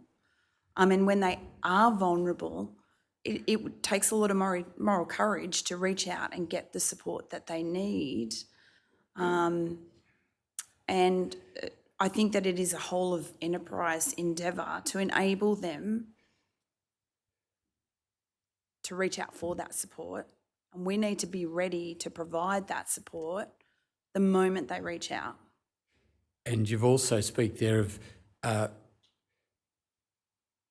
their mates reaching out, as it were. Absolutely. Absolutely. Sometimes humans don't understand that they're in a vulnerable situation, and it takes other humans to say, hey, do you need help with this, essentially? Now, when you say evaluated there, what do you mean by that? I think what do that you envisage there? Sorry. I think that we need to be very careful about what we're delivering and making sure that any commitment or resources that we make to mental health literacy education, that education is meaningful and it is reaching the people it needs to reach at the time that they need it to reach them. So I think, just putting out a mental health literacy education program without that evaluation, the key messages can essentially become lost in purely delivering the education. So I think we need to make sure that it is meaningful. I think that we need to make sure that we're doing it in an efficient and a resource effective way. And we need to make sure that the messaging we're putting out is the right messaging. Do you see anyone working on this? Have you been working on this? Within Joint Health Command, we've got the Continuous Improvement Framework, known as the CIF, Yes. and that's looking at the current programs. I'm not aware of the progress of the CIF. That's outside of Garrison Health. But it's being worked towards, as far as I'm aware. Have you got any facilities made available to you so far to be able to use in JHUCA in this regard? For the evaluation, or For the enhanced, meaningful mental health literacy education? so the mental health literacy education rests within the prevention and intervention space that is generally delivered by the ADF Centre for Mental Health. Right. And they have programs within my unit. The Centre for Mental Health representatives in the Northern Territory sit within, are housed under the same roof as my unit and are welcomed in as co-colleagues, etc. And if I, for example, requested that they deliver some education to my unit, they certainly would do that, as they would for any commander who would request it. Operator, might you next display paragraph B, please?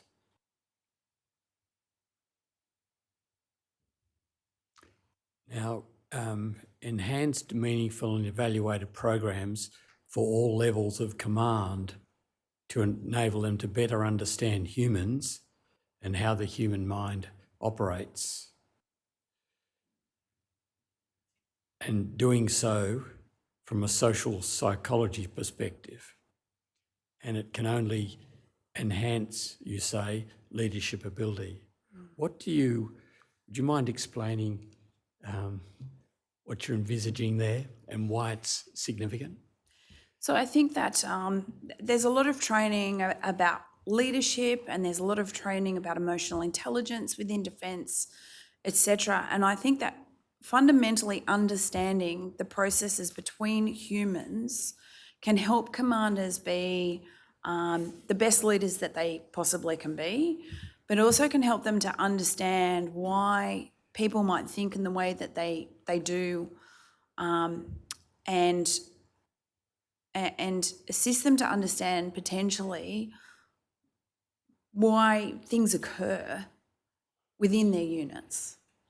So we touch on that training quite frequently within defence, but I found it particularly heartening that during pre-command course, which all commanders in, I know Army and I know Navy and Air Force run similar courses, pre-command we collectively were provided some presentations fundamentally about how the human mind works and social psychology and things like that.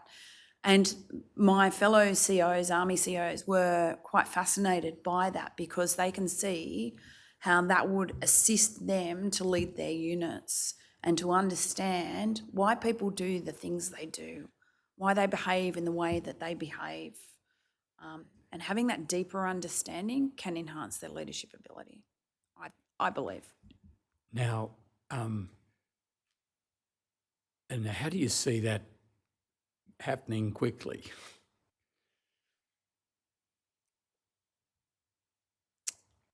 I'm not sure, to be honest.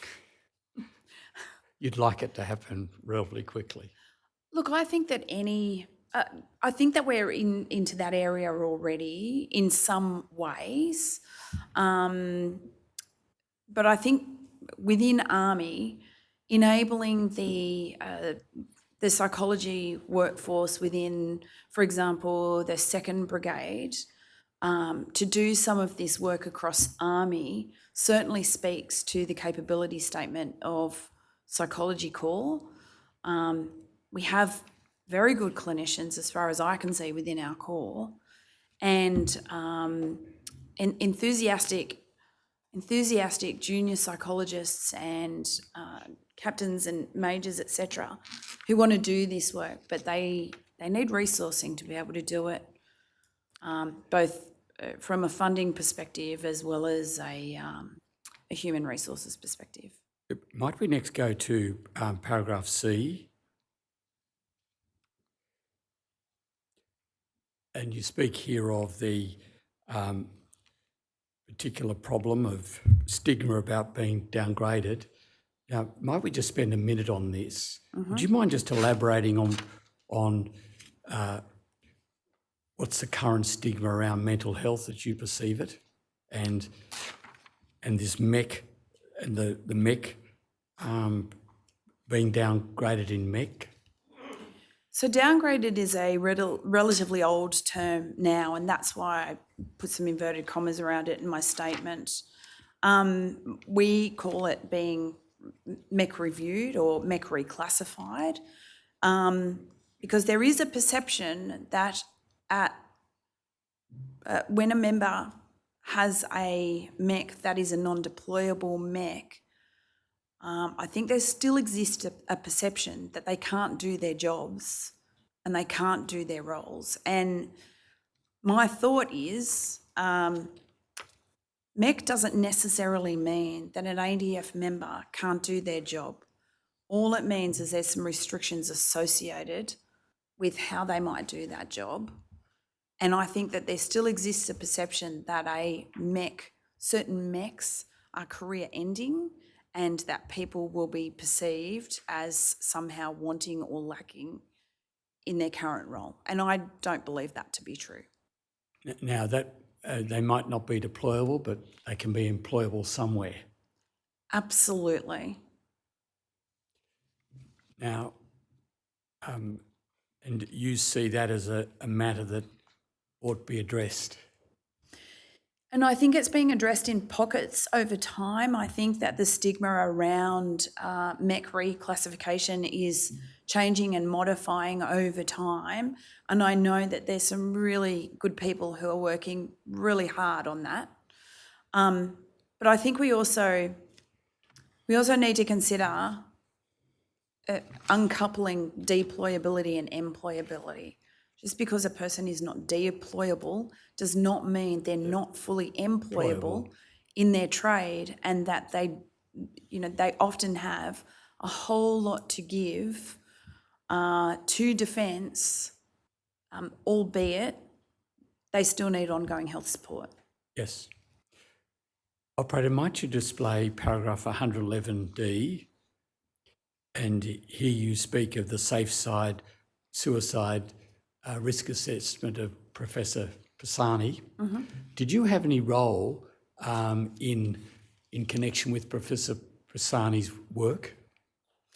I did, as part of my role as the SO1 mental health, I actually hosted Dr. Pisani when he came out to Australia. I think it was early last year, so about 12 months ago.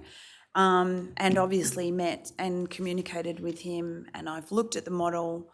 Other components or other areas within Joint Health Command were taking care of the procurement and implementation of SafeSide. You'd wish there to be a hastened implementation of the SafeSide suicide risk assessment model. I think that SafeSide is neatly dovetails with the current system of mental health risk assessment that we have. I don't think the model that we have at the moment is necessarily bad or it needs to be totally taken away. I think SafeSide is the natural maturity of the current model that we have. It extends the education across the organisation. It provides for more nuanced assessment in line with what actions can be taken and how we, I guess, manage what the suicide risk is at a given point in time. The Defence Health Manual proceeds on the low, medium, high risk way of doing things, and that's been called into question as to its value. Do you have a view about that, and are things changing there?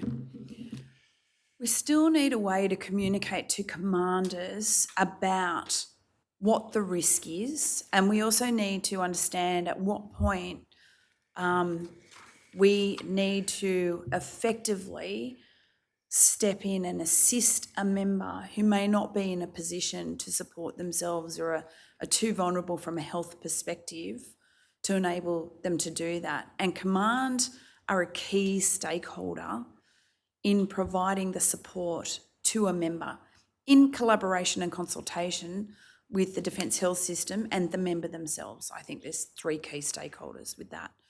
So we need a way to communicate what the particular risk is at a particular moment in time, noting with any mental health risk assessment construct, the predictability of an assessment literally only lasts for the period of time that you're with that client or patient. Yes. So we need to be able to communicate what the risk is. We need to have a common language to talk to commanders about what the risk is. So I don't think that having the risk levels is necessarily a bad thing. It does enable a common language. I'm not sure specifically what SafeSide says about those risk ratings, but yeah, it's about communication, those risk levels. Now, operator, might you move display E, paragraph E? Here you speak of the welfare board system and its different operation in different services. And you are suggesting that it would help to have standardised definition and process of the welfare board system. Now, what's your view generally of the welfare board system as a process? Is it not disturbing to the individual to be presented with an array of people? Potentially. The single services, each of them do it slightly differently. And given that we have a joint defence health system, doing it slightly differently can be, means that we have to navigate 3 separate systems or processes dependent on what the member's service is, or if the member is in a joint space, potentially what the service of their commander is. A welfare board doesn't necessarily have to be a huge number of people.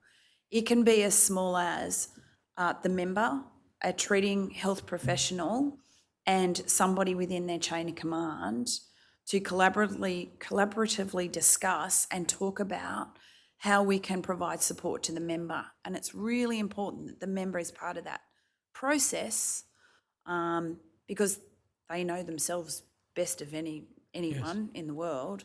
So it's really important that they are part of that team who are providing a way to assist them at that particular point in their lives.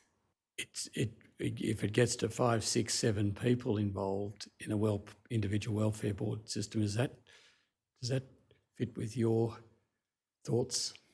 I think that the welfare board system, it needs to be targeted individually depending on what the concern is at the time, and also about who does the member provide consent for, who do they see as being a participant within that welfare board system to assist them. I also think we need to change the name of welfare board system, for our First Nations members. Welfare board has got some pretty negative connotations, but I don't have another word for it. Yet. So it's the best way to, it was the best way to describe it. So I find whenever I say it, I'm like, oh, it could be potentially confronting for some cultural groups within our organisation. Did you come up with the term mental health team? Yes. Now, operator, might you display paragraph 111F?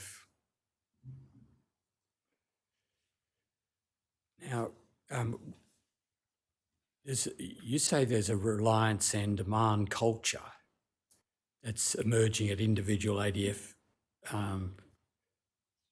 level. Now, what are you speaking of here? If I have a health issue today, I know that I can go to the health centre at Campbell Barracks and walk up to the front desk and say, I need to see a health professional. And they will enable me to see the health professional I need to see based on my presentation in a time, within a time frame based on the acuity of my presentation without question. And by virtue of me being a defence member, I can do that. I can ring the all hours support line and there will be a health professional on the other end.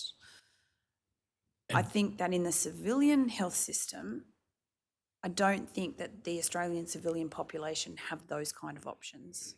And the final part of that paragraph, you're really speaking of the problem this presents for, the challenge this presents for transition, an ADF member transitioning to civilian life.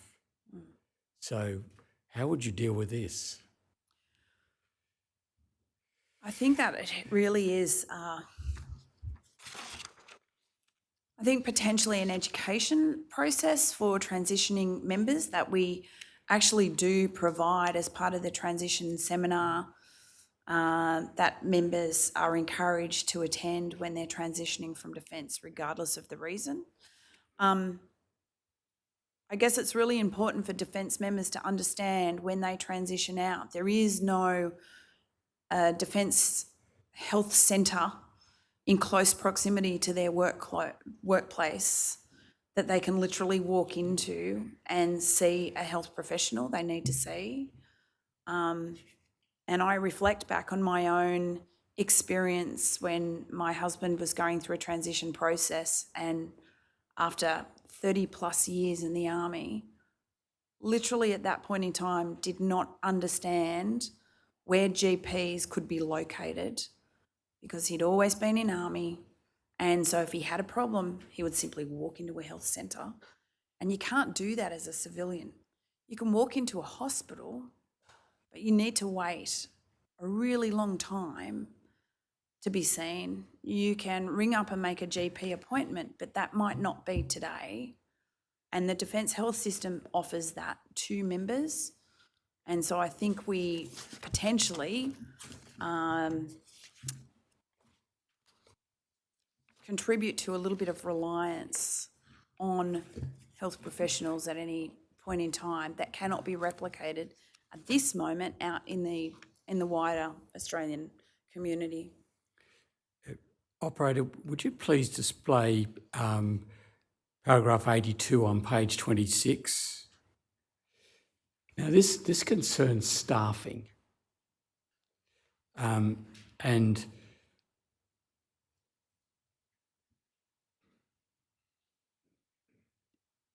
is staffing, have you got enough staff, to deal with with the increase in the signal demand, with the problems that are around Roberts and Barracks and so on?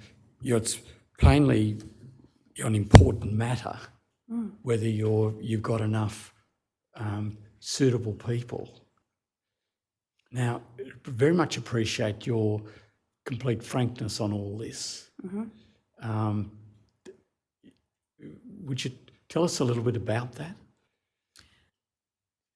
I believe that the Joint Health Unit is appropriately staffed. I believe we've got enough positions to do what our mission statement essentially is.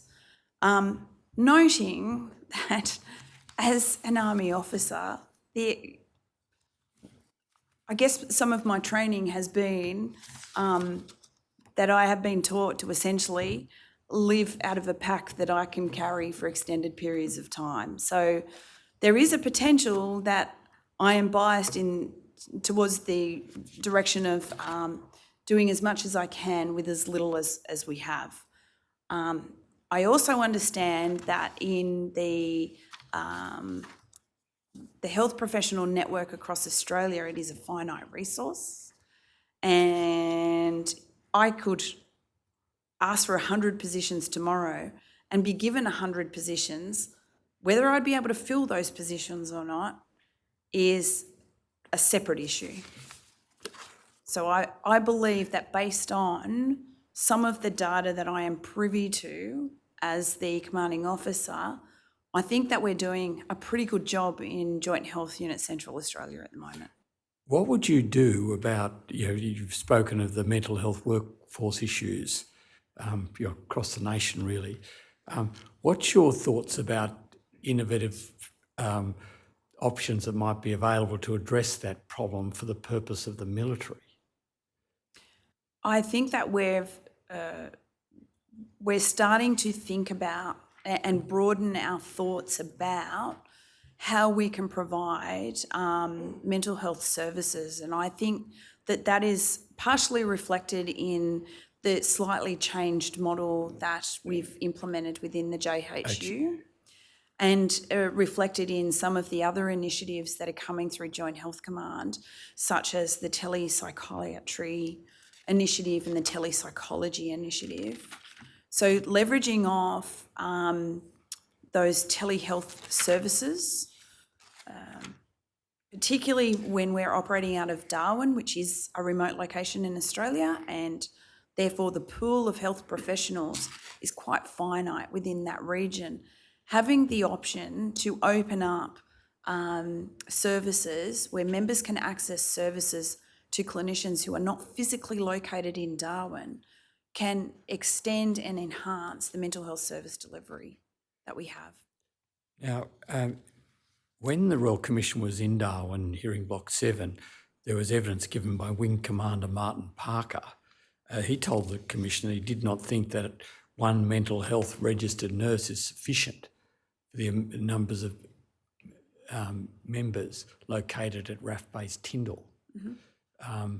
Squadron Leader Victoria Dews told the Commission there's enough demand at RAF Base Tyndall for a third full-time GP without wastage.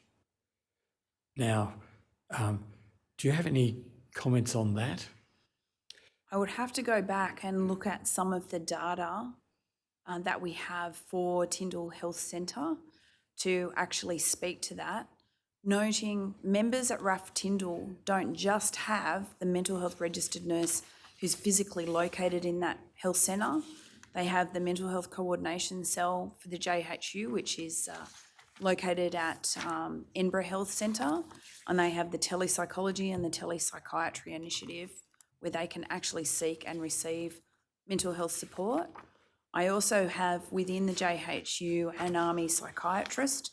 That Army psychiatrist routinely attends RAF Tyndall 1 day a month, and then every few months she will go down for a block period to provide services to her clients and patients at RAF Tyndall. So it's a little bit more than just the one mental health registered nurse. Now, excuse me a moment.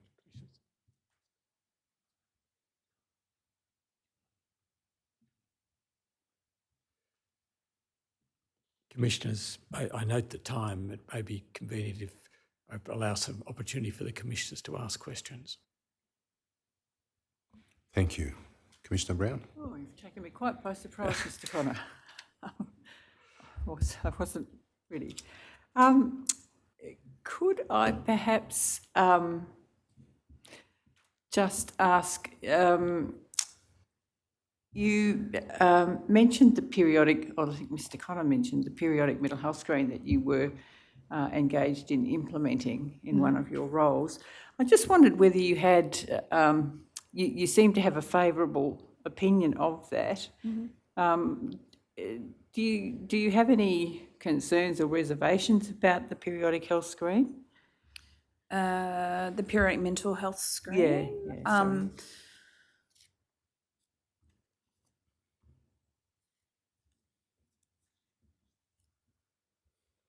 None that come immediately to mind.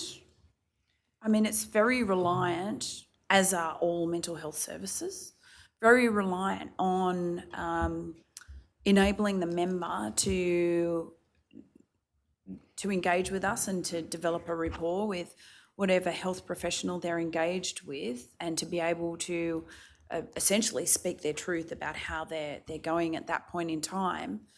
I think that the positive part of the periodic mental health screen is not the administration of the mental health screens. It's enabling the medical officer to look at those screening results and having a brief conversation with the member. That actually is the part that is, I guess, the platinum moment in that process. Because simply administering, for example, a K10, does not create a human-to-human connection. And it's only other humans, it's not policy, it's not psychometrics, it's only other humans that can save a human life. So I guess one of the questions is, do you think people do tell the truth when they're answering? And I know it is a basic psychometric screen, but do you think they do tell the truth? That's the first question. In my experience, ma'am, I think they absolutely do. If the health professional creates an environment of authenticity and connectedness, I think that people generally will tell the truth. If the health professional has the courage to, for example, ask a question about suicide, I believe that members will generally follow the lead of that health professional, and they will answer honestly. I don't think that members who are very vulnerable understand potentially how vulnerable they may be at any point in time.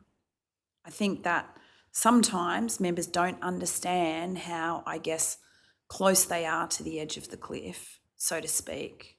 And I've had that in my experience as a military psychologist, that members haven't realised how unwell they are potentially until I've reflected that back to them.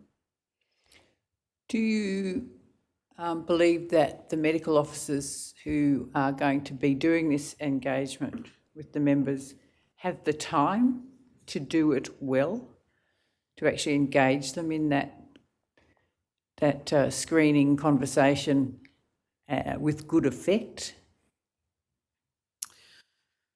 I think there's variability in that it really depends on the individual differences associated with that particular medical officer, and some medical officers can do it very well in a very short period of time, and others not so well, and that's the general variability that you would get across all of humans for any profession. I do think they are given the time. We try to provide as much administrative support, health administrative support, to our medical officers who are fundamental to our defence health system, to enable them to provide the best care that they can to defence members. I guess Mr. Connor was referring to the comment that's already been made about the need for a third GP, which kind of suggests that they may well be, and that was at a particular location, but that there is pressure on the time available. And if there's pressure on the time available, you could kind of see how potentially those conversations might get cut short. And I guess the risk of that is if you've got a periodic health screen that either isn't answered truthfully or that the time doesn't allow it to be actually meaningful, you potentially get a false result that gives you the impression that everything's great when in fact it's not. Absolutely. Yeah. Is there any way around that?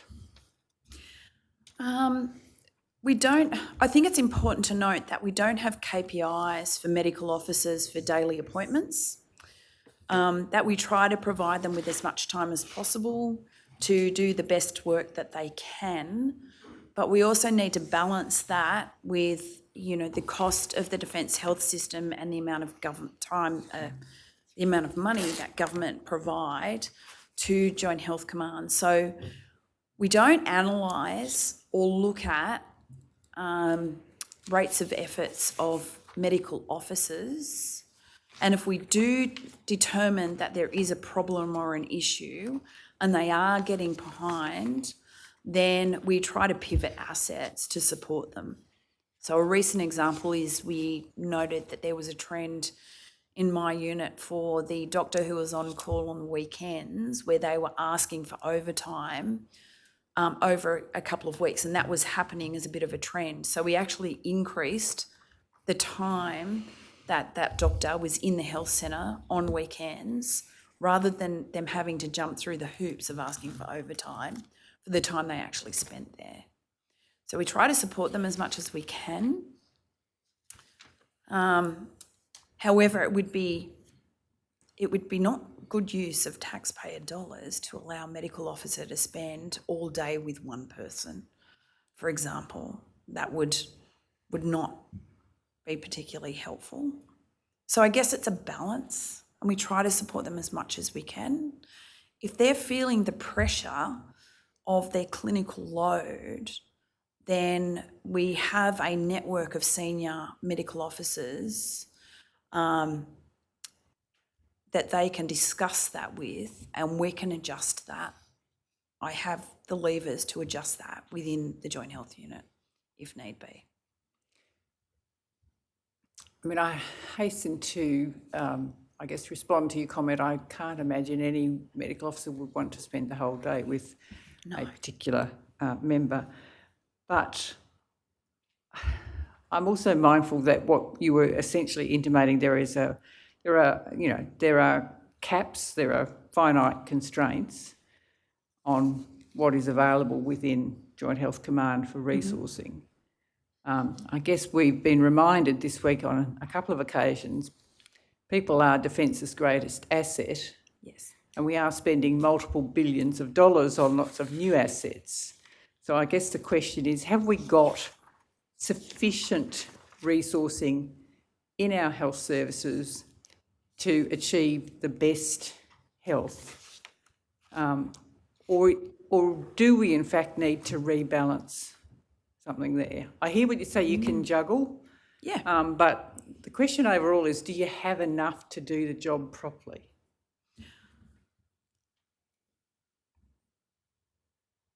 It's a very good question. And it's really hard to quantify when we consider what the mission of the ADF is. And so there's kind of two main lines of effort that exists within any health centre. One is about, or within any JHU, the first is about health readiness of our members to do the fundamental mission of the ADF and the whole reason that the ADF is there. The second one is, how do we provide the appropriate support to members who are ill or injured? And so there's two kind of components there.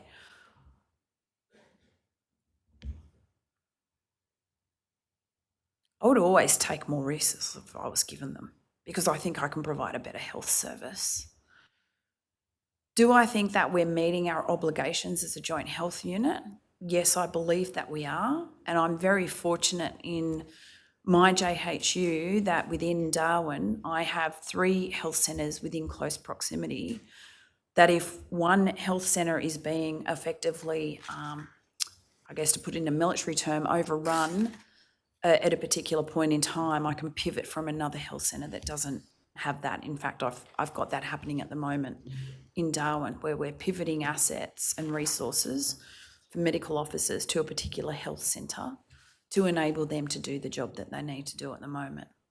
So I would never say no to more assets, but I do fundamentally believe that we're doing what we need to do within the mission that I'm provided. Okay.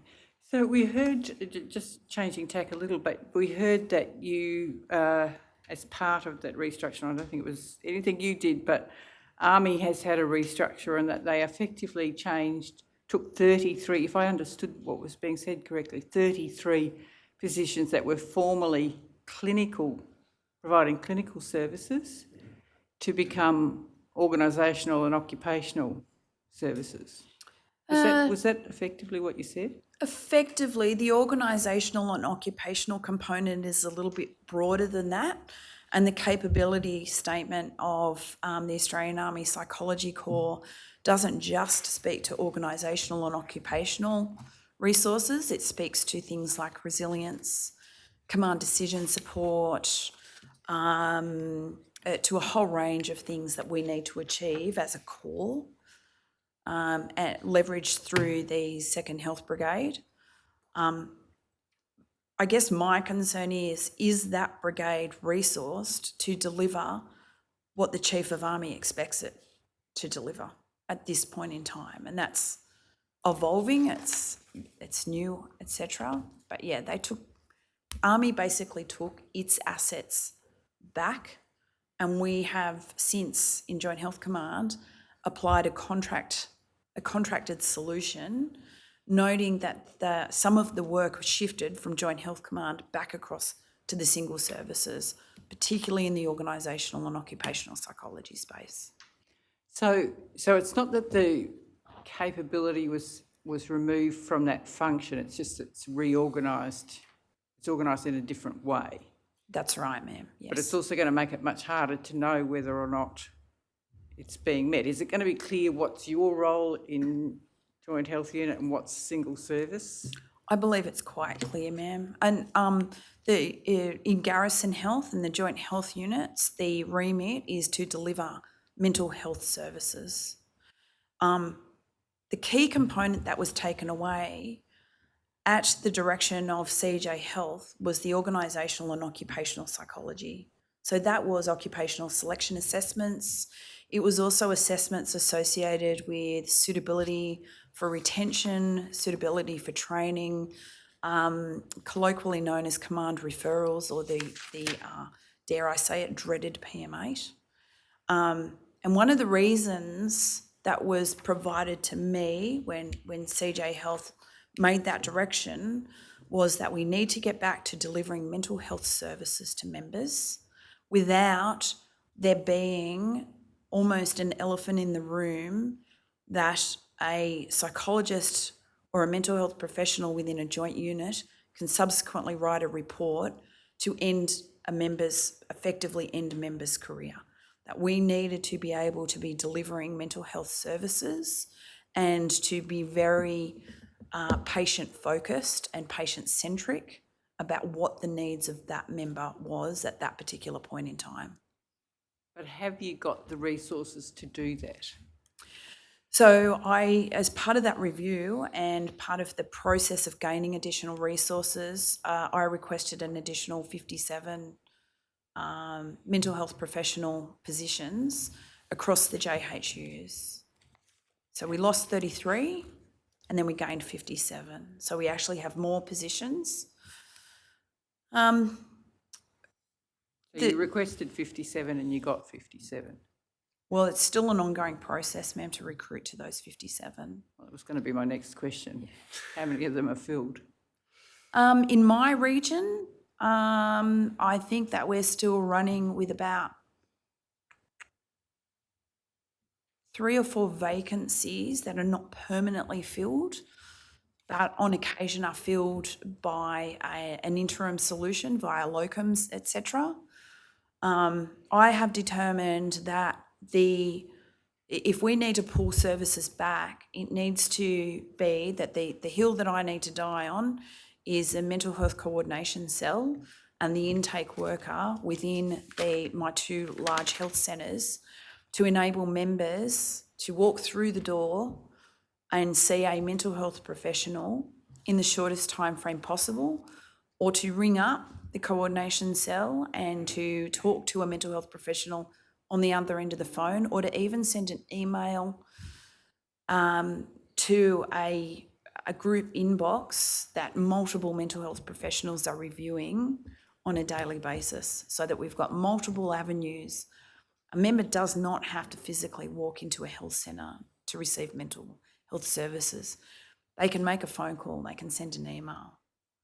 And a mental health professional will be reviewing those at the other end.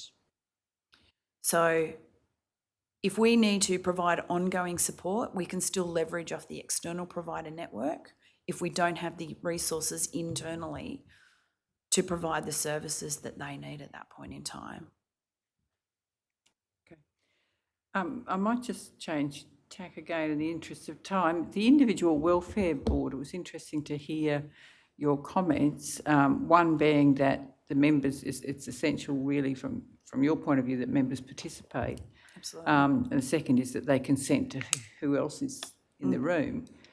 I guess we, in the sessions that we have had, particularly private sessions, have heard frequently, I have to say, where members haven't participated, and often that's their choice, but they don't participate often because they can't see any point in it. And they certainly don't always have the opportunity to consent to who is there, or in fact they think they've consented to something and something else turns up. And I guess that's a comment rather than a question, but you're seeing something as really quite important. And what I'm saying is that we hear many examples where it's not occurring. Is there any way to address that? I think realistically, and I've seen it happen where, it's my philosophy within my JHU to empower the health professionals to ensure that the member has provided consent, and I guess not so much to advocate for the member, but to be walking beside them through their health journey and ensuring that that member is feeling that they are getting the health care that their health professional has recommended, that Command is contributing in a way that is meaningful. And part of that is Command decision support that people like military psychologists provide to commanders, which might be, you need to consider this aspect, and my advice is to enact this particular course of action in order to support the member whilst balancing that with whatever the mission is that commander has. So I think that we need to be very, very clear that at welfare boards, the individual member is an equal party to the other parties who are in the room. It's their health journey, and ultimately they're the ones that are going to, they need to live with the decisions made at those IWBs, and therefore they should have a strong voice in the room. Absolutely, I absolutely agree with you, but I guess the challenge is that we hear How do we do that? many circumstances where it isn't. Yeah. I could ask many more questions, but I'll leave it there. Commissioner Douglas. Thank you, Lieutenant Colonel. If I can take you back to paragraph 111 of your statement, which Mr. Connor asked you a few questions about. In subparagraph A, you speak about the need for enhanced, meaningful and evaluated mental health literacy education. I've heard of a program called Assist several times as some form of mental health first aid program. Is that one of the main programs you're thinking of in this sort of category? I think Assist is a fantastic program. It is external to Defence, and Defence have adopted it, and we adopted that program many years ago. So that's one of the programs. I'm not aware of any evaluation of Assist within a Defence population, although it might exist. I'll ask you about that shortly, but can you give me the names of the other major programs? So we've got the KIMS peer support suite of programs. I'm not aware of any evaluation of those. The other options that we have available to us is open arms programs that members can also be referred to or attend voluntarily and self-refer to. I actually have, having experienced and delivered KIMS programs, which I think probably need to be reviewed and updated and potentially go through a more robust evaluation process. I actually think that the open arms programs are very good. And maybe we should be leveraging off those a little bit more rather than trying to create our own programs why not, potentially. We've leverage also it? been told of a program in Canada called Sentinel, which appears to be a mental health first aid education program. Have you heard of it at all? Only in passing, and it's So there's been no evaluation of, say, our programs compared to programs for other comparable military bodies? not that I'm aware of. Would that involve much of an exercise? Yeah, I believe that it would. Okay. Do you know of any other comparable programs in other Five Eyes countries? Not that I'm aware of. Another question I had arose out of the references to health screening after, and what I'm thinking of in particular is health screening after deployment when soldiers come back and they're interviewed by a psychologist. And I'd hate to think now the number of times I've heard veterans in particular describe it as a tick and flick exercise where it was fairly obvious how to answer the questions to ensure that they remain deployable next time, which was their main objective. Do you have any comment on that?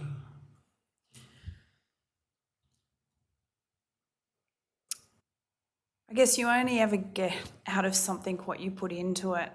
And the RTAPS POPs process or the operational screening process has no opportunity to make a member not deployable. So that might be a perception that exists in the wider Defence Force that actually might not be correct. We cannot make somebody non-deployable based on an RTAPS outcome. It might be based on the ongoing support that they're having sometime down the track that might have been initiated through a referral for RTAPS where a member might have a MEC reclassification to enable that member to get the support that they need from a health perspective.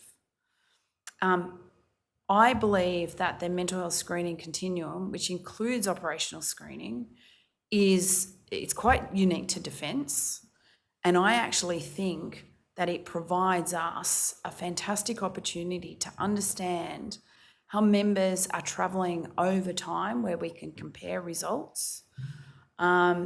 Certainly as a military psychologist who's delivered probably close to 10,000 RTAPs and POPs, I can absolutely tell you it's never been a tick and flick process for me. Could that depend to some extent on the skill and experience of the psychologist delivering the test? Potentially. I mean, you can't rule out individual differences between clinicians and how they operate. I know that for the Army psychologists that there is a robust training program that includes assessment of their skills for operational screening.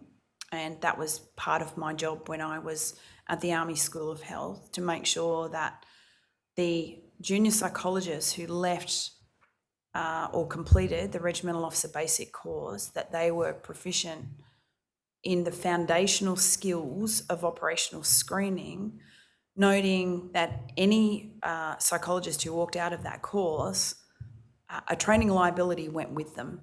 We couldn't, within a 6-week course, train them how to be a military psychologist. That comes over time, peer consultation, mentorship, etc. But we could give them the foundational skills to set them on their journey to being proficient in operational screening. Thanks. Thank you, Lieutenant Colonel. I just have one issue to discuss. In your statement and then in answering questions to Mr. Connor, you raised the issue about specific actions that the ADF can and should take. And I think you said enhanced, meaningful, evaluated programs. I may have this wrong, but are you talking about that being delivered once people are in senior positions? And would you comment on, would it not be advisable to introduce those sort of programs in ab initio training and then at every step of the way, perhaps on promotion or on a regular interim basis, intermittent basis? Is there any reason why that shouldn't happen? Shouldn't that happen? I think that it should start on day one of Day a one. Defence Forces member's journey. What is delivered at the moment in ab initio training?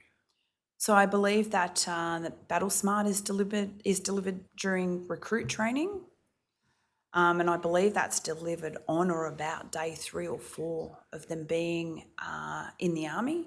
So what does that consist of, from what you know? Battle Smart. So Battle Smart is our foundational resilience program, and it basically consists of providing psychoeducation about some skills that ADF members can use when they're in stressful situations or environments, and also some information about when they should be seeking support from a health professional. Okay, thank you. Mr. Connor? Commissioner, I can take a couple more minutes if that's... Okay, I we'll know just it's check 3:10 with or Mr. so. Fordham if there's anything you wish to raise. Or... Thank you. If I may, the culture, of course, is important, it's fundamental, and there may be cultural spaces or places within the Defence Force that are troubled and expose people to difficulties.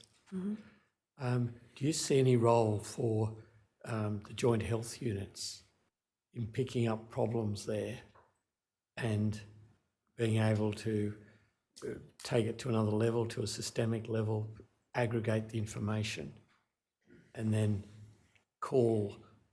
identify those problems, and then those problems can then be addressed? Is there any role for joint health units in that regard?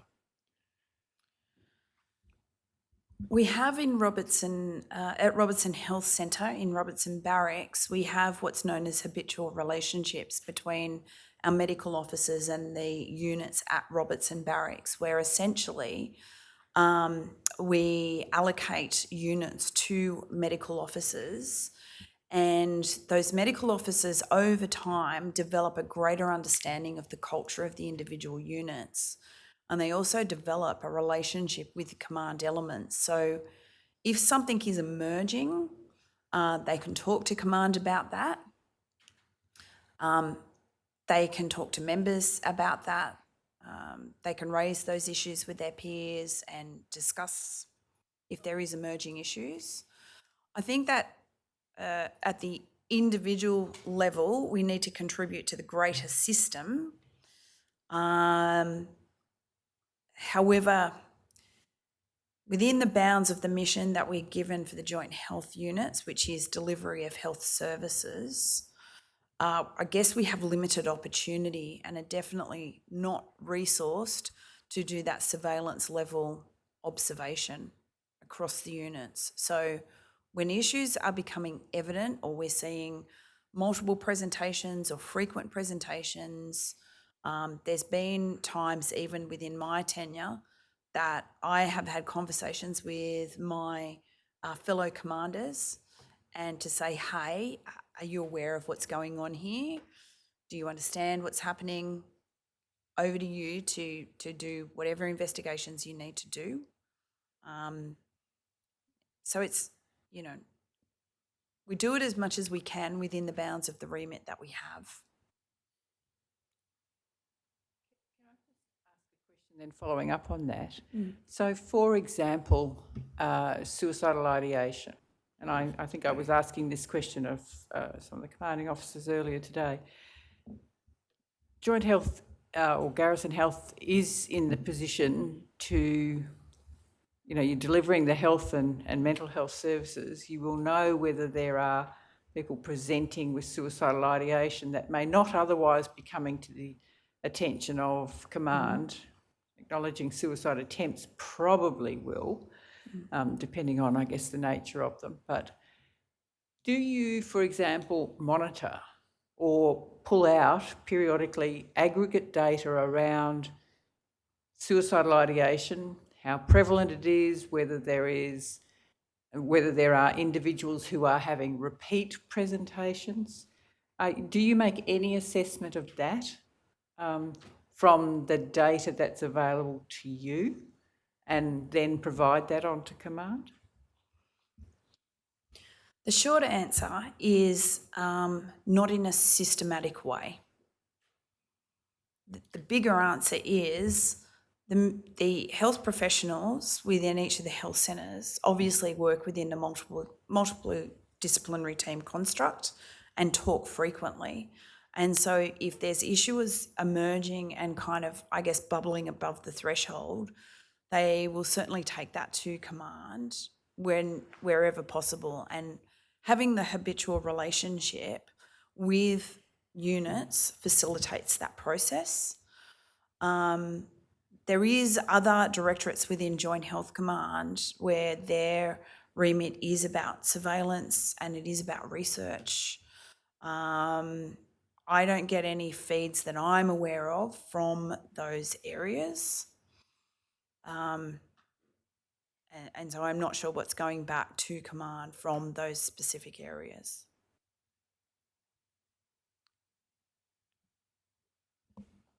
Thank you, Mr. Connor. Is, just Mr. one Fraser follow-up. neglected to ask you, is there anything you wish to raise? No, thank you, Commissioner. Thank you. Just following up Commissioner Brown's question, do you see any need for a more systematic process here rather than the ad hoc one that currently exists? And if so, what's your thoughts on how that might be formulated? I think there's always room for improvement. So I would absolutely welcome an opportunity to look at that more systematically. It would require more resourcing to do that. So I'm not sure how we would go about doing it. I'm not sure how we would operationalise that. But certainly the Defence health system is a rich source of data that, you know, the hope is that the new health knowledge management system will be better enabled to provide some of that information in a more automated and less mandrolic way. Thank you. Nothing further, Commissioners. Thank you. I understand the witness is not to be released from the summons just yet, but That's correct. Okay. So in terms of our audience, both here and perhaps live stream, we are adjourning until Monday morning, as I understand it. Okay, we'll adjourn. Thank you. All rise. The Royal Commission is adjourned for 30 minutes with public hearings recommencing at 8:30 a.m. on Monday, 22nd May 2023.